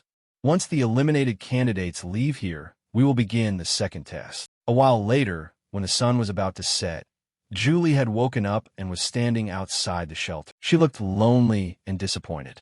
A long sigh expressed that. Deucalion stepped out from behind, his voice softening a little. This result is truly very regrettable. Julie lowered her head, her voice choking. No, you're right. This was just a test, and I failed because of my own shortcomings. I should have checked very carefully as soon as I received the test. Deucalion looked at her and remained silent. Julie, before you leave, can I ask one question? Do you want to ask about your judge mission? Or tell me about the promise I broke before. I want to hear it again from your own mouth. Julie was stunned by that strange question. Deucalion thought to himself. That promise had been broken for a long time, the thing that made her hate me to the bone. Why on earth am I holding her back to ask this? Perhaps I'm just looking for an excuse to see her a little longer. Or I want to offer a justification for myself, for a Deucalion that I have become. Julie was silent for a moment, then slowly said, It's been half a year, hasn't it? Where should I start? At that time, I received a letter from people in the family named Luna. It was a letter sent by the mother of the mage who committed suicide under your command. In that letter, the evil deeds you once committed were recorded. I asked you to explain if the things in the letter were true, but you burned that letter on the spot. For me, that was the deciding reason to call off the engagement. She looked at him with painful eyes. Calling off the engagement is not allowed. Whatever you want, I will do. Please forgive me. Only then did he promise to clarify the truth and apologize. But why did you ask that? At this point, what meaning does it still have? But Deucalion's answer surprised Julie. That is my fault. At that time, it was entirely the fault of this Deucalion. It's just that the research is still being carried out. The research that he started, I am still continuing to perfect it. Of course, he will be the co-author of this work. If there is any income, I will share it equally among everyone. and I will also help to revive his family once again. On the day this research is announced, I will likely be able to apologize to him. I hope I will be qualified to receive forgiveness." Julie heard this and shouted angrily, "Why didn't you say that back then? If you had said it sooner, perhaps." Deucalion interrupted. "I'm sorry. It's just, I can only justify that perhaps the me of today is no longer the Deucalion of the past." The atmosphere became absolutely silent. Julie looked at him blankly, as if standing in front of a completely strange person. Deucalion took a step closer, his voice deepening with determination. "Julie, from this day on, I will try not to love you anymore." "Huh? What are you saying? Let's walk on two separate paths. You will no longer have to bear any burden because of me. I will try to change my heart, and one day that will come true." Saying that, he quickly turned and walked away, but didn't forget to leave a word of advice. "You have worked hard. Go home and get some good rest." Julie's heavy footsteps were imprinted deeply on the long white snow. "I will try not to love you anymore." Julie smiled slightly, a bitter but also relieved smile.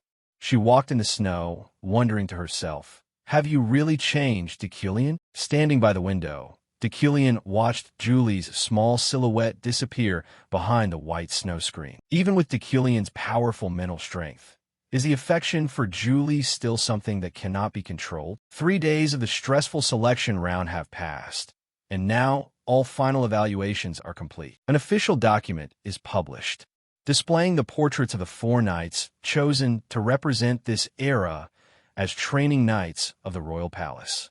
After an arduous screening process, the council decided to choose all 4 candidates, including Raphael and even Julie. His eyes scanned down to the section reserved for the protective mages. He saw his own name and portrait.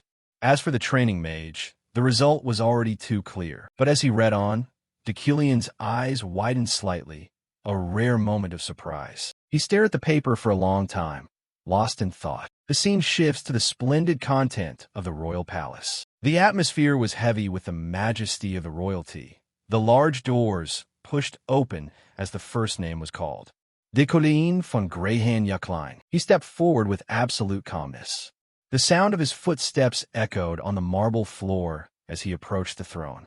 Sitting on it was Queen Safia. She looked completely indifferent, resting her head on her hand and letting out a long, weary yawn. When Deucalion was in position, the interpreter called the next name. Rowena von Schlotte-Meckqueen. Deucalion still kept his eyes straight, but his mind was focused on the woman who had just walked in beside him. Truly unexpected that he would have to take on the role of training mage together with Rowena. Both knelt before the queen to express their official respect. Rowena is the person whom Deucalion could absolutely never feel any goodwill toward. Since the incidents on the floating island, if they didn't have to face each other, it would have been a stroke of luck. It seems the upcoming days will be extremely exhausting. Rowena adjusted her glasses, her sharp golden eyes glancing coldly toward Deucalion. To her, seeing Deucalion here was a bitter reminder of their past. She had to face him again, right here of all places. Memories flooded back to a few years ago, during the professor promotion evaluations at the university, where the hallways were filled with whispers among the faculty. A group of professors surrounded Rowena, expressing their fervent support. "The position of head professor should naturally belong to you, Rowena. Do your best. I feel the same way. You really must give it your all." If someone as bossy and arrogant as Professor Deucalion were to take control as head professor, just the thought of that is already unbearable. Their contempt for Deucalion was glaringly obvious. Rowena accepted the praise with a humble smile. "Thank you all for your support." At that time, the competition for the head professor position was essentially a battle between Deucalion and her. It was a closely matched fight, but for entirely different reasons. Deucalion possessed astonishing magical analytical abilities, a deep understanding of theory, and overwhelming influence from his family lineage. Conversely, Rowena led in terms of overall research achievements. She believed that the fundamental difference in their personalities would give her the edge. She had the respect and backing of the other professors. While Deucalion stood alone in his arrogance, she was completely confident that the position of head professor at the Magic Tower would be hers. Yet, all of that had caught Deucalion's attention, And of course, that never meant anything good. A few days later, at the Ruina family estate, the peaceful atmosphere was shattered by the sound of chaotic footsteps. "Hurry, there's an emergency." Ruina distractedly stopped someone. "What's going on that everyone is in such a rush?" The man looked at her, his face pale and sweating profusely, stuttering as he struggled to explain the emergency that had just occurred. The news that reached Ruina was nothing short of a nightmare. "The family head has been seriously injured, my lady." But the tragedy didn't end there. A series of reports about risks began to pour in, each more devastating than the last. Her brother's business was on the brink of collapse as every partner suddenly terminated their contracts in an inexplicable manner. Her younger sister met with a horrific accident, and even their ancestral lands were no longer safe as bandits began to invade the territory. Finally, news came that even the lady of the house was in danger. Ruina stood alone in the dark grand hall of the residence, the weight of a crumbling legacy pressed down on her shoulders. Everything had started with her father's severe injury and loss of mana, but the subsequent calamities kept coming like an unrelenting storm. For Ruina, the answer wasn't hard to find. In the shadows of her mind, one name emerged to cover all this destruction: Deucalion. She stood with her head bowed, her expression hidden in the shadows. She didn't want to submit to him at all. To her, Deucalion was the embodiment of evil, and she feared that if she bowed down to him now, her family would never be able to rise again. She whispered to herself, "I must endure this. My family can overcome these successive accidents." But the reality of the situation was far more brutal than she had imagined.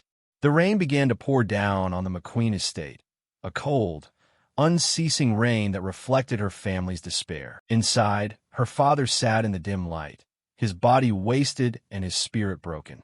He looked at his daughter, knowing full well what the head professor position meant to her. "Can you give it up, Ruina? Your career is important, but the survival of our family must come first." Ruina had no other choice. As she looked back at everything they had lost, the entire family was standing on the edge of total collapse. They simply didn't have the power to resist Deucalion's iron grip. Beneath the stormy night, Ruina sought out Deucalion's estate. At the gate, the sentry knights blocked her path. Their armor glinted coldly in the rain. "You're not allowed inside. Leave immediately. I have a matter of great importance to discuss. Please let me see him just this once. I told you to go home." She was desperate and soaked to the bone. Ruina screamed, her voice cracking with anger, calling for Deucalion to face her. Finally, the gate slowly opened. Deucalion stepped out into the rain, completely dry under an umbrella held by his subordinate. He looked down at her with utterly empty eyes, not a hint of sympathy. "Ruina, what kind of ruckus are you planning to cause right in front of someone else's house?" Ruina trembled from both the cold and the humiliation, shouting, "I will give up that position. I beg you to stop the attacks on my family right now. I will yield the position I have fought so hard for all this time." A long, heavy silence passed, broken only by the pattering of the rain. Deucalion tilted his head slightly, a faint, condescending smirk appearing on his lips. "What exactly am I supposed to stop? I have no idea what you're talking about." Ruina could only stare at him in shock. "What?" Deucalion continued, his tone shifting into cold authority. "Since you arrived here so suddenly, I would expect an apology. It turns out I was wrong." "An apology?" "That's right. Hasn't the McQueen family long received support from the Yuckline family to survive until now? Yet a servant, a subordinate, dares to act like a dog biting the hand that feeds it after surviving on my family's grace. Naturally, I should receive an apology." As Deucalion turned to walk away, Ruina remained frozen in the rain. The insult seared through her, the absolute arrogance in his words when he called her family ungrateful dogs after having blatantly destroyed their house. All of that ignited a white-hot, fiery fury within Ruina. It was truly filthy language and something she had never imagined. Deucalion observed her with a cold, probing gaze as she trembled. With no other choice, and desperate to save what remained of her family, Ruina let her body collapse. Her knees hit the wet ground with a heavy thud. Bowing her head deeply in earnest, she whispered into the rain, I'm sorry. I'm sorry. I will do whatever you ask, as long as you stop. The humiliation was absolute. Ruina felt the pain of it even more than the cold water soaking through her clothes. She kept telling herself that no matter how much her self-esteem was trampled, she had to endure this to protect her family. Deucalion looked down at the figure prostrate on the ground, his expression showing only disgust and contempt. What a truly pathetic and lowly creature. Without warning, Deucalion's boots stomped down on her painfully. The force of the kick elicited a painful moan from her lips. Deucalion stood towering over Ruina's head. His shadow cast a deep, dark pool over her. You are nothing more than a miserable insect from a family without roots or history. It is disgusting that someone of your status would dare to crawl in front of me without knowing your place. Does even a dog want to sit on top of its master? Deucalion coldly issued his final order to drive her away. Get out.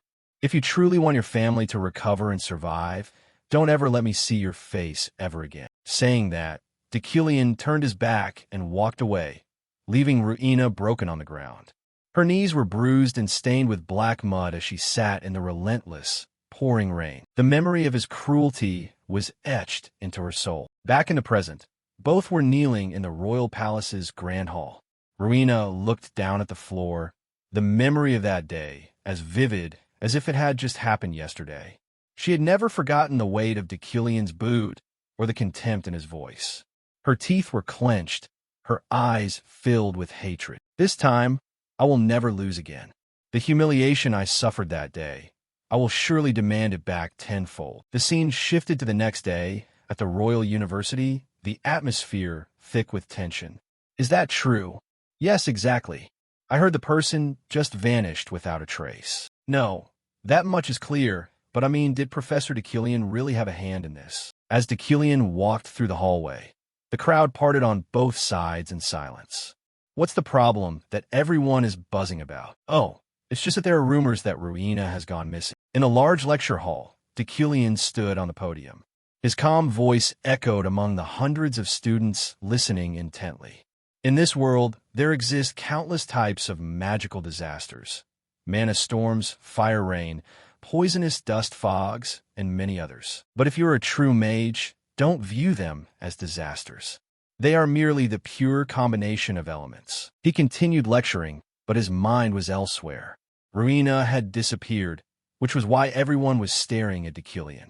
Being probed like this was incredibly annoying. It felt like thousands of needles pricking his skin. He would rather face the ignorance of those fresh recruits who didn't understand the world yet. Well, it's not worth worrying about. That matter has absolutely nothing to do with me. The truth of the matter will soon be brought to light. He kept his calm expression and continued the lecture. We need to view the phenomena around us through the eyes of a mage.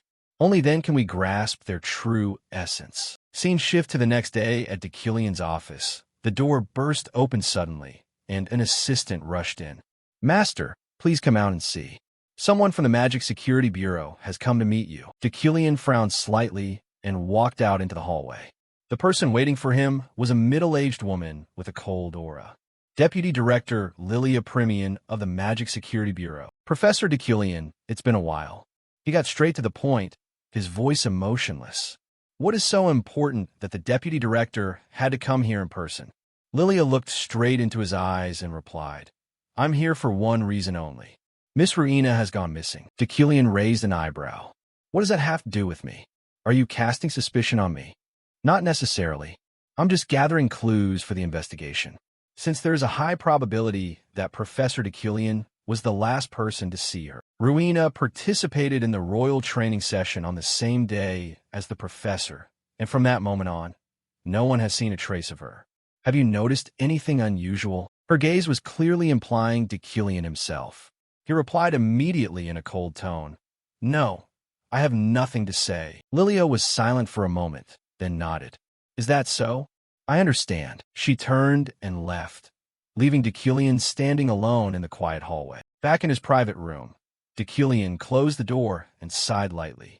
Indeed, the feeling of being suspected by others wasn't pleasant at all, even though he denied it with his mouth. Of course, if it were the Deucalion of the past, causing these things would be entirely within his capability. Suddenly, he noticed a strange flow of mana gathering in front of him.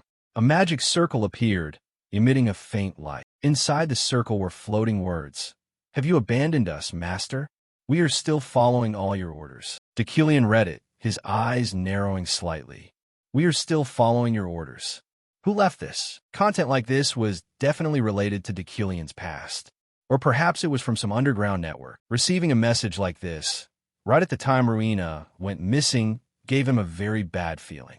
Could the one who kidnapped Ruina be? Suddenly, he felt a presence behind his back. A faint figure formed entirely from magical illusions appeared. "Master!" Deucalion turned sharply, his heart beating a beat faster. Is it a magic illusion? He understood everything. The ones who kidnapped Ruina were them. The guiding illusion nodded and then vanished, leaving behind a faint streak of light as a path. The scene shifted to a dark slum on the edge of the city. Deucalion followed the light, moving deep into the damp alley where dilapidated houses crowded together. Thin children, sick elderly, all lived in extreme poverty. The illusion appeared once more, its voice echoing. "This splendid empire always has two sides, light and dark, existing side by side. If the capital, Imperium, under the rule of the Emperor, represents the light, then the clan area where we are staying is the dark part." The streak of light stopped before an old iron door leading to an underground bunker. "We have arrived, Master. Please go inside." Saying that, the illusionary figure completely vanished. Deucalion pushed the door open and stepped down. The musty air, the smell of blood, and mana mixed together made him frown slightly. Inside, two mysterious figures in black cloaks stood waiting. They simultaneously knelt on one knee. "Welcome back, Master." Deucalion looked at them, his voice cold. "Is it really these people? We're still carrying out your orders. So tell me, what orders did I give you?" One of them nodded. "Yes, Master. Your order back then was that if Ruina ever stepped foot into that territory, the order was absolutely not to let her survive." Deucalion thought to himself. As expected, just as I predicted. The whole thing was carried out by the secret agent network in the shadows of Deucalion. It's fortunate that I don't see a death variable appearing on them. Although in the way they behave and talk, they don't seem absolutely loyal to Deucalion either. "Take me to where Ruina is now." They led him to a deeper room. In the center of the room was Ruina, tied tightly to a chair, her head covered with a cloth bag, unconscious. The man in the black cloak spoke. "We have injected anti-mana toxins into her body. She will not be able to use magic for the next few days." Deucalion stood silently looking at the motionless Ruina, a series of questions swirling in his mind. How should I handle this? It's unexpected that Deucalion's subordinates would be bold enough to kidnap Ruina. The destiny of the villain is rising strongly in Ruina. Right now, she is unconscious, but she will certainly reason for herself that Deucalion was the mastermind behind this. How can I extinguish this misunderstanding and eliminate the death variable? The black-clad person stepped forward and handed him a folder of papers. "Master, this is what we needed to give you." Deucalion took it and carefully flipped through each page. Only reading a few lines, his eyes widened. "This is..." But he didn't say anything, just quietly folded the documents and handed them back. "Well done. Thanks to this, I have found the key to the solution. You all leave for now. I have a few words to speak with Ruina in private." The two looked at each other in surprise, but still bowed in obedience and left the room. Subordinates will take their leave. The door closed, and Deucalion became more serious than ever. If this isn't handled well, it's a sure death. A moment later, Ruina slowly regained consciousness. She was startled, struggling frantically in her bindings. Deucalion reached out and used magic to gently remove the cloth bag from her head. Ruina saw his face and immediately shouted, "Deucalion, do you think everything will go according to your wishes? I am now a royal instructor. If I report this to the royal family, do you think you will be safe?" Deucalion cut her off, his voice ice cold. "Ruina, it is best that you carefully consider your words. Right now, you are locked in chains, and you can't even use your magic." Ruina stiffened, her eyes full of helplessness. She looked around the dark room, and then at Deucalion. "The cruel truth weighs heavily on you. Is it because of the grudges you've accumulated against me from before?" Or is it because of the fight for the head professor position back then? Have you trampled my honor so miserably, yet you are still not satisfied? What is it all for? Deucalion was silent for a long time. Then he spoke in a low voice. That head professor chair, you could go ahead and sit in it. Rowena's eyes widened, shouting in panic. What the hell are you talking about? You were the one who kidnapped me here. Why are you doing this? Deucalion didn't answer immediately. In his mind, there was only one thought. This is something I cannot change. This is the only way to clear this death variable. Before starting the conversation with Rowena, Deucalion had received reports from his subordinates. It was the history of crimes, the ledger recording the brutal acts of the person whose body he was occupying. It was a long list of violent acts, extortion, and barbaric kidnappings carried out by unnamed lackeys. Looking at those blood-red lines, he immediately came to a cold conclusion. No matter what he said, Rowena's deep resentment could not be resolved with gentle words. Her hatred had been carved into these pages, a blood debt that cannot be erased with words alone. Now that he had started talking to her, Deucalion looked at her with a calm and calculating gaze. He knew that handling her right here was not a wise choice. Her role in the main mission was too important to lose. He had to find a way to keep Rowena alive, but under his own strict control. I remember telling you never to set foot in the capital again. So why did you come back? Rowena, do you think my warning was just wind in your ears? Rowena muttered, I remember your warning clearly, but because I paid off all the debts to the Ian family, your threat is no longer valid. Deucalion let out a scoff. Pay it all off? You're spouting such irresponsible words. Rowena, what are you saying? Obviously I paid it all off. I even paid the interest in full. Deucalion leaned close to her face and began to explain. Fair? Don't make me laugh. Rowena, in this world, there's a thing called compound interest. 100 million DLNE that the Yuckline family lent to the McQueen family 15 years ago. With an interest rate of 20% per year, you have to pay over $1.5 billion per year. He announced bluntly, because she hadn't paid in full, she had officially violated the agreement. I will start seizing your residence in the Empire starting tomorrow. Rowena shouted in protest. What did you say? There's no such ridiculous law. I will sue you to the royal family. You can't do that. Deucalion remained unfazed.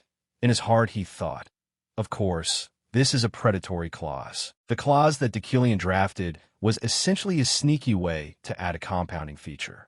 He had intentionally written it in a way that was most confusing for the reader. The contract's interest rate was calculated monthly, but the cumulative amount would be adjusted quarterly as the basis for the next calculation. It is truly necessary to acknowledge the brutal methods of Deucalion in this matter. But even if I use this ridiculous logic, I still have to put pressure on Rowena. After all, the current situation forces me to play the villain. Seeing her despair reach its peak, he finally offered an exit. However, there is still a way. If you help me become the chairman, I will wipe away all your debts. A heavy, suffocating silence filled the room. Deucalion continued, Of course, the head professor chair will belong to you. Rowena bowed her head, her spirit temporarily crushed under the weight of an impossible choice. Deucalion reached into his inner pocket, took out a piece of paper, and said, Because I know you are someone who doesn't keep their word, we must first sign a contract. Again, with your coercion. Rowena gritted her teeth. She raised her head as Deucalion threw the documents on her lap. Read it. Article 1. Absolute silence about what happened today. Article 2. Comply with the content of this contract for 5 years. If these conditions are violated, the penalty will be the destruction of the magic core. Destroy the magic core? Rowena's voice cracked, a horrifying scream echoing in the small room. Deucalion, it's too ridiculous. Don't you think you're being too much? But before leaving, he threw one last sentence. If you agree to sign and comply with that contract, I will return what your family has lost. The secret magic of the McQueen family. Rowena stiffened, the air seemingly sucked out of her lungs. The desire to reclaim the family legacy overshadowed everything else. The family's treasure was forcibly confiscated when Deucalion trampled over the McQueen house. That was the source of Rowena's resentment, and, at the same time, it was what she craved the most. Deucalion placed his hand on the heavy wooden door latch. Think very carefully. He stepped into the hallway, the door slamming shut with a heavy thud. The key turned with a final click, leaving Ruina alone in the dark to grapple with her future. As Deculian climbed the stone stairs away from Ruina's cell, his mind was a whirlwind of thoughts. He had temporarily used her family's relic to threaten and shake her, but would it actually succeed? If this method didn't remove the death variable, then, suddenly, a blue notification flashed before his eyes. Result: successfully eliminated one death variable. Reward: 2 shop currency points added. A faint, satisfied smile played on Deculian's lips as he realized his gamble had paid off perfect. He pushed open a heavy door, stepping into another room where 2 subordinates were waiting in silence. Upon entering, he swept a cold gaze over them. "Well done." Deculian tossed out the compliment as quickly as his intention to leave. But the subordinate stepped forward, her voice sharp and desperate. "Wait, are you just going to leave like that?" Deculian stopped, turning his head with an icy glare. "Is there anything else that needs to be said?" The woman refused to back down, shouting, "We didn't do your dirty work just to get empty words. You have to keep your promise. You clearly said that once the job was done, you would pay us and let us go." Tension exploded when the brother suddenly lunged forward and slapped her, causing her to fall to the floor. She looked up at her brother with a look of astonishment and whispered, "Brother, why?" But the man ignored her and turned to Deculian to beg for forgiveness. "Please forgive my sister's insolence. It won't happen again." Deculian looked at the 2 siblings with complete indifference. "It's fine. Continue. What did I promise you?" The man confirmed the deal. "We were promised freedom and a large sum of money in exchange for our service." Deculian observed the siblings carefully. So that was it. Although he had stopped his sister, the man also seemed very dissatisfied with Deculian. There were people who used to clean up Deculian's messes, and harboring resentment made him a bit cautious. However, their abilities seemed quite useful. He could feel the aura of a wealthy tycoon radiating from them. As for the dirty work, he simply wouldn't order things like that anymore. He was more than capable of controlling them. He quickly made his decision. "Starting today, I am officially taking you in, and of course, that includes the promised payment." "What I mean is exactly what I said. From now on, I am your boss." They bowed deeply, expressing their gratitude. "Thank you, sir. Add one final condition. Furthermore, all orders I gave before today are hereby rescinded." "Understood, master." "Then you may withdraw. Come to the estate to find me tomorrow." After the 2 of them left, only Deculian's silhouette remained in the room. He sighed wearily. A series of unexpected problems had left his mind feeling drained, but luckily, everything seemed to be settled satisfactorily in the end. Scene shift to the Magic Tower dormitory. Ephraim and her friend were walking along the hallway, weary from the high costs of magical materials. Suddenly, Ephraim stopped at the sound of surprised voices. "Huh, I think I saw some kind of magic circle." "Really? Let me see." Ephraim looked closer and was startled with horror when she realized where they were standing. This was the exact location where an unknown, mysterious magic circle had appeared at the start of the semester. The magic circle that was supposed to have been completely wiped out. Before they could react, the air erupted in a violent explosion of red light. The supposedly erased magic circle had suddenly sprung back to life with terrifying power. A massive pillar of dark energy shot straight up, covering part of the dormitory and swallowing everything in its path with blinding light. Deculian's car headed straight toward the Magic Academy. He sat in the back seat with a calm expression, his eyes fixed on his new driver. "Run, is the driving job okay?" Rin answered without hesitation, his eyes still on the road. "Of course, master." Deculian looked at Run, his heart thinking about the changes within the family. The 2 siblings, Run and Enan, were now living at the Enan estate, always following his every order without hesitation. He recalled how they used to do many bad things under the old Deculian's orders, but he had resolved to never exploit them in that way again. Deculian remembered the time when the siblings didn't trust him at all, their faces always full of hostility. But now, since he had treated them fairly, they had begun to view him as their true master. Even Jeep, who used to be the old driver, had found a new position and was promoted to head of the administrative department. "Ah, finally, my life is looking up." As the car stopped in front of the academy, with a sharp screech of the brakes. Rin reported, "We have arrived, Master." Very well. Deucalion stepped out of the car and stared intently at the academy. Immediately, he felt a terrifying surge of energy enveloping the entire place. A system window appeared before his eyes. Main quest initiated. Objective cleared. Completion reward.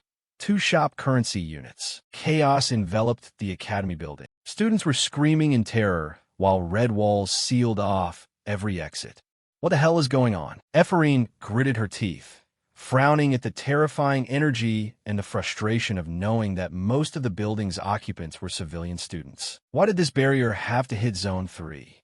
She turned to a professor who was cowering and shouted, "Professor, we need to storm inside right now." "What? Why? How dare you order me? You brat. You're a magic professor, aren't you? Are you going to abandon the people inside?" "Professor Claire, you're an expert in destruction magic, right?" The professor trembled, sweating as he stammered for an excuse. "My health has been poor lately." "Then, what about the president?" Ephraim clicked her tongue in frustration, witnessing the cowardice of the adults. Seeing the helpless professors, she shoved her bag into her friend's hands. "Julie, hold my bag for a second. What are you going to do?" "I'm going in alone." "No, that's too dangerous." "But our friends are still trapped inside." Suddenly, a cold, arrogant voice cut in. "Stop." Sylvia appeared behind them and stared at the two. Ephraim glanced at her with hatred. "My patience has reached its limit. If you aren't going to help, keep your mouth shut and stop meddling. I don't have time to argue with you." She was disgusted with the nobility. They were truly a bunch of useless people. Those professors, all those nobles, always acted arrogant under normal circumstances. But as soon as a crisis hit, they only knew how to cowardly hide. When only commoners were in danger, no one bothered to lift a finger. Ephraim prepared to charge at the barrier, but Sylvia stopped her again. "I said stop." "Hey, why do you keep getting in my way?" In a bored tone, Sylvia said, "I'm not interested in you enough to mock you." "Don't be hasty, just stand there and watch closely." Finishing, Sylvia waved her hand toward the barrier. A vortex of mana erupted from her hand and shot straight toward the barrier. The air shimmered with primal power, leaving Ephraim completely surprised. As Sylvia's magic collided with the strange red wall, her magic was immediately blocked and dispersed. Sylvia analyzed. Demonic energy has been mixed into this barrier. Mana will be dispersed, so conventional methods won't work. She warned coldly, "You are the one who needs to exercise restraints so as not to ruin everything. This isn't a problem that a novice can solve on their own." Ephraim gritted her teeth, clearly feeling her own helplessness against the increasingly strong magical pressure. Suddenly, the air changed and heavy, authoritative footsteps echoed through the hallway. What on earth is going on here? Everyone turned their heads and saw Deucalion walking toward them with his briefcase. The panicked students and staff immediately moved to both sides, whispering in amazement and hope. "Deucalion, it's Deucalion." Deucalion observed the chaotic scene with a cold expression. "You are all making more noise than allowed." He stared at the swirling red energy flow, but his comprehension ability had no effect on this. It turned out to be a barrier spell, but to utilize his understanding ability, the background information was too scarce. Processing efficiency would definitely be significantly reduced. He decided to change his approach. He reached out and used Rockaloc's cleansing staff. This staff possessed special power in exorcism and cleansing, perfectly suited for the current situation. He felt the weak demonic energy throbbing inside the barrier and prepared to act. As the staff swung down, the barrier ruptured, leaving a hole just large enough for Deucalion to step through. Everyone held their breath. What is happening? People around them began to collapse, clutching their throats because the demonic aura was suffocating them when the barrier opened. Deucalion ignored the chaos around him, heading straight into the heart of danger without a moment's hesitation. Witnesses stood frozen as they watched him step into the barrier, leaving everyone behind in the silent hallway. He walked into the barrier. Inside the barrier, the world was submerged in heavy energy. Deucalion emerged from a spatial rift and landed in the middle of the grand hall. He saw a group of students huddled in a corner, their faces pale as ghosts. Upon recognizing him, their fear immediately turned into explosive hope. "Professor Deucalion, we're saved." "Oh, that's wonderful." Deucalion approached and asked, "Is this everyone?" The dormitory manager tremblingly replied, "There are still a few more who seem to be trapped on the upper floors." "I see," she warned. "It's very dangerous to keep going deeper. Are you really going to go alone to find them?" "It's too dangerous. We have no idea what's lurking ahead." Deucalion remained calm. "It's fine, I have my ways." He released his magic. The steel shards in his briefcase began to swirl around him. "I'll find everyone soon. Everyone, just stay here." He recalled his training process. Despite his busy schedule, he had never neglected his self-improvement. Thanks to that, he had unlocked many new skills: primary divine sense, firepower control, fluid manipulation, and metal reinforcement at 33%. During his training, he had pushed his body to its limits, engraving the concept of metal reinforcement into the essence of his divine sense. He also shared a portion of this magic with his weapons to reduce the mental burden. Finally, the system had granted him a special reward thanks to his relentless training. Now is the time to use it. Thanks to his new skill, he quickly found the others. It was the sensory ability of wood steel. As his deep understanding of the pure elements that Deucalion manipulated combined with his seasoned combat experience, this special privilege was activated. Now, he possessed a second sense capable of surpassing spatial trajectories. When he stepped in the next room, he found a group of students trapped. They burst into tears of joy knowing they wouldn't die. Deucalion looked at them, but his mission was only half complete. However, a new problem arose. He was fine, but other mages couldn't endure such an environment saturated with thick demonic energy. He saw students coughing violently, their lungs unable to take it. The remaining time didn't allow Deucalion to slowly calculate how to decode the barrier. He had to find another way. Suddenly, a realization flashed in his mind. Wait, a barrier matrix of this scale can't operate on its own just by spellcraft. There must be an activator nearby, acting as a switch. Deucalion looked around, thinking to himself, it's very likely that he is hiding right here. He used his telekinesis skill. It must be right here. As soon as the target was detected, the steel shards shot forward. Ah, what the hell is going on? Professor Deucalion. Deucalion's face showed a savage look as the prey was exposed. I knew the target had arrived.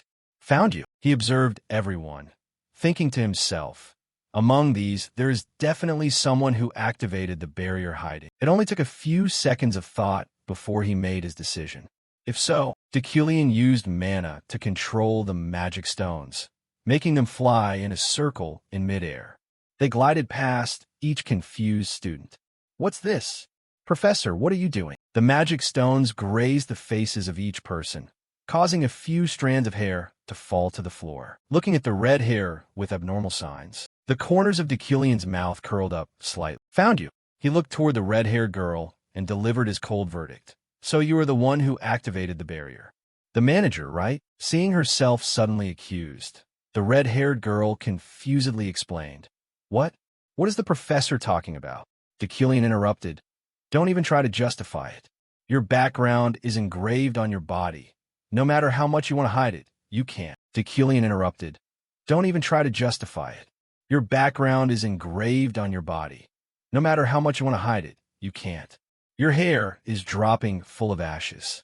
So, in the play, she continued to grimace and deny it. Deucalion's voice became contemptuous. O mage who originated from the heap of ashes. Hearing this, her face darkened. Then her eyes widened with extreme coldness. Repeated text and source. But most mages are terrified or avoid mentioning its existence. That's because the ash heap is the lair of dark mages and rogue mages. Faced with this very clear explanation, the girl couldn't deny it any longer. She let out an annoyed sigh. Oomph, I don't know how you recognized it. But there's one thing you don't know, Deucalion. She waved her hand forward, beginning to summon magic. Those who come from the ash heap will never spare the lives of those who dare to call them a heap of ashes. While she was casting the spell, suddenly Deucalion's magic stones shot directly toward her. They didn't attack her, but shot directly behind her, grabbing the students' clothes, causing them to scream in fear. Deucalion did this to save them. Just a second later, the students immediately appeared behind him with eyes full of astonishment. The previous action made the red-haired girl even angrier. She clenched her fists, still feeling so relaxed, huh? Then go to hell. As the words finished, fire magic attacks created by her struck straight at Dekilian and the students. Fireballs were reflected in Dekilian's eyes. But then suddenly, upon nearing his body, these attacks were immediately neutralized, dissolving into the air. Dekilian's voice carried a hint of sarcasm. Still daring to be relaxed? You said you wouldn't let me live. Yet you can only throw fire like this? Being provoked made her even angrier. That was just a greeting. As she prepared to launch the next attack, she thought to herself, what is this? Is it my fault? Or, this time, she launched an ice arrow straight at him. Take this. The result of this attack was similar to the fireball. It dissolved immediately when it was only a few steps away from Dekilian's body. This made her even more furious. She immediately switched to attacking with dark magic, but the result this time was the same. Now she understood the problem. That man, is he neutralizing all my magic? Seeing her attack dissolve into the air, the girl shouted angrily. Damn it! How could this happen? Contrary to her angry attitude, Dekilian kept a calm expression, thinking to himself, demonic energy is covering this place. Thanks to that, my mana has become infinite, and the quality of my mana has also become purer than ever. At this moment, a notification appeared. Yuckline, pawn shop bloodline description. The bloodline exerts power when destroying evil. When confronting demons, or when the concentration of demonic energy in the air becomes thick, one can cleanse the surrounding mana into one's own mana to use. Mana cleansed in this way will have its quality increased by 1 level. Ignoring an incoming attack, he remained deep in his own thoughts. How unfortunate! Mage of the Ash Heap. Ending his thoughts, he waved his hand forcefully, instantly shattering the attack. In this place, you cannot possibly be my opponent. After launching consecutive attacks that were all blocked by him, the red-haired girl panted, exhausted. Damn it! Dekilian's voice now became serious. That is exactly why everyone calls you the Ash Heap. This remark was like an insult, making the red-haired girl grind her teeth in anger. What? He continued to unleash attacks with his words. Trash, worse than waste. Scum rejected by society. Talent that stops at the level of weak struggling. That dirty and cowardly nature can no longer be saved. She listened to it all, but only gave a bitter laugh in response. You talk a good game. If you're so talented, why haven't you broken this barrier before all these kids die? Or are you unable to do that? Dekilian let out a sigh of helplessness. Then let me point out the mistakes from your stupid brain. Immediately, he launched the magic stones, shooting straight behind her. They pinned firmly to the floor. He explained, because you are infinitely stupid and dull, you set the connection to this building instead of space. The magic stones at this moment are shooting to every corner of the building. He continued, that barrier will disappear immediately if this building is destroyed.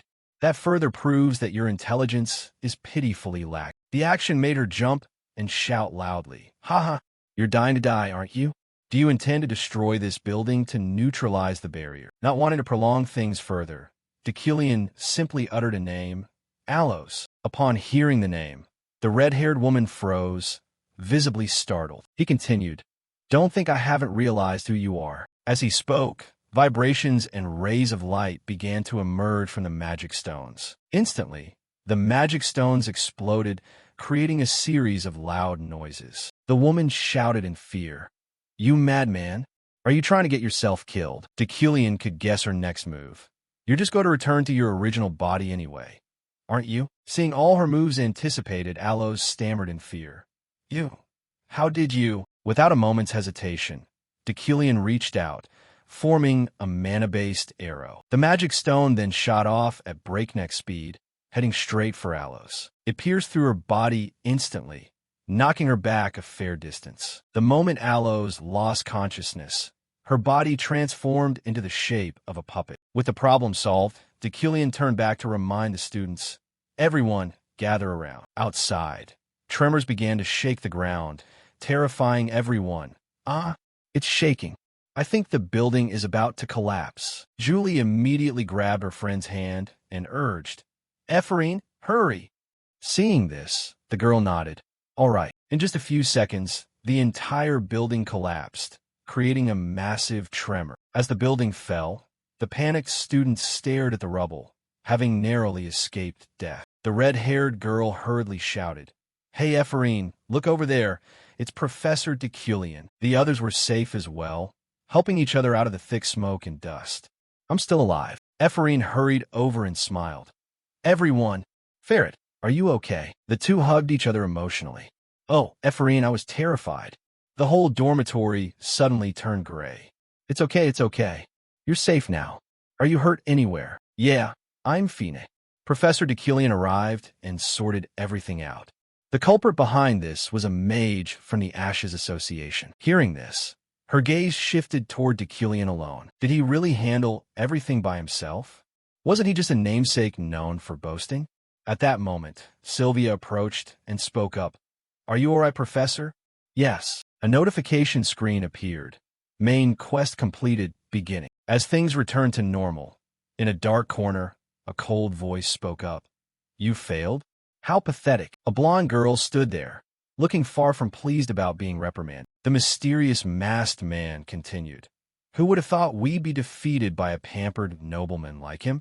That's exactly why the public's faith in us is wavering." Hearing this, she replied, "How ridiculous. Does a man living in luxury like Deculian really possess such formidable energy? If you encounter him, you'd best not underestimate him." She slowly took out a vial filled with a liquid as bright red as blood. "Regardless, we have achieved our goal to a certain extent." The mysterious man took the vial and marveled. "Oh, although it's not fully complete, these results aren't half bad." "True. Even if it's just a small step, it's a way for us to reach our final goal.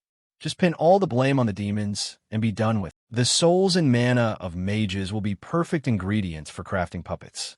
I'll leave it to you." He held the vial in his hand, as if it were something extremely precious. The path of faith is truly treacherous. Even saving a single body is hindered. His eyes widened as his voice became hysterical.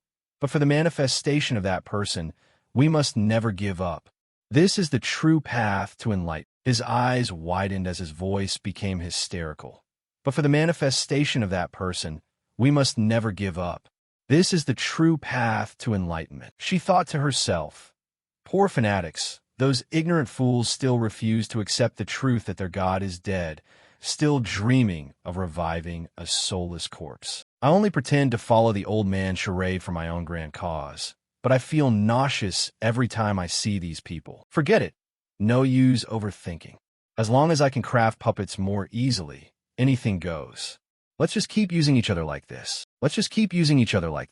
He slowly announced to the students, "I believe you all already know what was found in the rubble of Dormitory 3. No need to pretend to be oblivious, as I know you've all been gossiping about it. A spell formula was found in the rubble. Its structure is completely different from anything I've learned at the Magic Tower. Its shape is very strange, quite similar to something Ephraim will one day successfully restructure. And after restructuring the formula and channeling mana into it, a line of text appeared before his eyes. Prepare yourselves for the judgment of the ashes. The moment to test your fragility and weakness has arrived. Prepare yourselves for the judgment of the ashes. The moment to test your fragility and weakness has arrived. However, let the professors and higher-ups decide on what has happened. So, stop worrying about useless things and focus on your studies." Additionally, I have another announcement. According to the latest royal decree, a practical exercise has just been added to the curriculum. Buzzing murmurs erupted immediately. "What? Homework via royal decree?" Deculian looked straight at the crowd and declared, "It is the practical session at Dark Mountain." The scene shifted to the gloomy Dark Mountain forest. Ephraim stood alone in the dark. She recalled with a smile. "Who would have thought I'd have to return to Dark Mountain?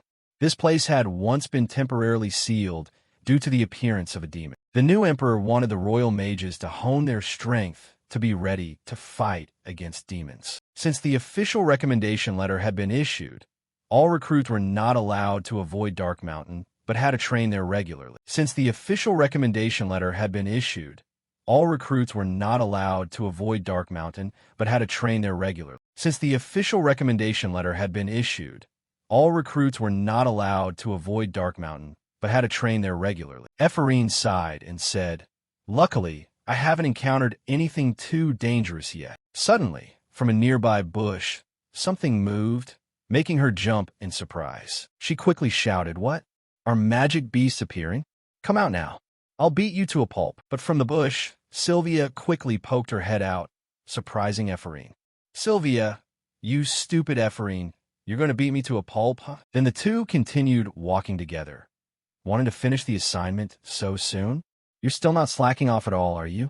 Even after ranking first in the midterms." Hearing this, Sylvia coldly replied, "What's wrong? Scared I'll crush you again? This girl is as annoying as ever. So, have you finished any of the 3 assignments? I've already witnessed a magical phenomenon. Now I just need to organize my notes and submit them." "What? That fast?" "Yeah. Time in this place is distorted. It's been 20 hours since I started wandering around Dark Mountain." Ephraim, hearing this, was skeptical. "What the hell are you talking about? How can that be? We clearly just finished class less than 20 hours ago." Ephraim, hearing this, was skeptical. "What the hell are you talking about? How can that be? We clearly just finished class less than 20 hours ago." Suddenly, from behind, a voice cut in, "I believe the cause is me." Both were startled and turned to look, only to see someone slowly emerging. At the same time, at the academy, a guard's voice rang out in panic. "Professor, Head Professor DeKillian." He turned and replied, "What is it?" "Emergency situation. We hope for your cooperation. Speak." "There is an urgent secret report from the Intelligence Bureau. Dark Mountain has currently been infiltrated by Lohake." Hearing that name, DeKillian immediately paled. Lohake? The legendary high-level expert known for his cruelty. He remembered that Dark Mountain was currently full of students practicing. It would be terrible if they accidentally crossed paths with. A system notification appeared. Middle boss event of the Ashes. Reward for defeating the middle boss. A page from the shop item catalog. DeKillian's eyes narrowed. "So that's it. The middle boss event has been triggered? All right, let's head to Dark Mountain." The soldiers replied, "Understood." Back to Sylvia and Ephraim's side. An old man appeared from the bushes and spoke. "The reason time is distorted is likely due to my barrier. It's not a natural magical phenomenon of Dark Mountain. It seems you've been caught in it. I apologize." Ephraim, frightened, pointed at him and stammered, "Eh?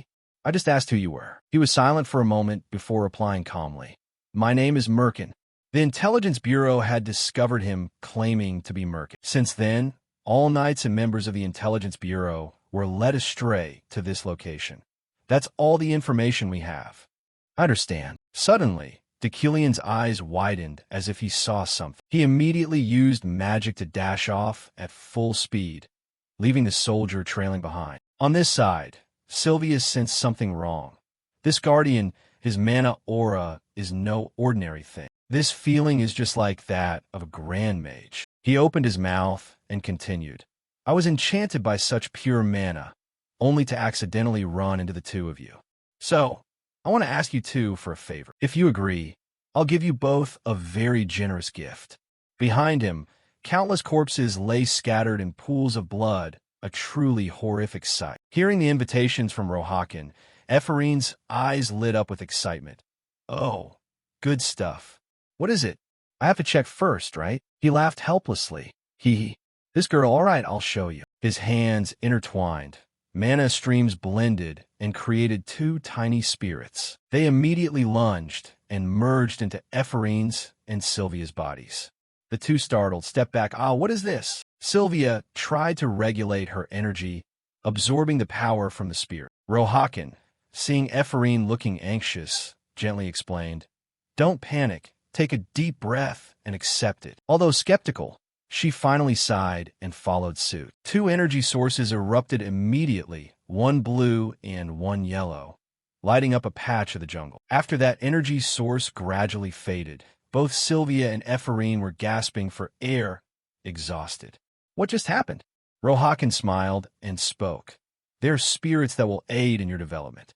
Only those with talent like yours can harbor them." Sylvia's eyes narrowed. Thinking it was a light spirit, an ultimate spirit created from the combination of water, wind, earth, and fire. He casually created 2 spirits at once? Who on earth is he? Rohakan took out a letter and handed it to the two. So, can you deliver this letter to my family? This old man has his own troubles. Ephraim stepped forward and took it. Yes, I can. It's a pity it's not money, but I did get something good. No, that is worth much more. Suddenly from behind, Deculian's voice cut in. So, here you are. He appeared with his suitcase, ready for a ruthless fight. Long time no see, Rohakan. That name rang out like a thunderclap. Sylvia and Ephraim turned their heads in absolute shock. Rohakan, one of the greatest mages on the continent, and also the worst criminal of this era. A wanted criminal in the ranks of the Dark Beasts, an organization with only 10 members.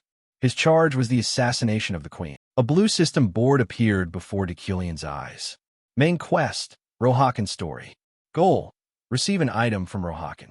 Reward, a shop item catalog plus 1 shop currency unit. He glanced over and thought that he was also a famous figure important to the main quest. Sylvia turned back and asked in a panic, Head Professor Deculian, is what we just heard true? Is that Rohakan? Hearing that title, he couldn't help but be surprised. Oh, have you become a professor? From what I saw when I taught you, your talent should not have been enough to reach that position. Many things have changed. Changed? Talent doesn't change that easily. Did you trample on someone to get that position? Deculian still calmly replied. There are things that truly change. For instance, me entering your barrier without any obstacles. Hearing that, a faint smile appeared on his lips. Oh, so that's it. Deculian spoke clearly. Sylvia, leave Dark Mountain immediately. But the spirits of his are in our bodies. He replied with a smile. So don't worry, it's normal. So, you will keep the promise too, right? Ephraim honestly replied. Yes, really. I'll trust you. Deculian pointed toward the forest and ordered. Hurry. If you hesitate and get caught up in this, you might lose your lives. Hearing that, both their faces turned pale with fear. I'm using a metal piece to lead the way. Follow my instructions. You won't get lost in the forest. Sylvia, before leaving, left an encouraging word. Don't lose, okay? Hurry up and go. Deculian gripped his staff, his eyes focused intently. Countless magic steel shards floated around him, while Rohakan remained as calm as if they were nothing. And then suddenly he said, 157 people are hiding in the barrier. 23 are trying to dispel it. 37 are using force to break out. The east, south, and north are surrounded, and the Royal Knights are gathering forces. Rohakan calmly asked, Are you trying to stall for time? No matter how many people come, they won't be able to help you. I've already buried many Intelligence Bureau agents. I don't want to kill any more. Deculian replied seriously. I never intended to lose from the beginning. So what are you going to do? Because I am not going to fight. His answer made him startle in surprise. What? Deculian continued. Did you come here to destroy the temple? Head northwest. The security there is still lacks. Rohakan sighed, his voice full of doubt. You seem to have changed. This is the last time I'm letting you go. So this time it's for old time's sake? I have no affection for someone who assassinated the queen. Hearing that, the atmosphere fell into complete silence. And then Deculian spoke to end it. No time for small talk. Leave here now. I'm going. After walking a few steps, he suddenly stopped. Do you believe in gods, Deculian? A faint smile appeared on his lips. That's a question that hits straight to the heart of the main quest. Deculian's gaze looked straight ahead, his voice firm as an affirmation. I only believe in myself. Rohakan looked at him, calculating in his heart, and then he smiled as if satisfied. A very typical answer for you. An excellent answer. He handed him a strange book. I want you to take this. It is the story of the fanatics existing in this world. Read it when you have time. Myetology Exploration Notes. An exploration log written by Rohakan. It records the habits of the fanatics he observed while crossing Myetology. Book classification. Special. Saying that. He vanished into the bushes. Then take care of yourself. Saying that. He vanished into the bushes. Then take care of yourself. Deculian's eyes narrowed, thinking, Rohakan is not a bad person. Rather, he is one of the people who will lead the main quest to the end, one of the pillars who absolutely must not die. He must have wandered through Dark Mountain and became curious about the outstanding talent of Ephraim and Sylvia. Hopefully, he won't do something so dangerous again, although he won't be easily captured. And then a noise rang out from afar, lighting up the entire forest. Deucalion showed interest. That old man is as cunning as a snake. So, should I play along a little? The next morning, the whole area became a ruin, with trees broken and lying everywhere. To capture the wanted criminal Rohakan, guard forces and knights searched all over Dark Mountain for 3 days. However, they ultimately failed. Is that what you mean? A soldier bowed his head to apologize to the emperor. Your Majesty, I sincerely apologize. We believe Rohakan has fled the capital. Raise your head. I'm fine. That report was just a little boring. Long-winded. But the point is we let Rohakan, the queen's assassin, slip away. More importantly, I heard Deucalion had a magical battle with Rohakan. That part sounds interesting. Ah yes, when our knights arrived, the scene was a mess. We believe there was a fierce battle. Additionally, Rohakan left almost no traces when he fled, but we found his bloodstains at Dark Mountain. It seems he was injured in the magical battle with Deucalion, right? Yes, Your Majesty. A look of interest appeared on the Emperor's lips as she recalled. In a world of mages there is a Driner. Among knights there is Zeit. Among wanted criminals there is Rohakan. You are saying he made a supreme powerhouse bleed? That Deucalion? The scene shifted back to the Royal Academy. Ephraim sat alone in class, thinking. She recalled the meeting the day before, and Deucalion had advised that the meeting with Rohakan must be kept secret. Leaking it will only bring more trouble. And besides, don't worry too much. Once you promised, just keep it. That commitment must be referring to the deal with Rohakan. Because at that time, Deucalion must have heard the entire conversation between her and Rohakan. But the character named Rohakan, from what she had researched, was a particularly dangerous criminal. Yet the professor asked her to keep her word to someone like that?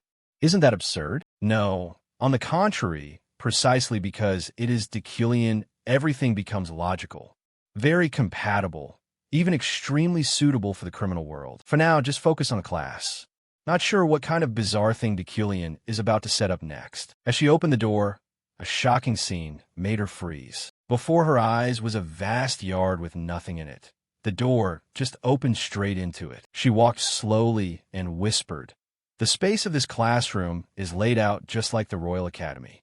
What is he planning to teach today?" When she turned back, the door slowly disappeared. A sudden notification echoed throughout the space.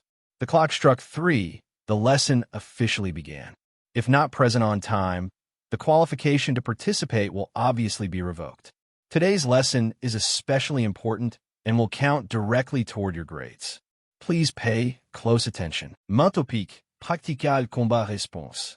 The entire session will take place in the form of actual combat. You'd better prepare yourselves mentally. Practical combat, where you're standing, is actually inside an illusion barrier.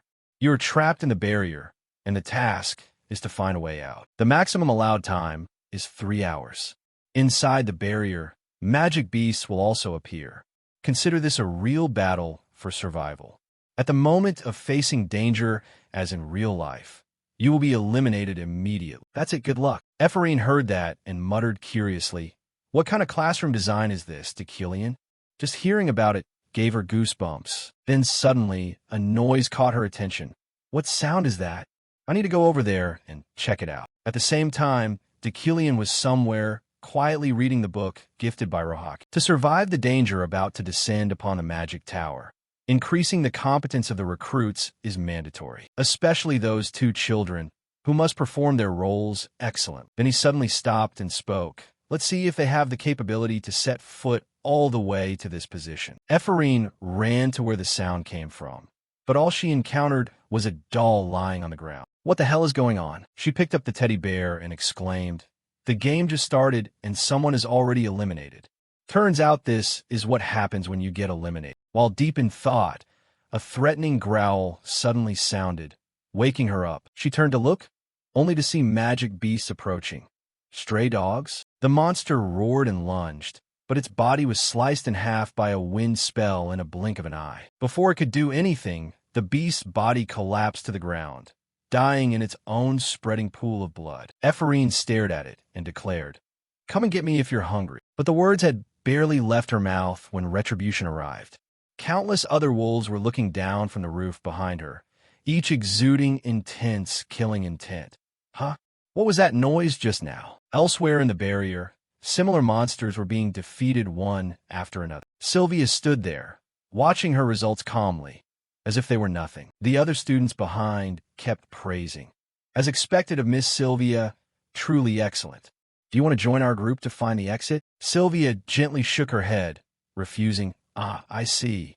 Good luck then. Looking at the two parasites leaving, Sylvia thought there was no reason for her to accompany those useless people. Just as she intended to continue, a giant shadow suddenly covered the courtyard. A monster larger than the building appeared, its mouth wide open as if to swallow everything. Seeing this giant thing, Sylvia's eyes narrowed slightly in worry. This is no joke. Returning to Ephraim's battle, she had defeated the wolf pack after blowing up a part of the building, which was not easy at all. Hiding behind a window, she let out a silent sigh. The scale is much grander than I imagined.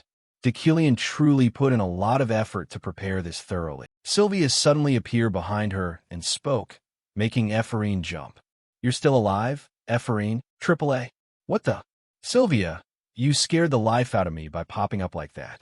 I haven't done anything, have I? Regardless, to get out of here, we have to dispel this barrier. Out of the 3 hours allotted, 2 have already passed.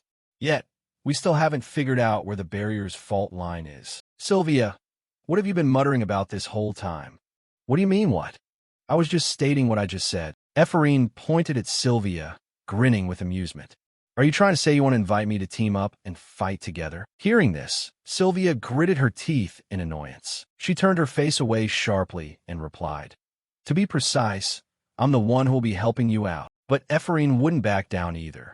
If you're really that desperate for my help, I'll lend you a hand. What was that? Whoosh! For starters, the focal point of the barrier must be in the central area. Even for a Class A classroom, the pinnacle of magic education, an energy core is essential to maintain a barrier this solid. Is there something so special about a Class A classroom? Sylvia explained slowly. Class A classrooms are the culmination of the most advanced magical technologies. Just the construction cost alone consumes hundreds of magic stones. It's no coincidence that we keep experiencing our studies in such magnificent settings. It's all thanks to that room's energy. So that's how it is. The problem is, we still haven't pinpointed the center of this barrier.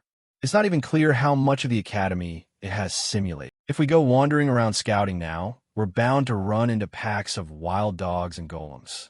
Since there are so few people left, the enemy will definitely throw everything they have at us.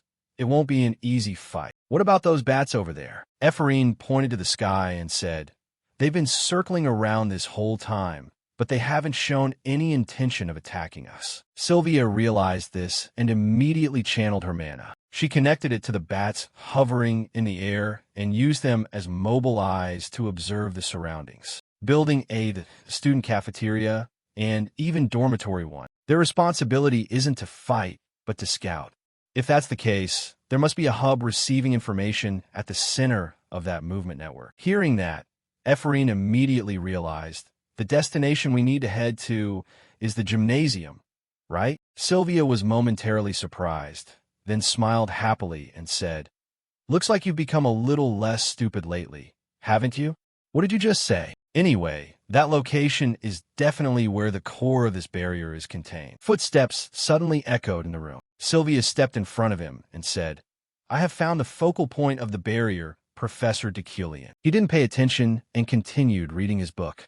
As expected, you managed to make it this far, Sylvia. However, the deciding condition is that you must break this barrier. Yes, I understand. Hearing that, Decillion closed his book and replied, if so, then proceed and try. Immediately, countless monsters appear behind him, a pack of wolves and several giant golems. If your ability can, Sylvia's eyes instantly became highly focused. The beasts lunged as if to tear the prey in front of them to shreds. Sylvia immediately cast an attack spell. Streams of sparkling light blended together, painting a majestic scene. An entire forest was created solely by magic, easily sweeping away the silver wolves and golems in its path. The surviving wolves backed away, trembling in fear before Sylvia. Deucalion witnessed it all and smiled faintly.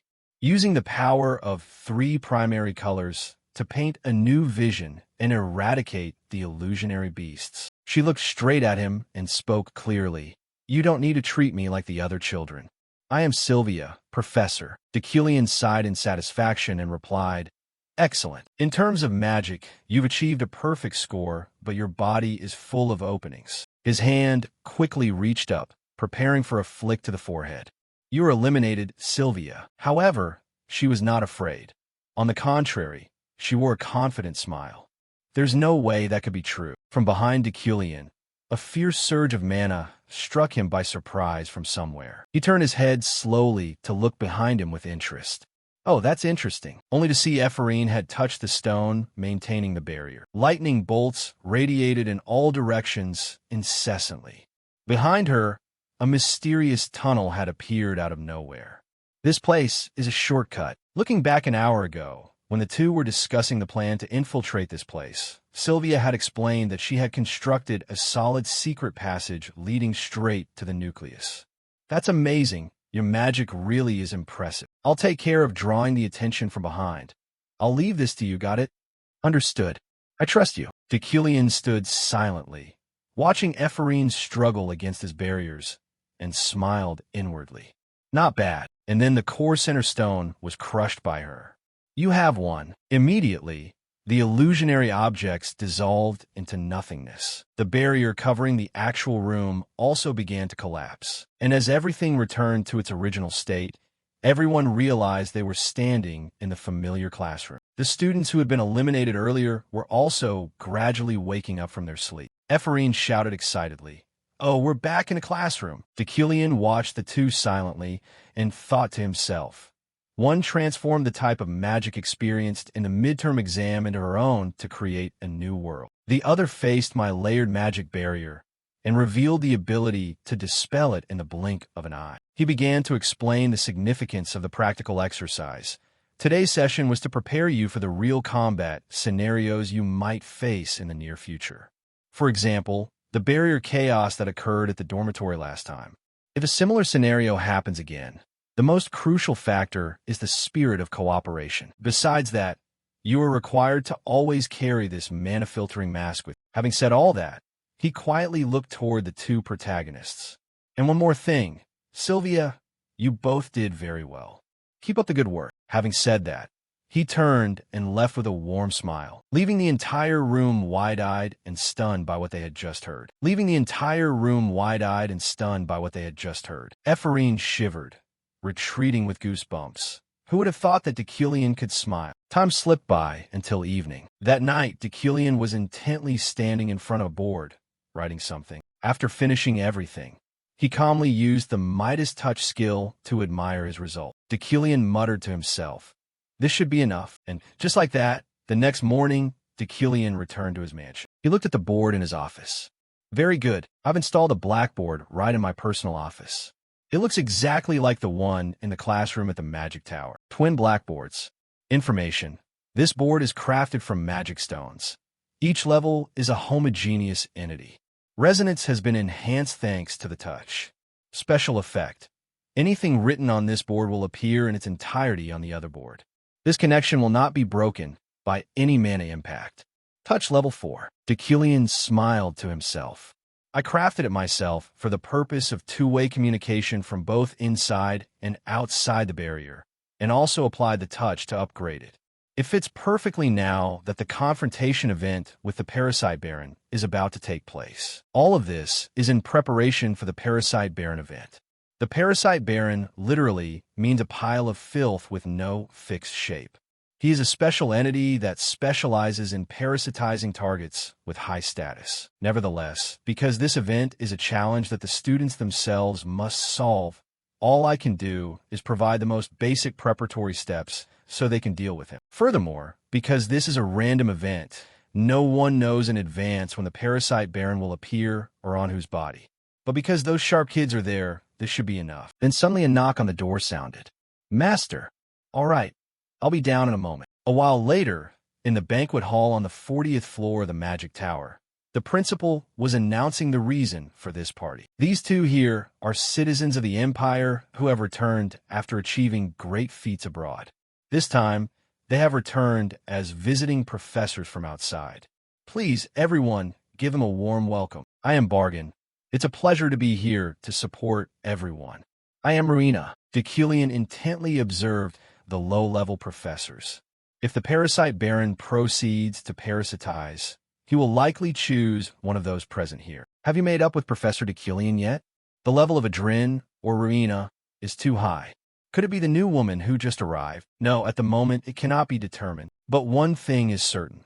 The parasite baron is planning to parasitize one of the people gathered here. The sunlight outside is gradually fading into twilight. Inside her office, Ruina was sighing in frustration. So tired. Truly the worst welcome party ever. Her eyes narrowed as she thought to herself. Damn professors, they didn't even look at me once, just huddled together whispering. Back in the day, they flattered me to the skies, saying I was a worthy opponent to Decilion. But now that I've entered the school as a regular visiting professor, they act like I don't exist. In conversations, they cut me out, and even the food they spitefully cleared away right in front of me. Trash. Her eyes were full of irony and contempt. Will I have to continue enduring this in the future? Ruina's face darkened as her annoyance mounted. Bear with it, I have to get used to it. Because this will be my life from now on. The scene shifts to a few days later at the Imperial Academy. Decilion von Grahan Yucklein. I humbly greet the Emperor. The Empress looked at him intently, a smirk revealing visible excitement. This is the first time I've met you since the appointment ceremony, isn't it? All right, today is the first lesson. Where do you intend to start? First of all, I want to find out which element and attribute your Majesty feels comfortable with. The first session, what's the rush? Let's just chat a bit. Not long ago, I heard a report. I heard you encountered Rohakan at Dark Mountain and even had a magic duel with him. If it's a magic duel with Rohakan, people would normally say surviving is a miracle. Yet, you appear in class looking as unscathed as this. Decilion replied calmly. I was just lucky. Even if it were Rohakan, he must have been exhausted after the long days of running. His answer made the Emperor laugh out loud. Ah, if so, were the Intelligence Bureau agents who died right before you just unlucky? He calculated in his mind. The Emperor is avoiding the lesson. But I absolutely must not let myself be swayed by the Emperor's train of thought. She is the most important character in this worldview. If I just let the Emperor be lazy, the difficulty of the game will skyrocket. Finishing his thought, Decilion held a piece of paper in front of her. Your Majesty, this is a magic paper that can identify aptitude for elements and attributes. Please have a look. I remember clearly stating that I don't like it. He replied coldly, without flinching. I am a teaching mage selected to explore the truth of magic with your Majesty. If it's not for class, I have no reason to stay here. Even if you don't want to, you have to do it. That is tradition, that is ritual, and that is the work of learning. The Empress was visibly annoyed after hearing that. In front of me, the absolute ruler of the continent. Does he dare use that firm, unwavering gaze to lecture me? Decilion, truly someone not as ordinary as the rumors. Facing him directly like this makes me like him even more. All right, just try doing it. If it's boring, today's lesson will end immediately. I will comply. At the same time, in a moving carriage, Ruina was pulling her hair out in thought. Phew, that's a bit of a headache. Her teeth clenched as that name kept echoing. Damn Decilion, someone who specializes in deceiving others, using, exploiting, and trampling on them. Someone like a demon who builds his status through such tricks. He is clearly that kind of person. But why did I hear other rumors? It's Decilion's class again. I'll probably get lectured to death. But honestly, everything learned is of extremely high quality. To be honest, in the Magic Tower, there is no one who lectures as understandably as that professor. That is true, but the super difficult lectures are also a fact. What? Decilion lectures well? No way. That's impossible. I heard Professor Decilion eradicated the demon at Dark Mountain. When we were in Birched, he stopped an entire train to rescue everyone. Professor Decilion solved the barrier case at the dormitory alone. Magic duel with Rohakan. And he even injured Rohak. Unbelievable. The Decilion I know would never be able to do those things. It's impossible. Absolutely impossible. Because he didn't have the capability to become the institute director, he cowardly kidnapped me to use me. Such a contemptible person. How could he achieve such feats? Don't be ridiculous. Don't talk nonsense. Do you think I don't know he cooked up those ridiculous rumors to boost his own image? Don't be ridiculous. Don't talk nonsense. Do you think I don't know he cooked up those ridiculous rumors to boost his own image? Suddenly, the driver's voice sounded, waking her up. Miss Rena, we have arrived. Ah, yes. She quickly stepped out of the carriage and wondered, what is this? Just now I think I saw something. Snap out of it. Now I am here to greet the emperor. In front of her was the emperor's palace. Today is the first lesson. A while later, looking at the pile of documents on the table, the emperor yawned wearily in boredom. That's enough. Pardon me. I mean the lesson. How should I put it? It's a bit too boring. The empress's remarks startled Ruina. The professor who visited last time wasn't this boring. Ruina hurriedly bowed her head and said, Your Majesty, forgive me, Your Majesty. Well, at least that time confirmed his talent for provoking others to anger. And you, tell me something interesting. Ruina's eyes were filled with despair. Did Your Majesty just say, tell me something interesting? And so the lesson ended in boredom. Ruina walked down the hallway thinking, does Your Majesty mean my lecture is even more boring? Compared to that Decilion guy? She opened the door and stepped inside. Damn it, nothing's going right. Then a letter from someone appeared on the desk from the Star Association. Ruina opened and read the content inside. Notice of expulsion from the Magic Association. Monarch-level Master Ruina. After reading those lines, a faint smile appeared on her lips. Miss Ruina, I invite you to join our Magic Association. This is where we professors of the Magic Tower gather. We will come to greet the chairman from time to time. An invitation revealing ulterior motives. That definitely wanted to use me to replace Decilion's position back then. Right, back then there was a rumor that Decilion was talking crazy at BOC. So they wanted to use that opportunity to bring me back to the chief professor's seat. Those who used to be so flattering and pushy, yet now they dare to betray me. Losers. Now they dare to discard me like this? A failure. You're a loser. Ha ha, a loser. You're just a failure. Ruina laughed madly. Interesting, truly interesting. Then she crushed the paper, her teeth clenched in anger. Damn it. Don't make me mad. When they needed to use me, they were so sweet. You trash. I will take revenge. I will kill you all. The dark aura from before now flared up violently and took over her body. It escaped like a flood, sweeping away everything in its path.